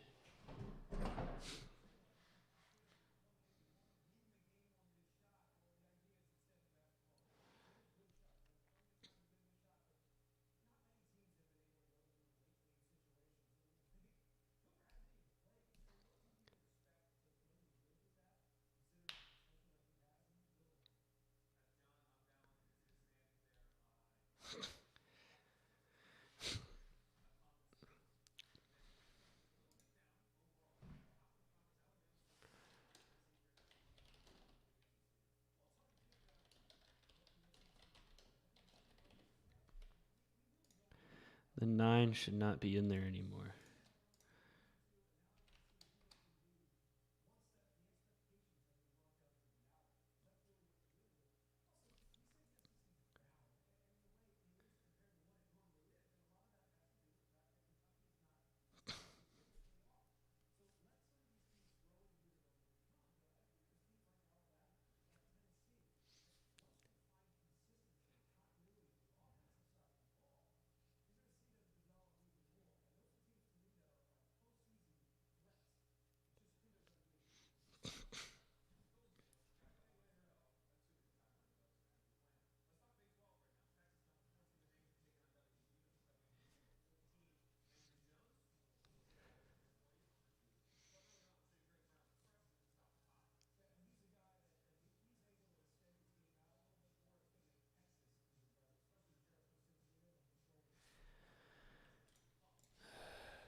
Maybe that'll work. It's worth a shot. Oh, we're almost there. 9.84 keeps showing up.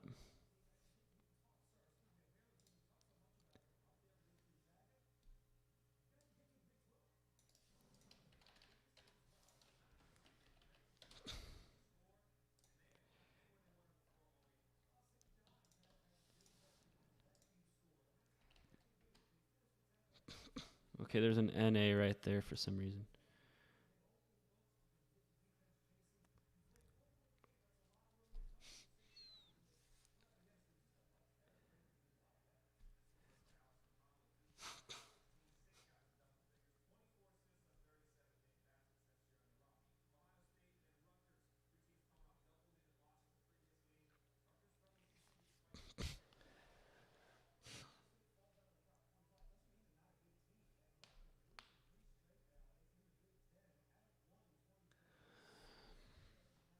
My head's spinning.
Let's see.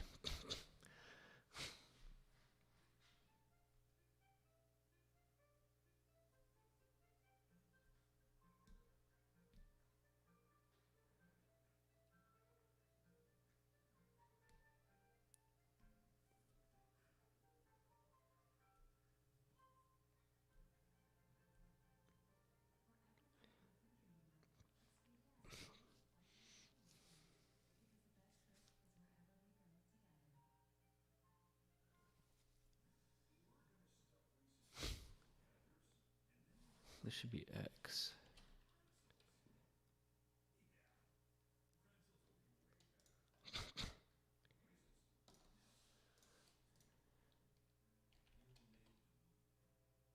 Oh, I thought we finally had it.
Could this be it?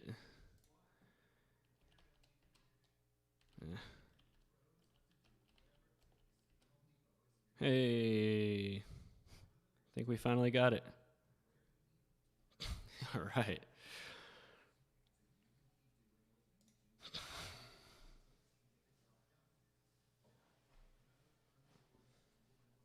I think we finally got it.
We are making progress.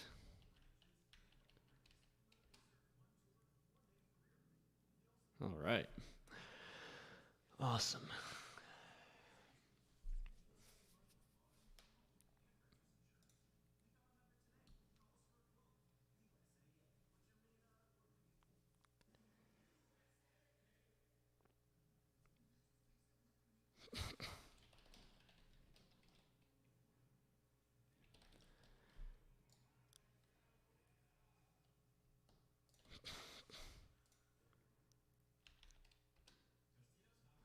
Yes. Yes, yes, yes, yes. All right.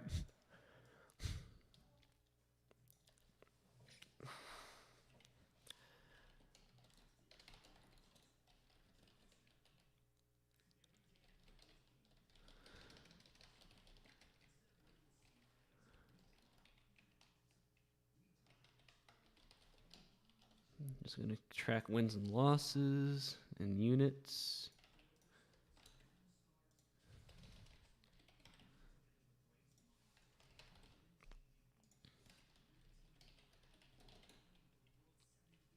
Typo.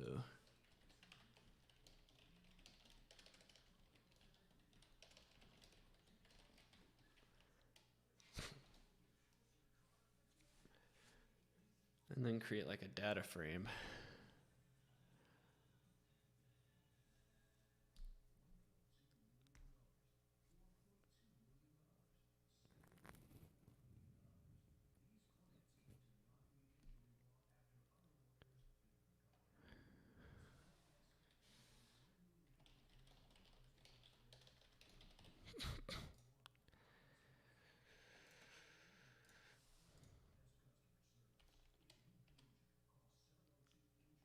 Typo.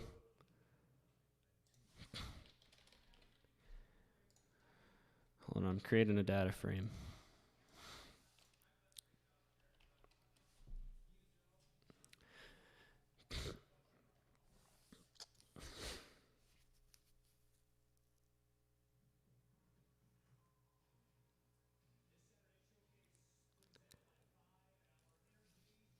So then that's the criteria. And then this will be all the keys.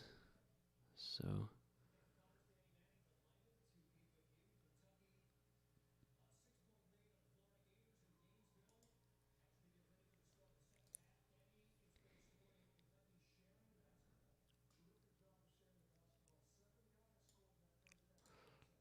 so 6, and then wins, losses, units.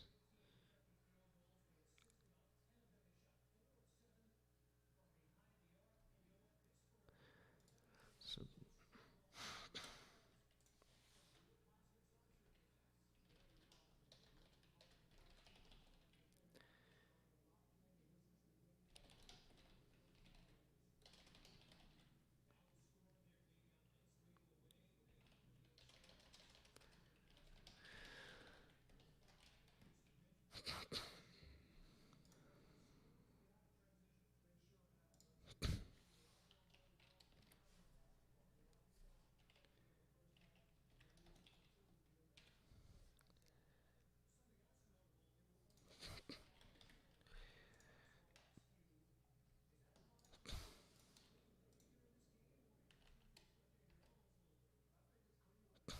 So key,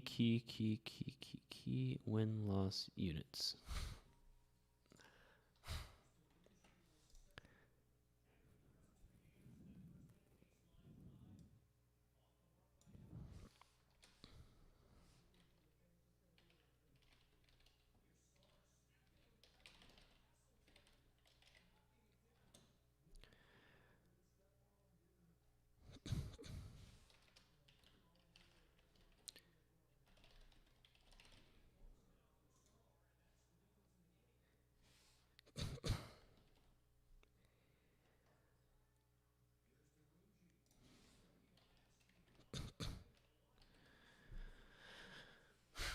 Awesome progress.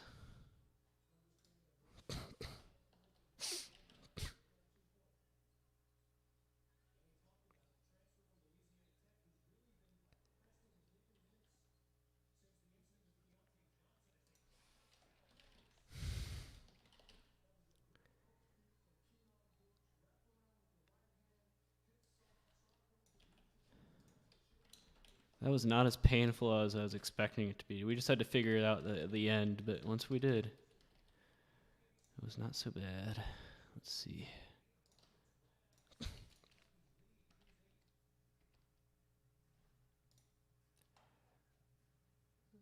Oh, son of a bee. Why is that still 0?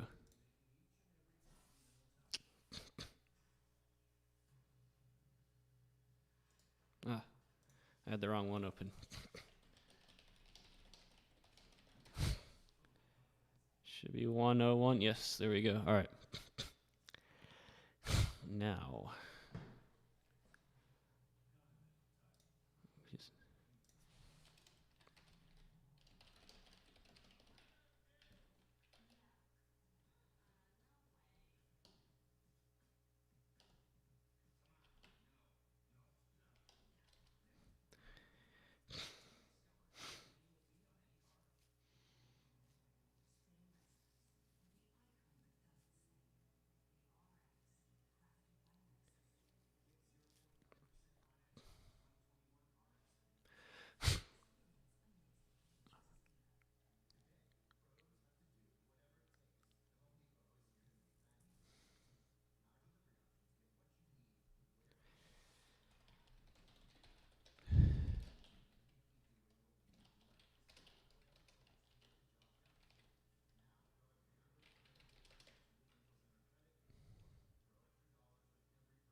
See if that works.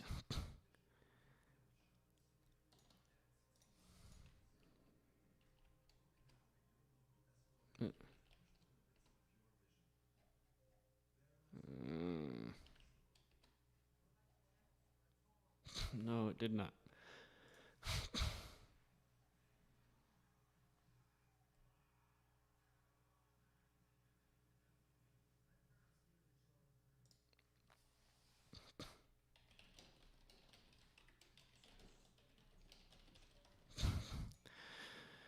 Why did that not work?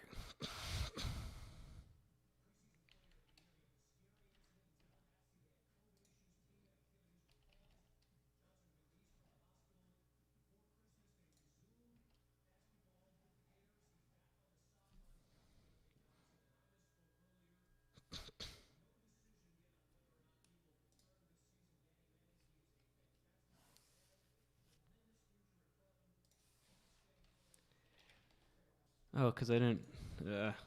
Dumb me. Sometimes it's just like one small thing you miss. I forgot to put the double arrow. Huh. All right, there we go. Now let's see if that works for all of them.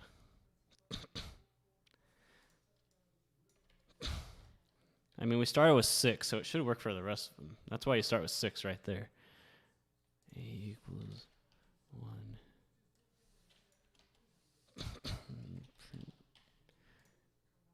If I get an error message, I'm gonna be so mad.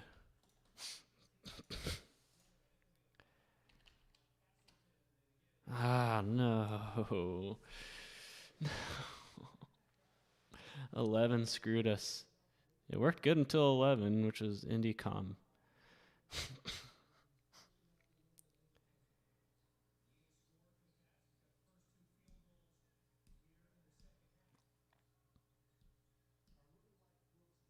This shouldn't be negative.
The intersects aren't working.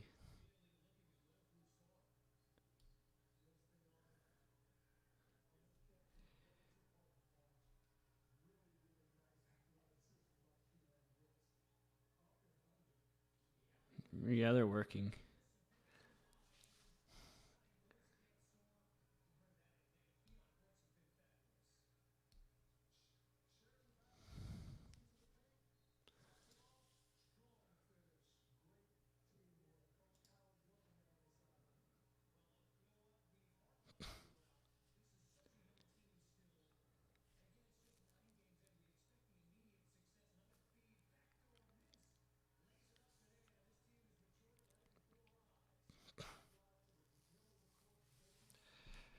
For whatever reason, the subset from up here returns 0 rows. For whatever reason.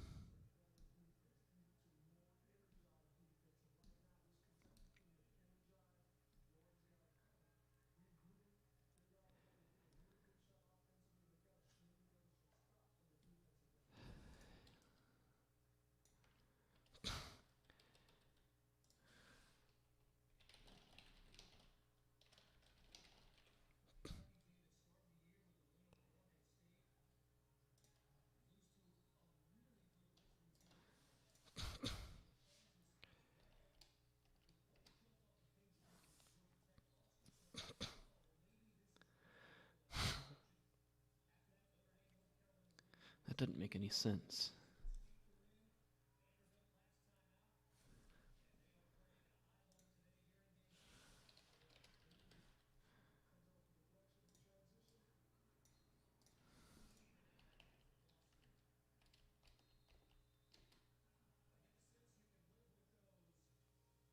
Should it be named Com or Comb? I think that's it, yeah.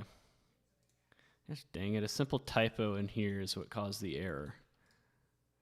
Any other comms in here?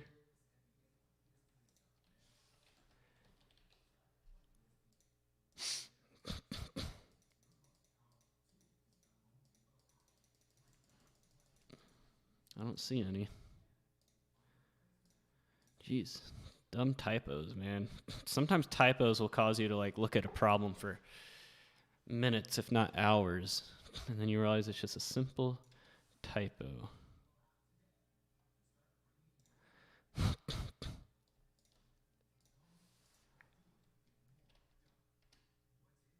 All right. And here is our key roster. And this is our key roster for all my metrics. So that's for spreads. So the best one is, what you would do to use this is you'd sort it by this column. So any of these 3s right here would be the best.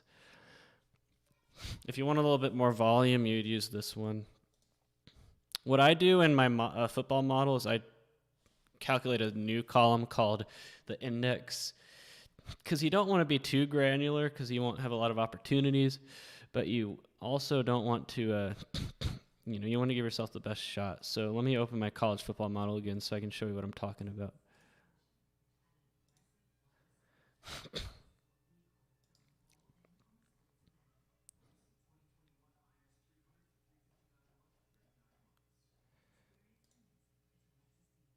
Where's my betting folder?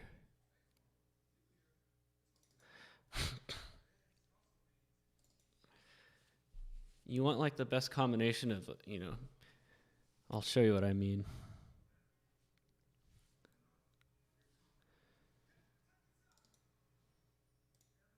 So here's this. So I have like an index column, right? Because if I sorted it by like the most units or the most, I wouldn't necessarily get the best ROI, But if I sort it by ROI, look at this. Like, yeah, it's 100% ROI, but there's only one play out of 379 that fit the bill. So that's what this index one is for. It's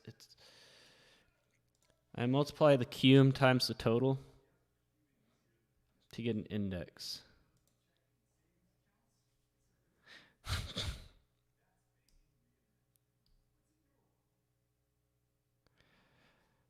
So I would probably use this one right here just by looking at it. I think this one had the highest index, but that's because it's the only one that has like a number, just the ATM by itself. So let me do an index column anyway.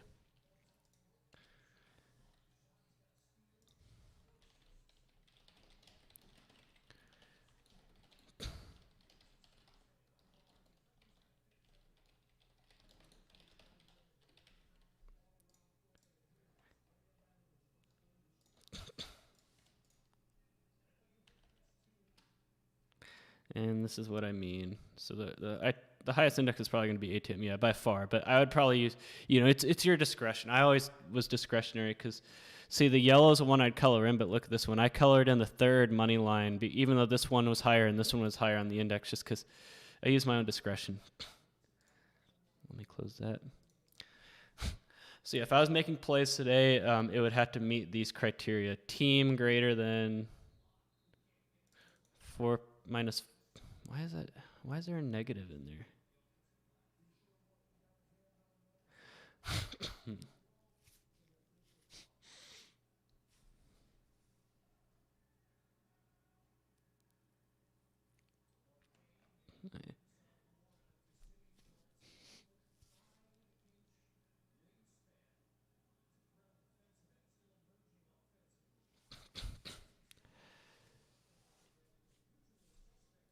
There shouldn't be any negatives.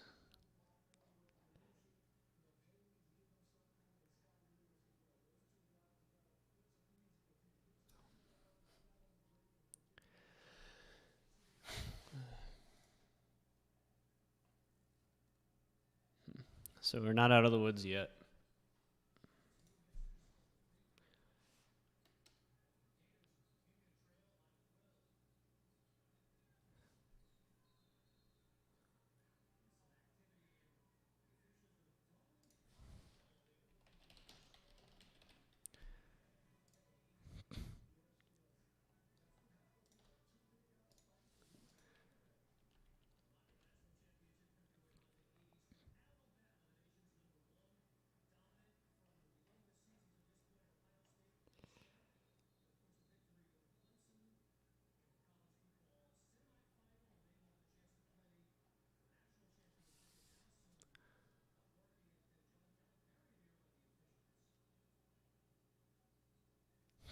I get it. I know why. Dang it.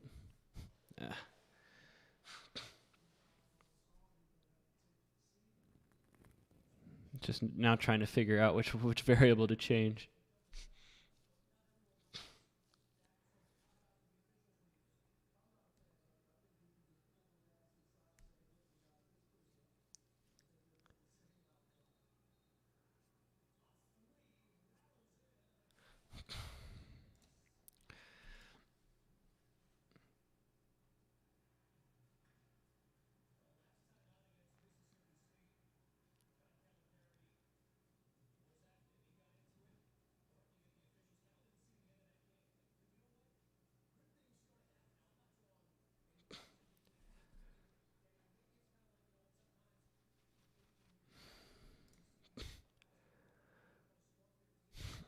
I'm going to try something. So let's find a thing where it's negative.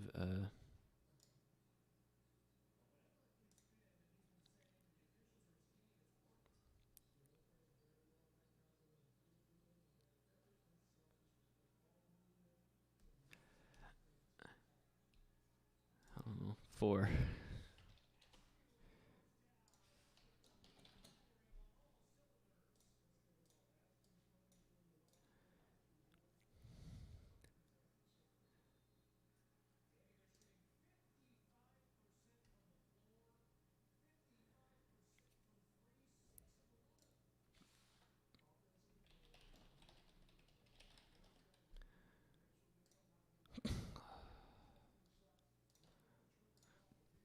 As much as I'd love to move on to totals, I can't.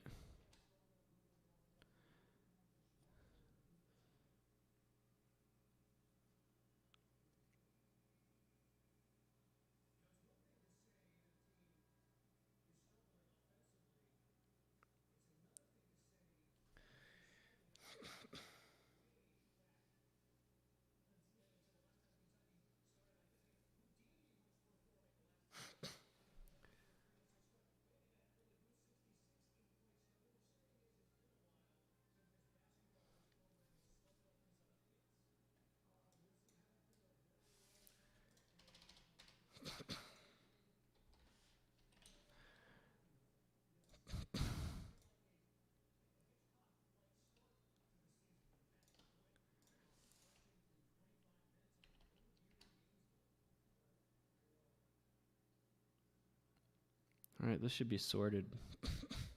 It's not.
All right, so it's pulling the wrong.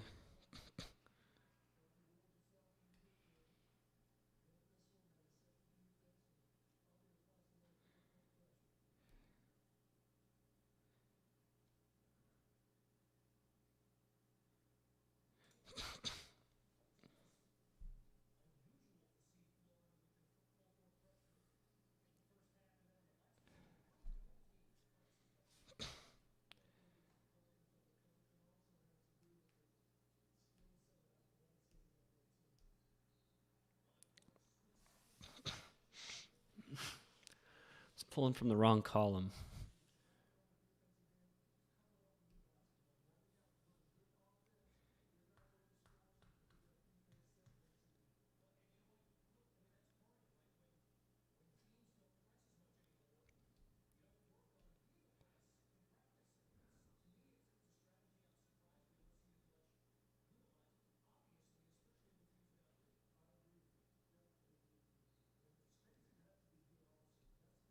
Ah.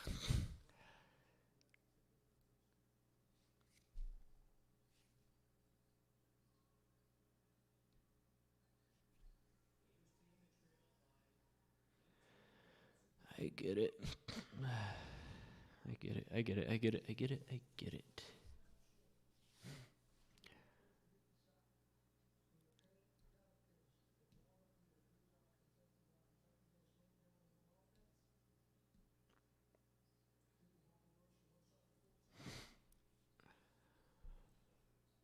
Here's our problem right here.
I'll just have to do a loop. That's fine. Oops.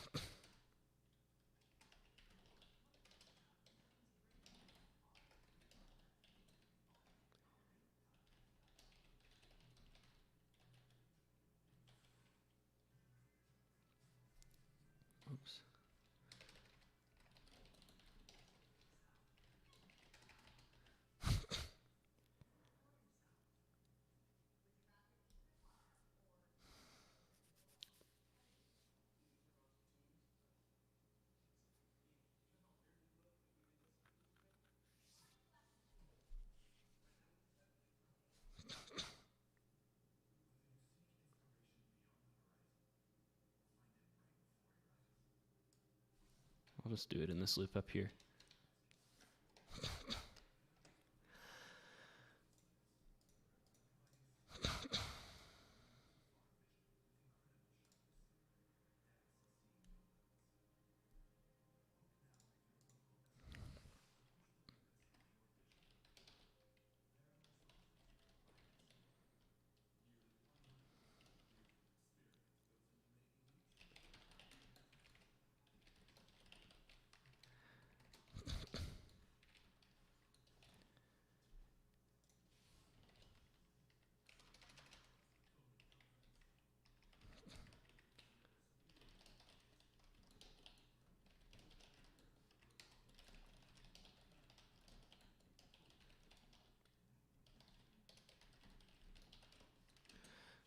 All right.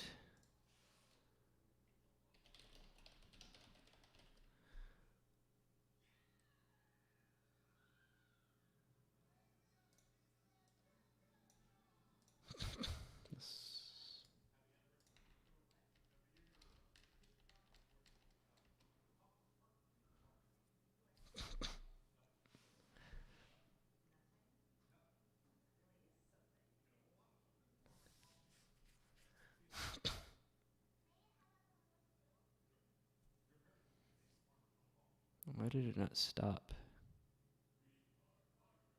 I put the breakpoint on.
Have we finally made progress?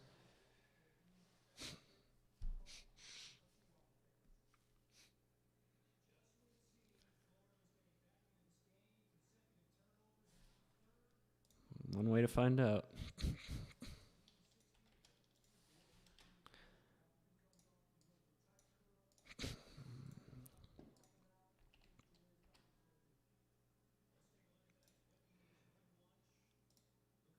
Looks like it, yep.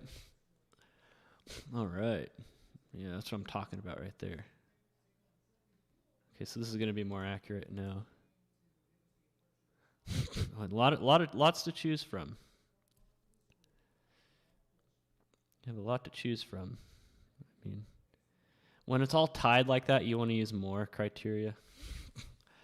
So blender, simple, and combo. 5-1 yesterday against the spread when these criteria were met.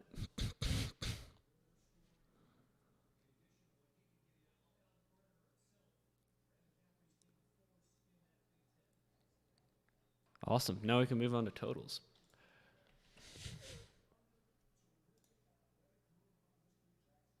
Right? All of that just to do spread. But it'll just be a copy and paste from here on out.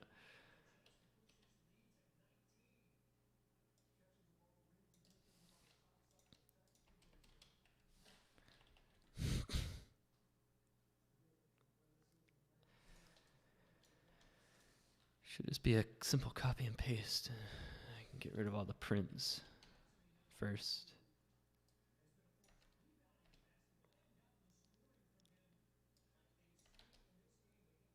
Let me just make sure it doesn't print everything first.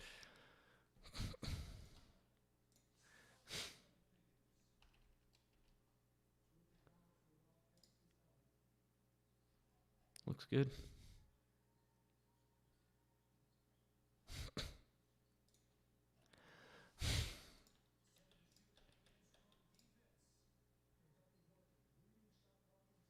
Probably didn't do it.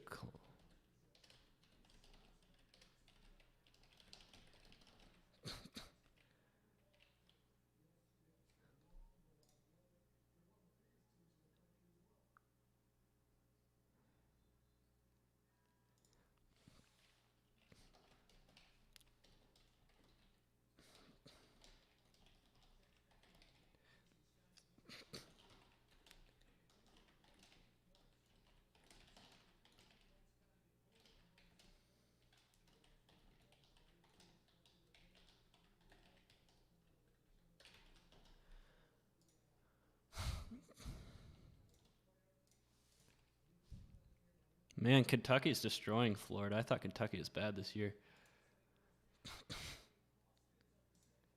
Why didn't you change the combo name? That's why. Double arrow.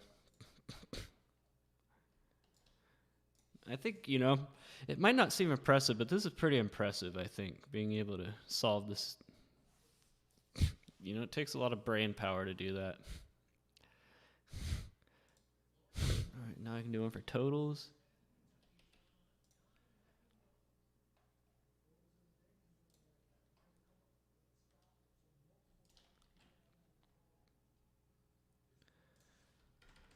Copy and paste job and just changing some things.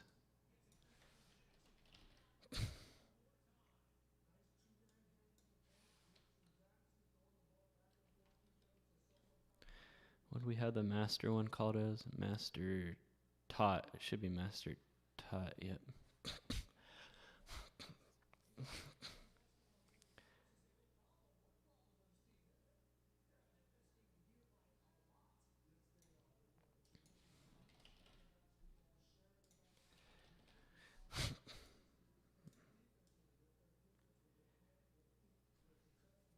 It's probably just going to be changing ATS to taught. That's pretty much all it should be because it uses the same framework. No, I had the selection. I can get rid of all this, by the way.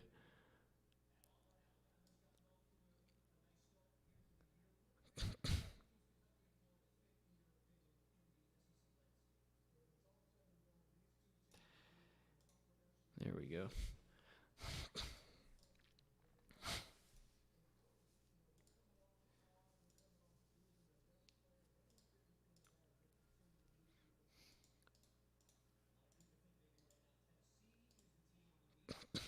All right. That should all it should be. Let's see if that works.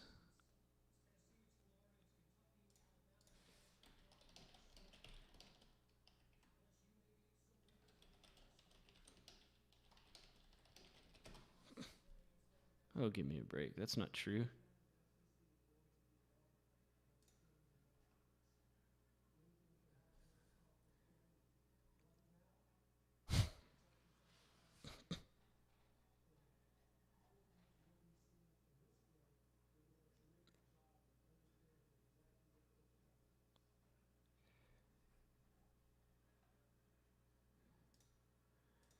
Why didn't the code run?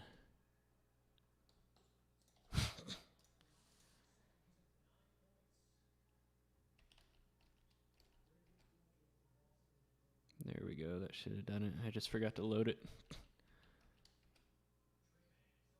And there it is. Oh, wow. Higher indexes here. ATM. ATM might have the highest index. Yep. But Blender and ATM, when combined, has a higher ROI. I should probably create an ROI column.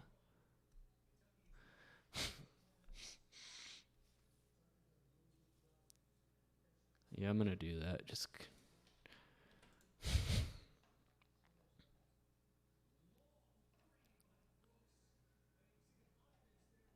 Man, Kentucky is destroying Florida. What did my model have it as? Let's look.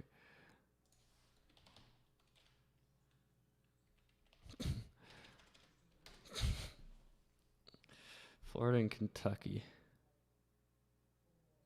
That's yesterday. That's right. I forgot about that error. Oh, well, I'll look at it later.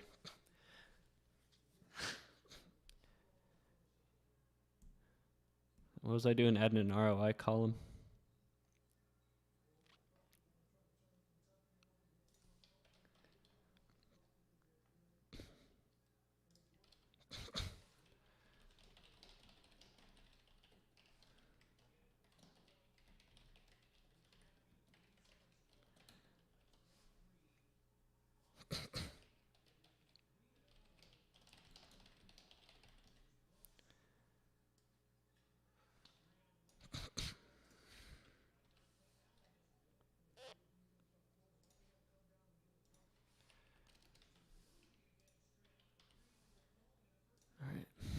Let's see what the ROIs are.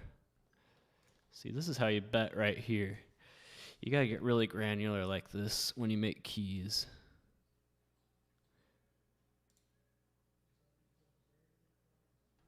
Crap. That didn't work. I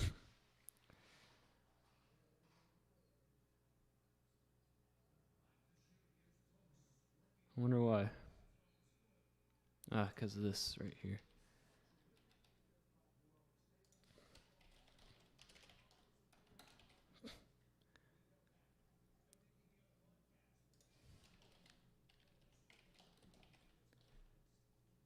And I forgot to change that right there.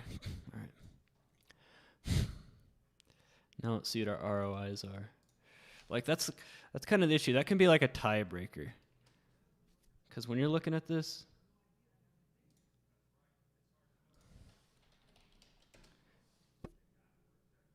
I forgot to change that. Dang it. That needs to go to 18. All right, now. But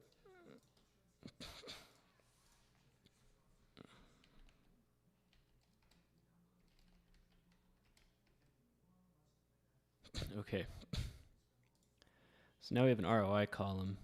So like so these have ROI of 100, like 100%, but obviously it's too picky. You don't want to be that. That's why index exists. So like if you're trying to pick between all these, you got ATM's the highest units. I'm thinking about creating it. Actually, the index should probably be ROI times total instead of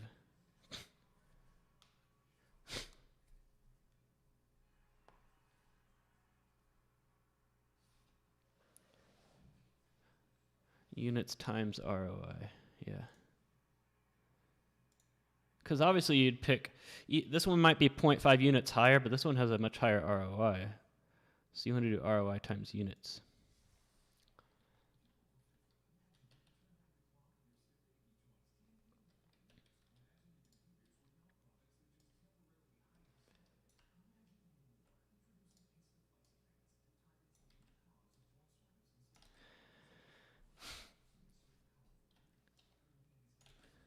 All right.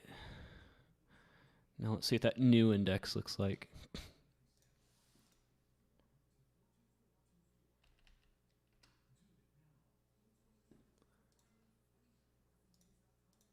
Of course, well, yeah. I mean, if they went 5-0, that's going to be their highest index. And then you got this one right here, 9-2. Blender and ATM 14-6.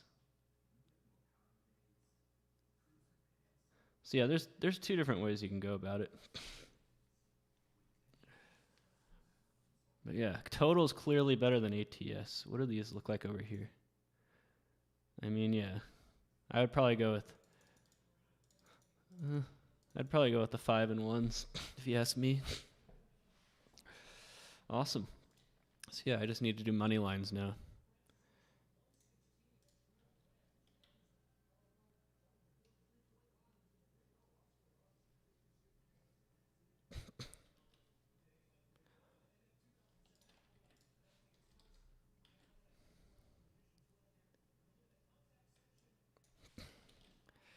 This is awesome.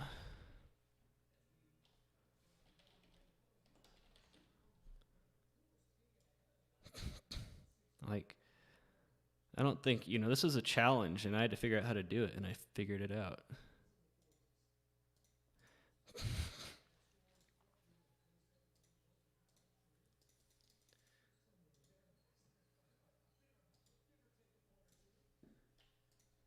Now let's look at money lines.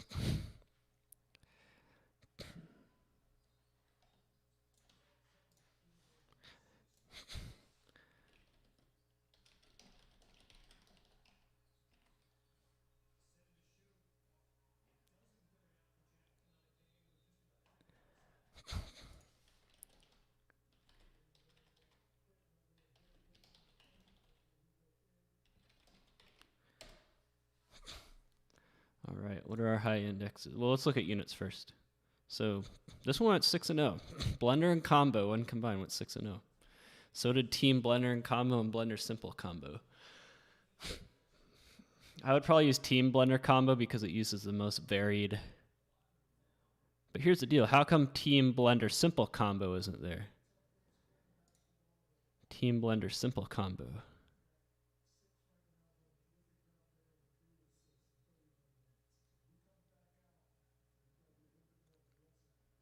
Huh. Did I forget it? Yeah, I forgot it. I'm going to have to add that. I forgot it in the roster. That's why I was like, wait, if these are all there, then where is Team Blender Simple Combo?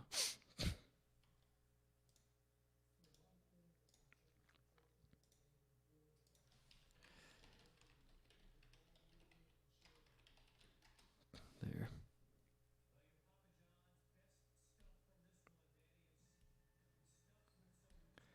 I think that should be the only one I'm missing.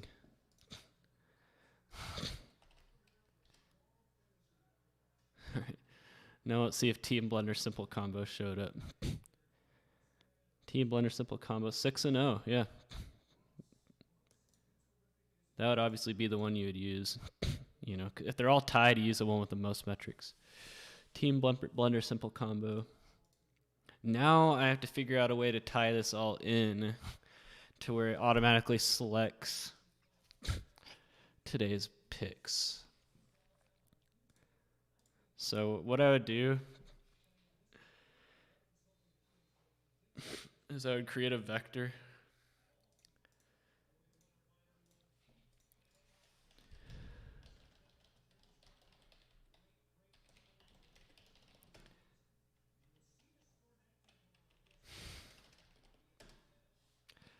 So, I'd go through this and be like, okay, I'm going to pick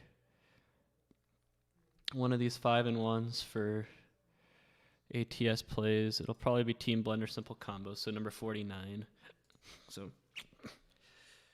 2 days, keys equals C. So 49, ATS first, then totals. Which one would I use? The 9-2 or the 5-0? I'm going to use the 5-0. I'm going to use, 55, Indie Team Blender Comb. Hang on. No, that's wrong.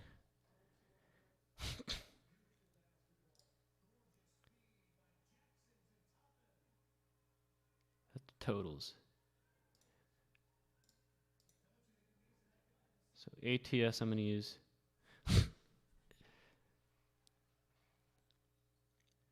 Team Blender Simple Combo. Team Blender Simple. Why does this keep changing every time I sort it? It should stay the same.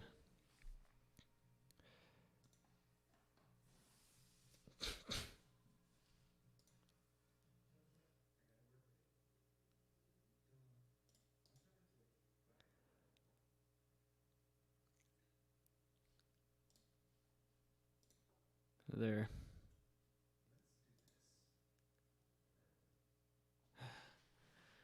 No, I want the I'm trying to get these numbers right here so I know which row number it's on.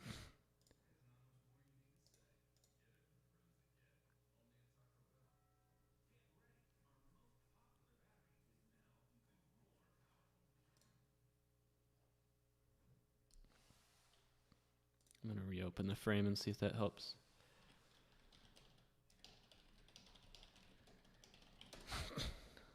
So, nope, dang. It's because the first time I sort it,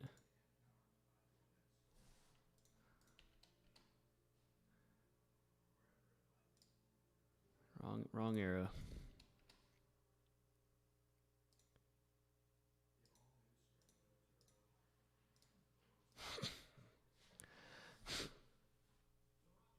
I'll probably have to create like a ID column.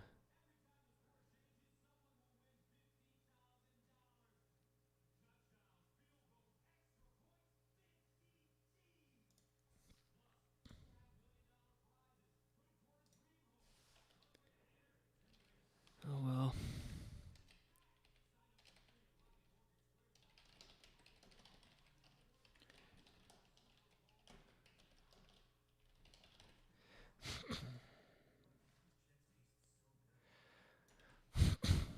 It's like those minor annoyances.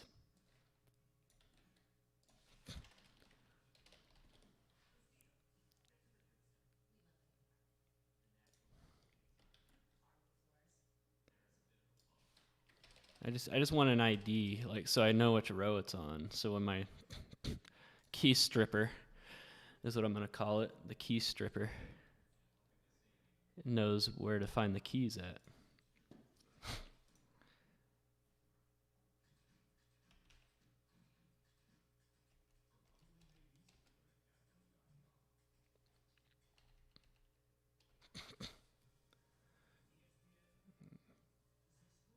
Why is there an NAN? Why did that not show up before?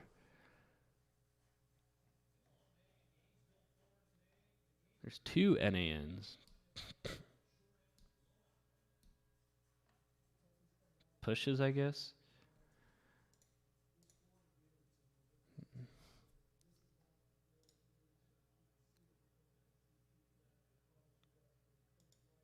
Yeah, because the high point would be 0 on the push. So yeah, that makes sense.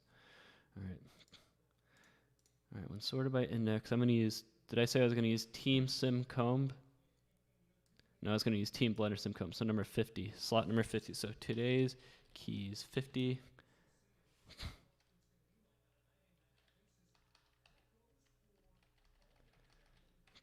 So 50.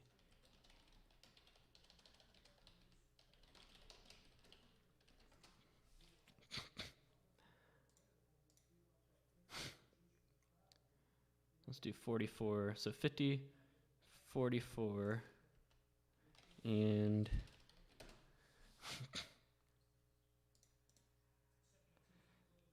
one of the 6 and O's, obviously.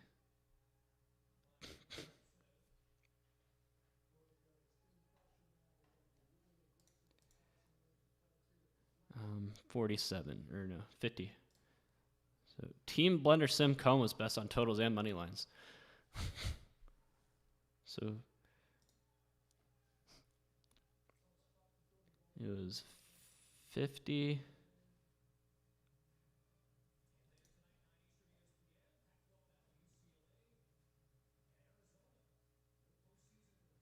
50, 44, 50.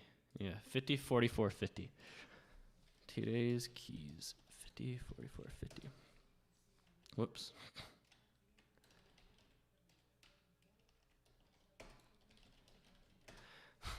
So now I'm going to create a new function. Yeah, I'm still going. I'm an Iron Man when it comes to this stuff. I haven't even like gone to the bathroom or eaten or drinking anything since I started the stream over 5 hours ago. All right. I'm like an Iron Man when it comes to this. All right, so now I have the key generator, which is awesome, by the way. That's the most ambitious key. Like, not even my college football key generator is that detailed. It would just find the top key, and then the rest would just be 0. This one found the key, and then the next best key, and then the next best key. So now I'm going to call this the master key stripper, which, strips the games, the values from today's games. Not stripper as in like a stripper, like female stripper, but stripper like to strip the keys from today's games. All right. So, what is the data frame that I have from my... I think it would be formatted WPT5 pre. I might be wrong. Yeah, this ain't it. That is not it. Is it master results frame 5? We're gonna have yesterday's in there. Is it bet value frame 5?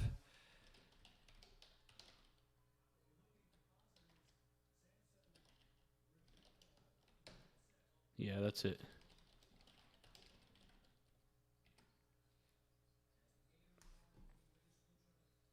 So I'm gonna have to do with this what I did with the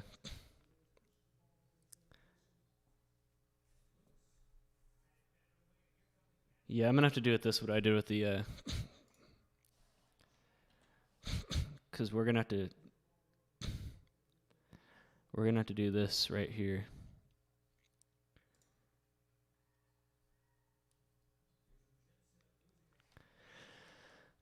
But good thing we already did it, so I can just copy and paste it pretty much. So I'm gonna call this master key strip set.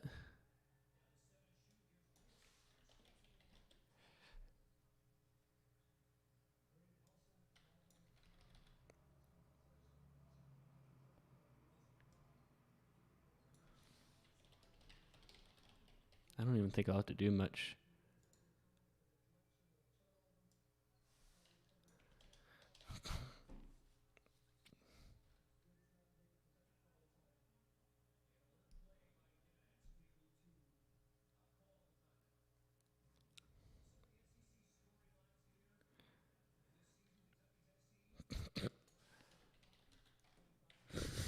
I'm just going to replace the DS with the ST.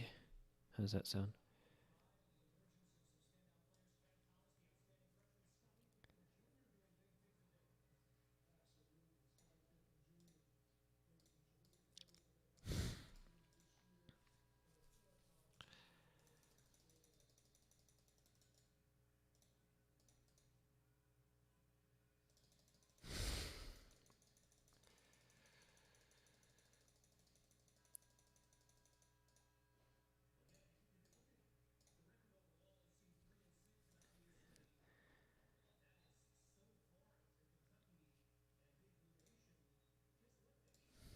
I'm not going to be... Nope.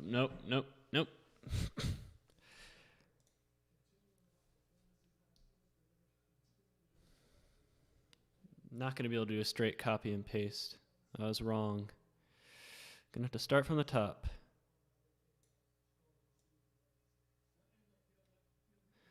Gonna have to start from the top. Oh well. Alright, so group by... We're going to want to group it by... So we're creating a roster. So group by location, team, opponent.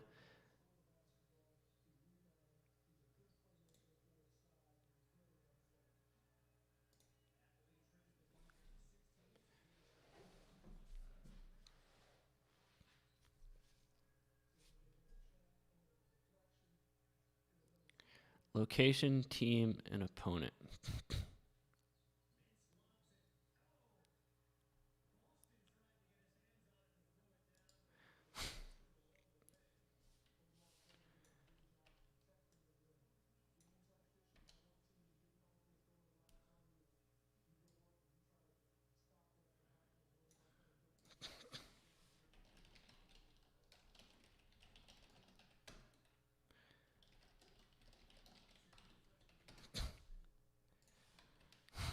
So we got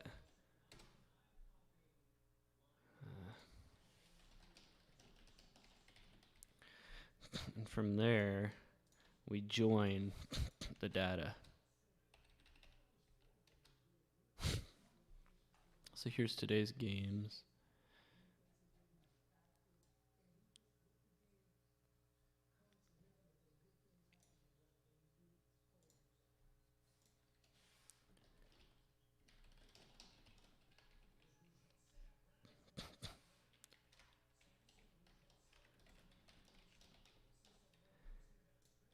And then we'll do another one for totals.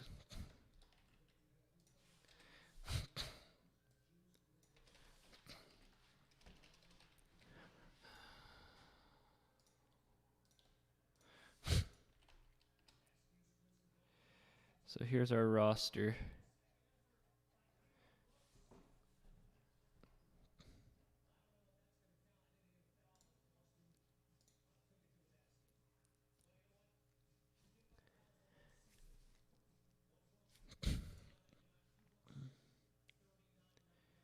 And now we can do what we did earlier.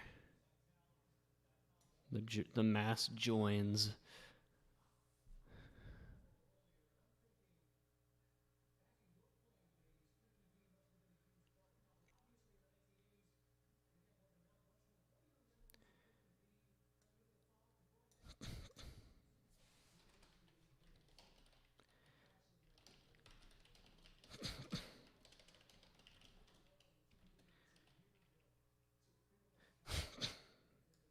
I'm just going to copy and paste one so I can refer to it.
Let's see if that worked.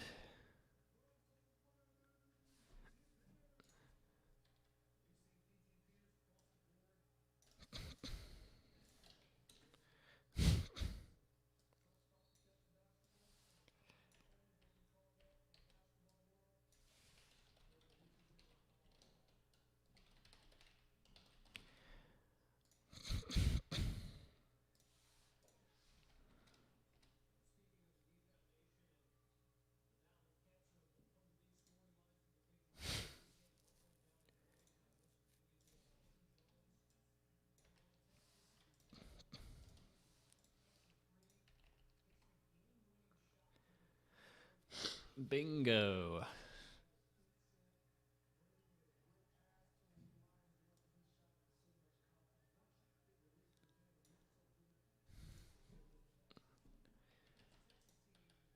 And now we do this for all the metrics.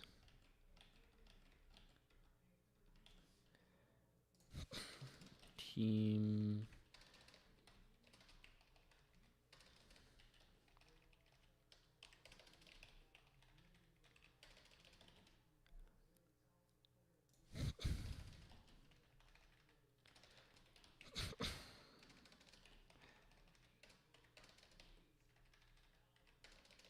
Comb.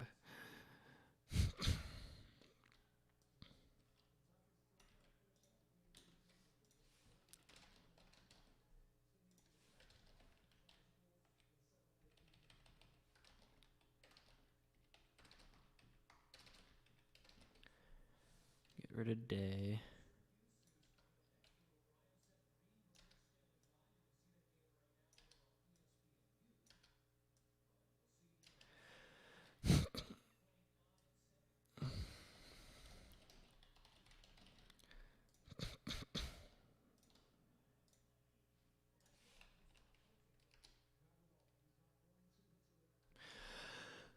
That looks good to me. Oh, we only need line in there once.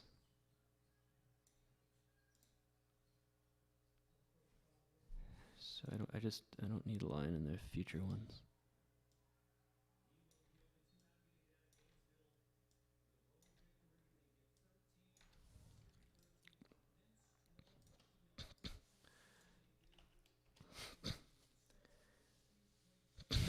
Awesome.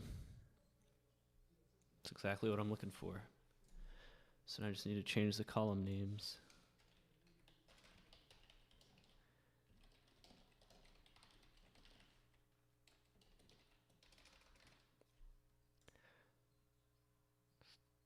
Five to 10.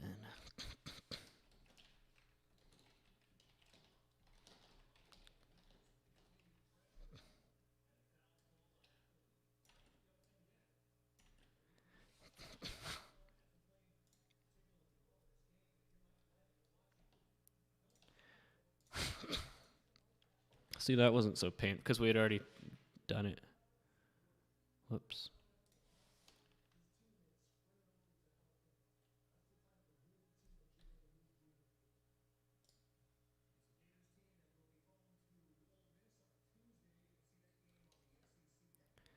What do you mean not found?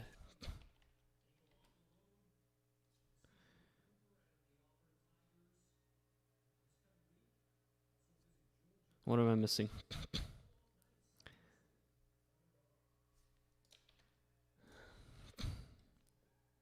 Sometimes a double arrow will do that.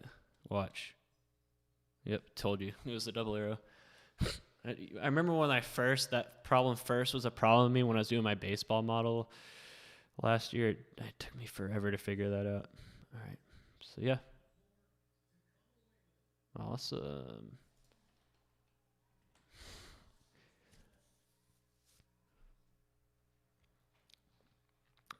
Okay, so now I just need to replicate this for totals and money lines.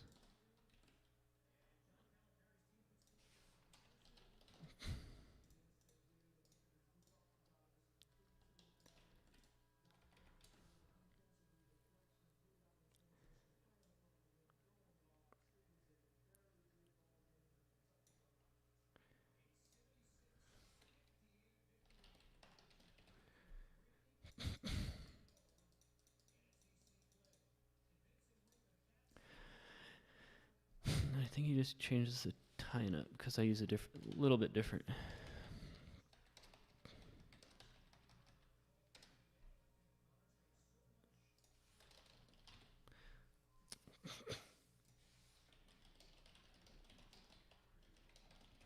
Just make sure this is better.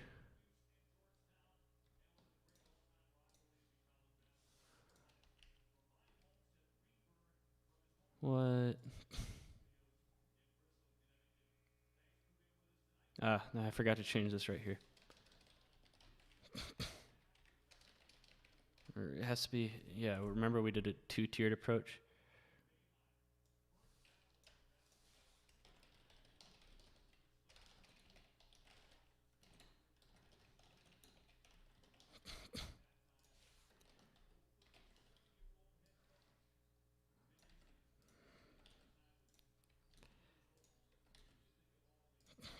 Not quite a copy and paste.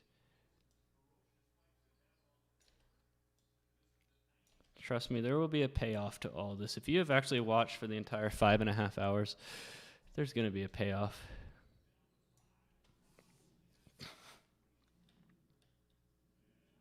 That might not have fixed it, but it'll be close.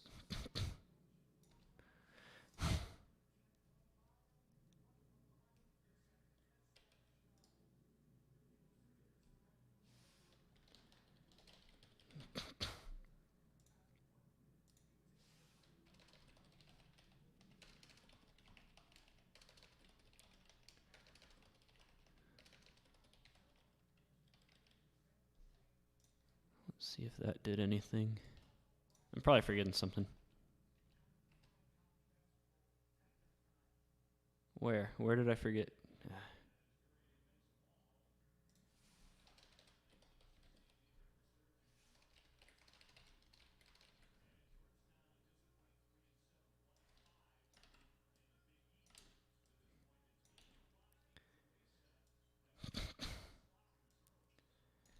Man, college basketball sucks without crowds.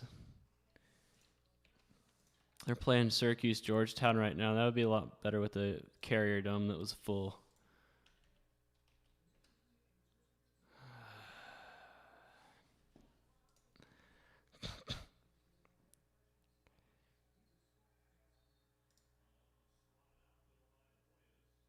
I'm forgetting everything today.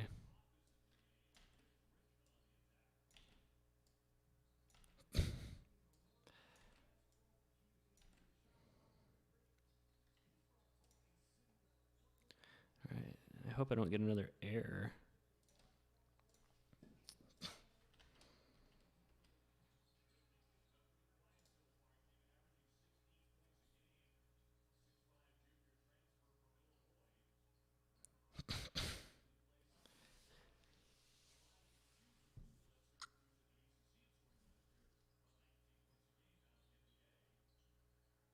What error? What? I don't know. I don't know what the error is.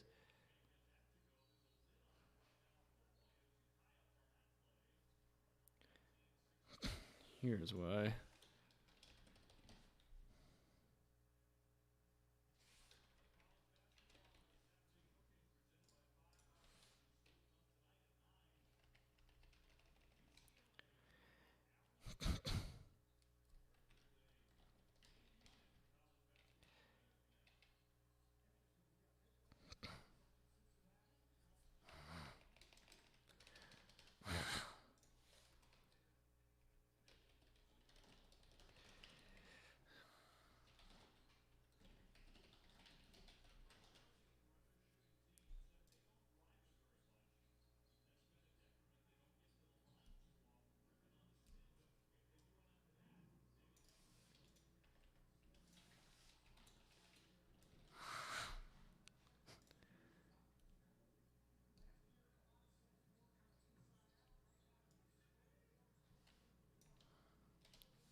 That might not do it, but we'll see.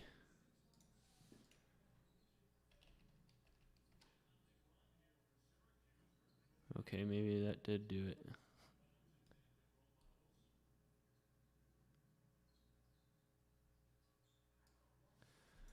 Something's off.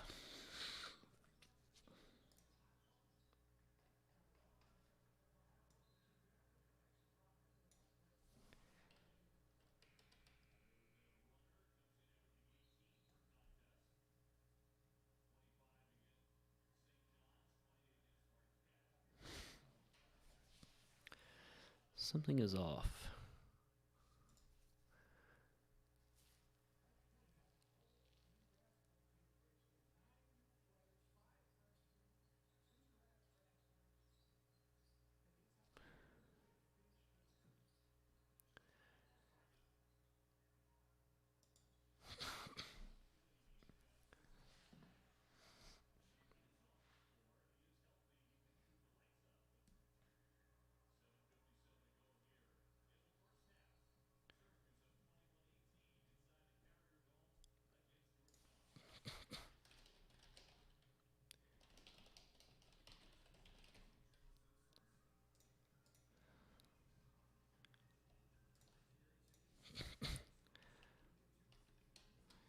The best part about working with R is being able to deal with data frames like this.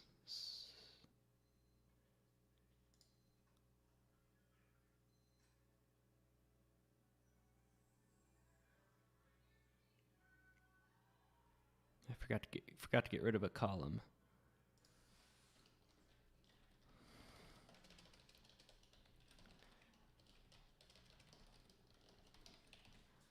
That might do it right there.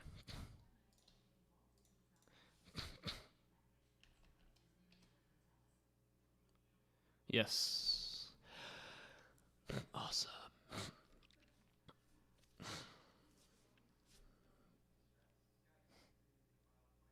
So Texas, West Virginia went over 142. So team would have picked it.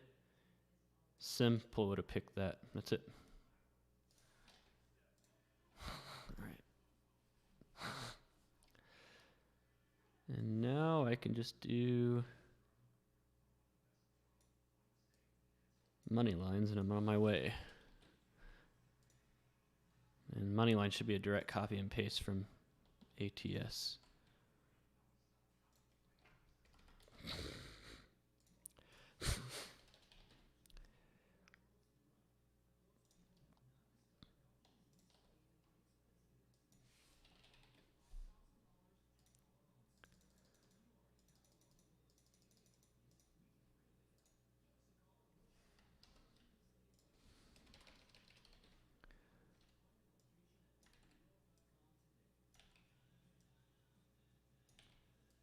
Let's do this.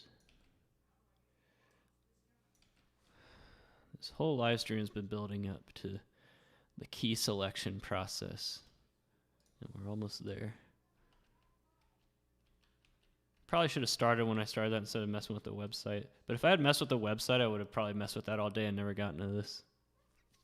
Moneyline looks good to me.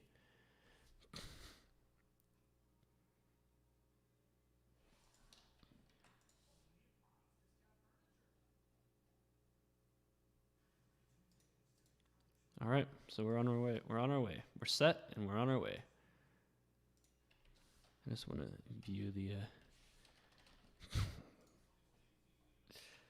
I don't know if you guys remember like an Everest College commercial from way back in the day. The girl in the commercial would be like, I can't just walk into a place and say, you know what, hire me. I needed the right training, and that's why I went to Everest College. And now I have my degree. I'm set. I'm set, and I'm on my... Why did I close that? I'm set, and I'm on my way.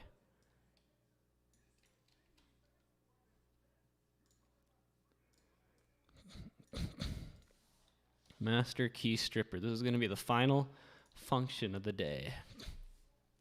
At least for this live stream. I'll probably keep working on this till midnight. But I haven't eaten or drinking anything today. Like, for the moment I got up, I was working on this. All right.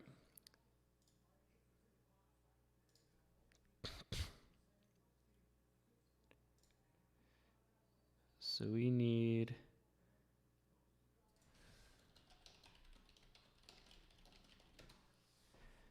that.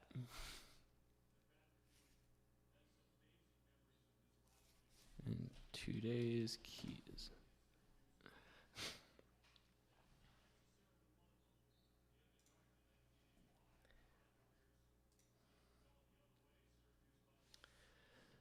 ATS key. 2 days keys. 1.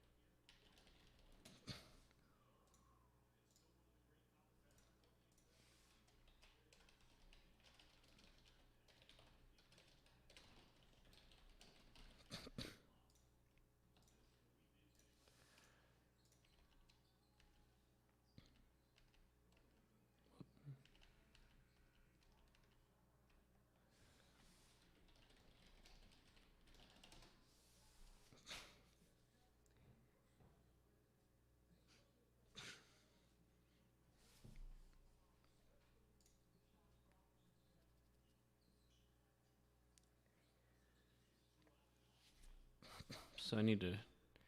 So...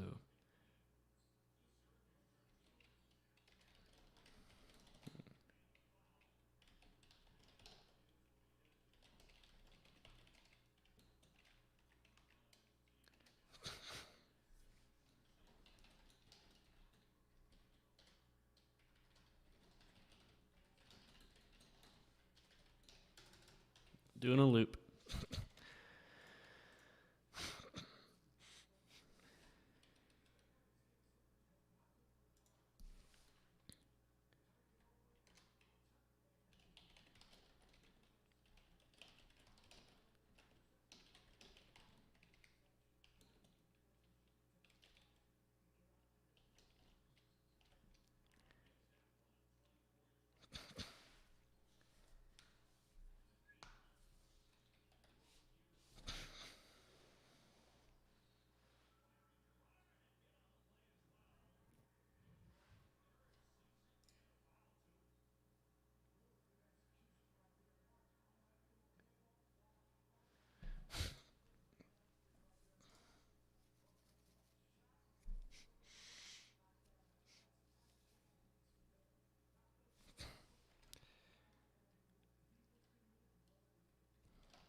same everywhere, right?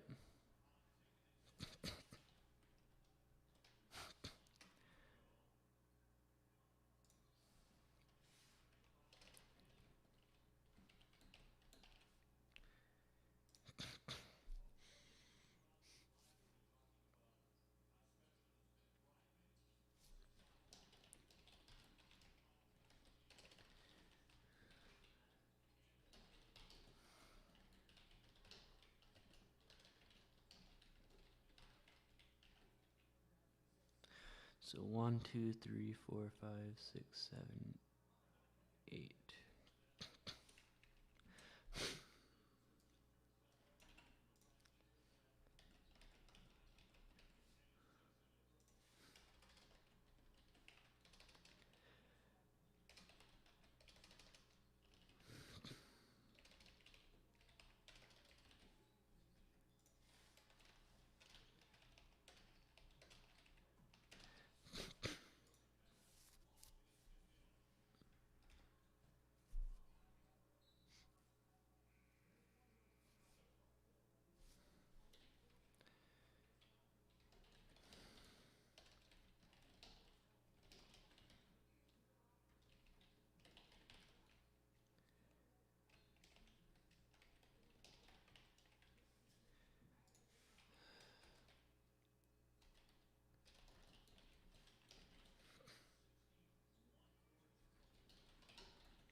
All right.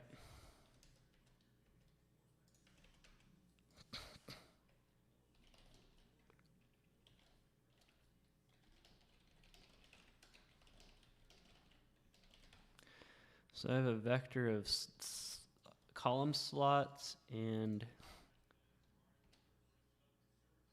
so 6, 9, 10, 6, 7, 9, 10 corresponds to 6, 7, 9, and 10.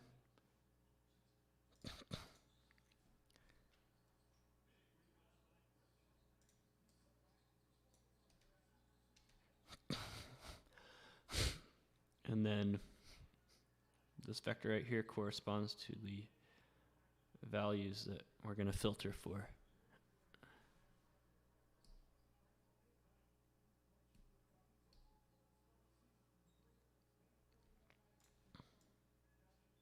So now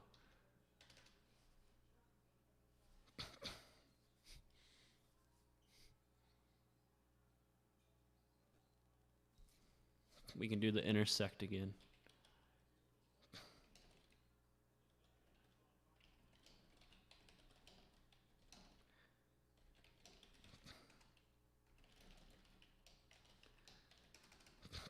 A and G are always my loop variables all the time. And then if I need to nest it, it goes B and H, then C and I, and then D and J, and then E and K. Okay, so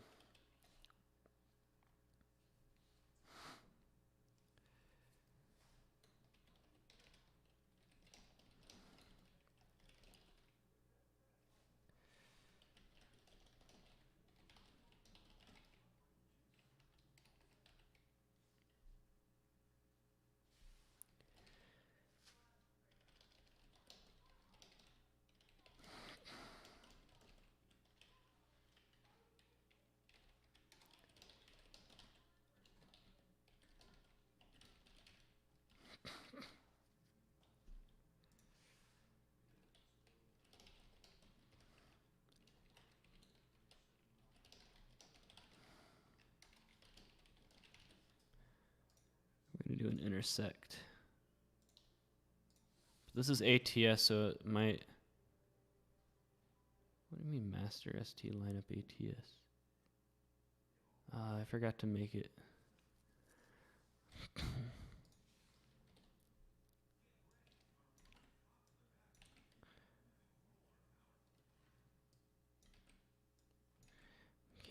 Can't forget the double arrows. So it can be discovered by other functions.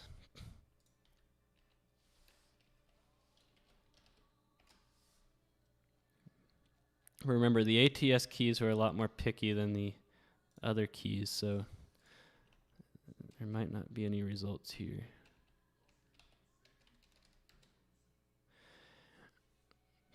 So we need to do an intersect.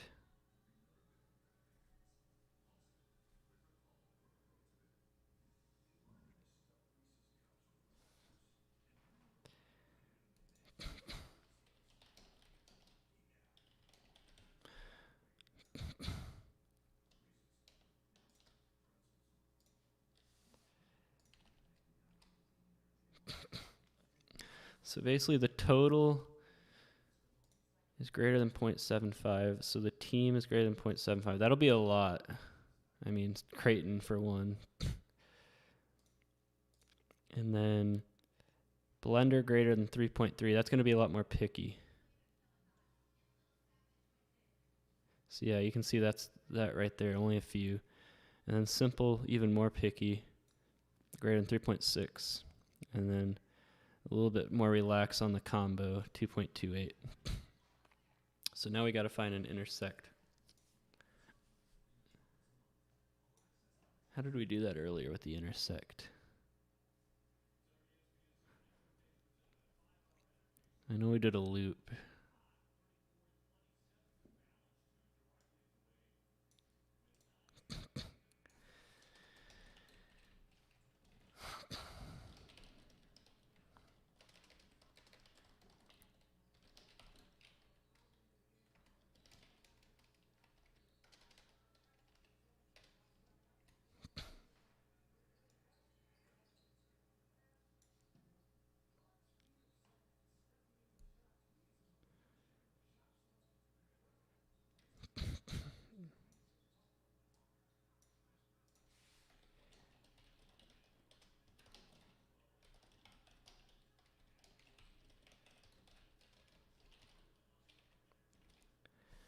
See if that works.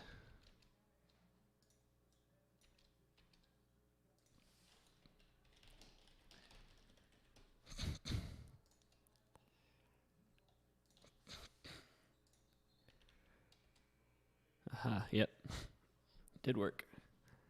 So it looks like today's keys would give us 1, 2, 3, 4, 5, 6, 7, 8, 9 ATS plays based on the keys, the ATS key.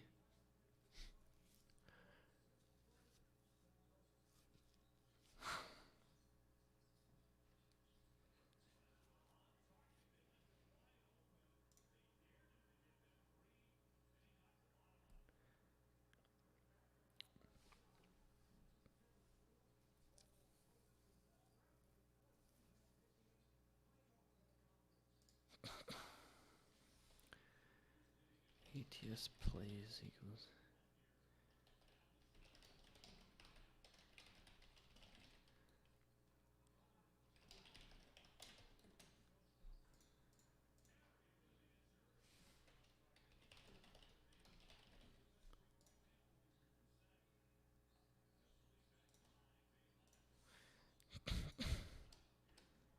All right, so those are our plays. So let's select the right columns. 1, 2, 4.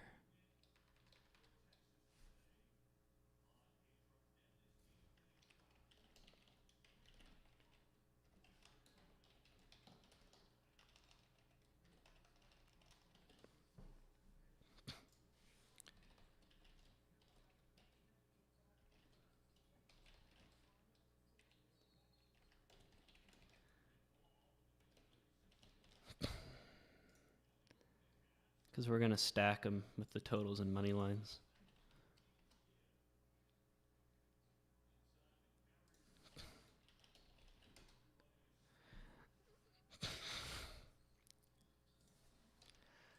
So if any of these games haven't started yet, those are your ATS plays. I'm pretty sure those West Coast games haven't. Did Creighton beat St. John's by 11? All right, so I haven't even looked at any scores outside of the games I've been watching. All right, so now we have that. Now we can move on to totals.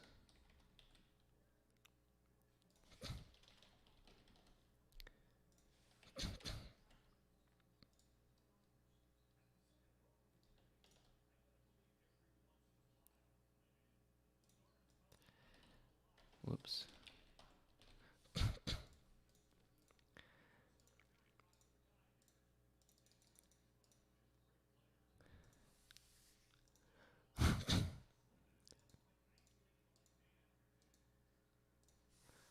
Let's see if that's all we needed to do.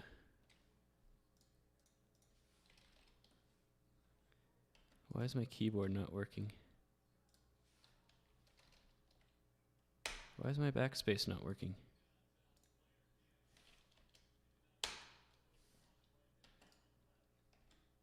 My keyboard is not working.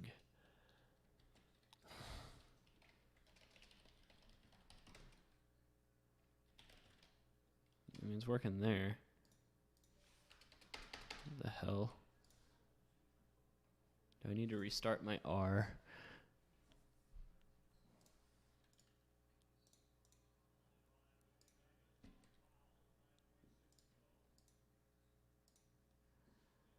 That's what I'm gonna have to do, I guess.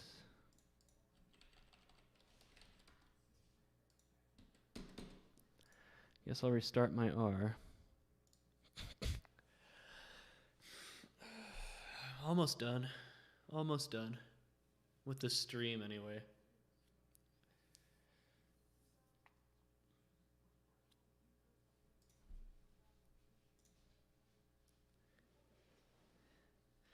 Bizarre how that happens.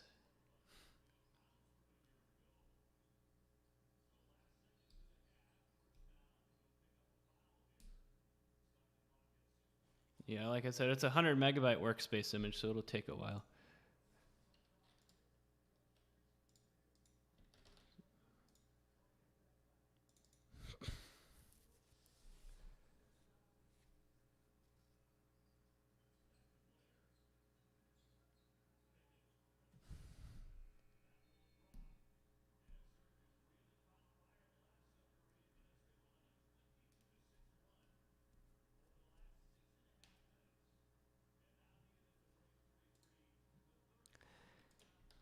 There we go. All right. I was trying to change this to TOT. I mean, is there anything else I need to do? Except change that number to 2? Let's see. Only one way to find out.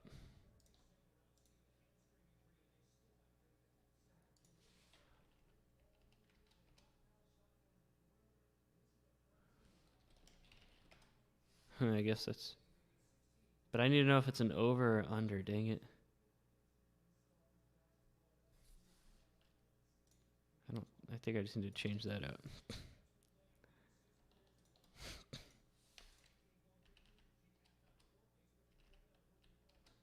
There. All right, so a bunch of unders and then an over.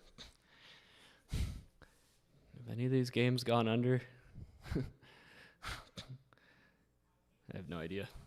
And then lastly, money lines. Almost done.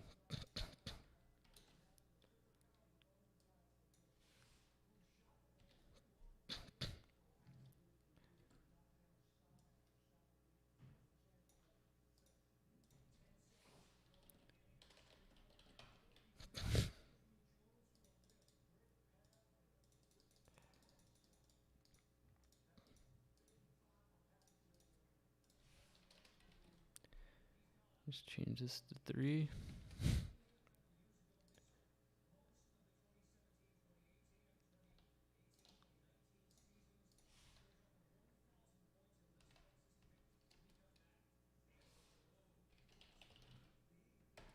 And there's our money line plays.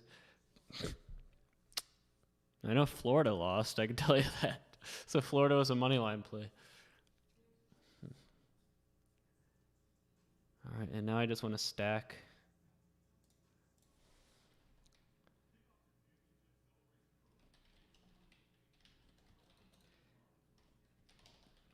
Using the Arbine command. And we can have a list of what today's plays are based on the keys that we have generated.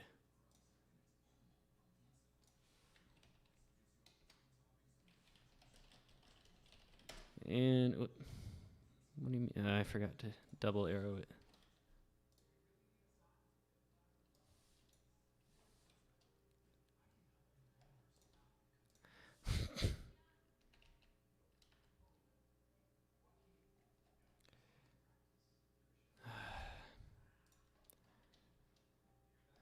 Hang in there. Coming up on 6 hours now, but I'm almost done with the live stream portion. Why?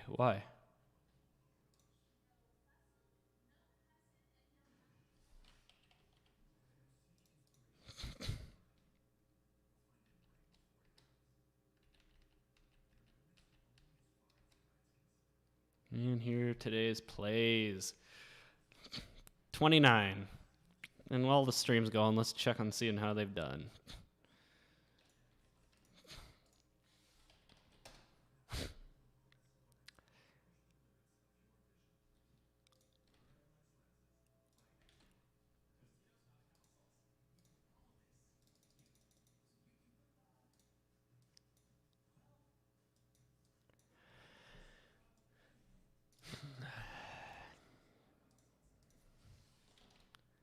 This is going to be the last thing I do in this stream. Results.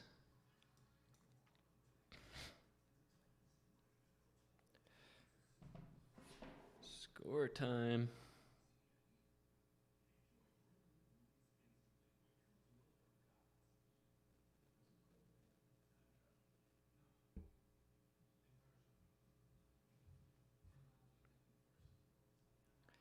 Man, I got a lot of phone calls.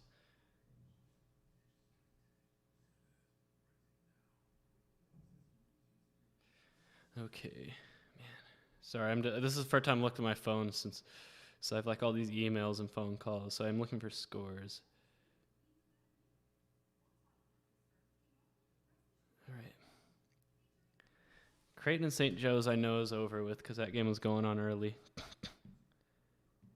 No, I don't care about women's basketball. That's not what I'm looking for. All right, so Creighton did win by 18, so that's a win.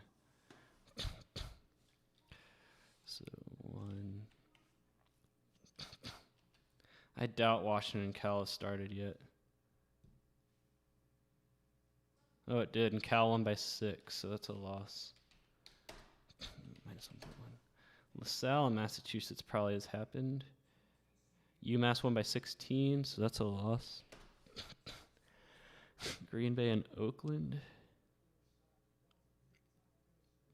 Green Bay won by 9.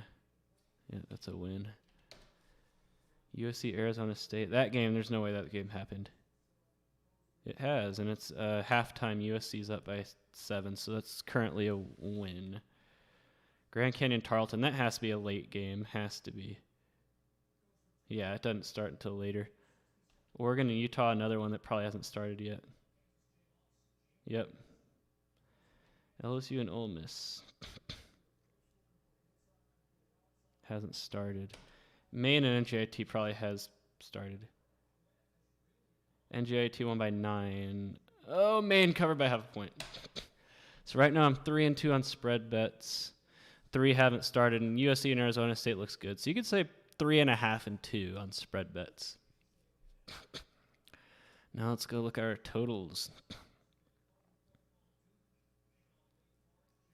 Rhode Island and VCU was a total of 151. That went over, so that's a loss.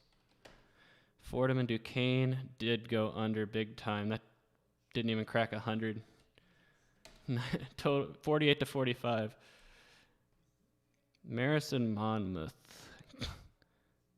My only over of the day did go over. So 2 and 1. MAC, Akron and Eastern Michigan 130. That did go under, so we're 3 and 1 on unders. Awesome. Georgia Southern and App State 148 did not go under. It's Bowling Green and Central Michigan. Looks like it went over just based on what the score says. Oh no, the total is 158, and I was like, 158 had to go over. No, under by half a point. Northern Kentucky and Cleveland State has a low total. It's halftime, and the total is currently 60, so that's heading under. LSU Ole Miss hasn't started. We already looked. Radford and Charleston Southern. Big South. Total was 143. That went over, so that's not a win. And then Southern and Grambling. Just after halftime, and the total is currently 65, so that's heading under. So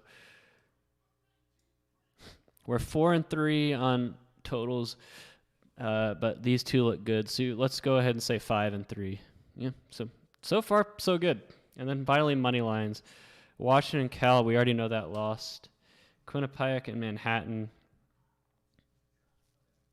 Manhattan won by 3. So that's a loss.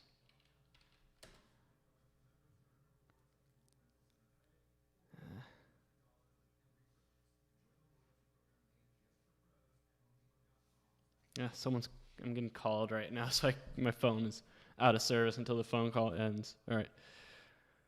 Jeez. UT Arlington and UL Monroe.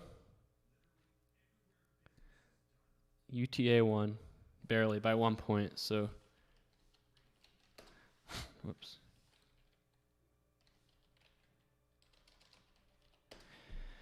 Florida and Kentucky, we already know that lost. Green Bay and Oakland. We know Green Bay won, right? Yeah, so. USC, Arizona State. USC is up right now. Gonzaga and Portland, how is that even a play? That shouldn't count.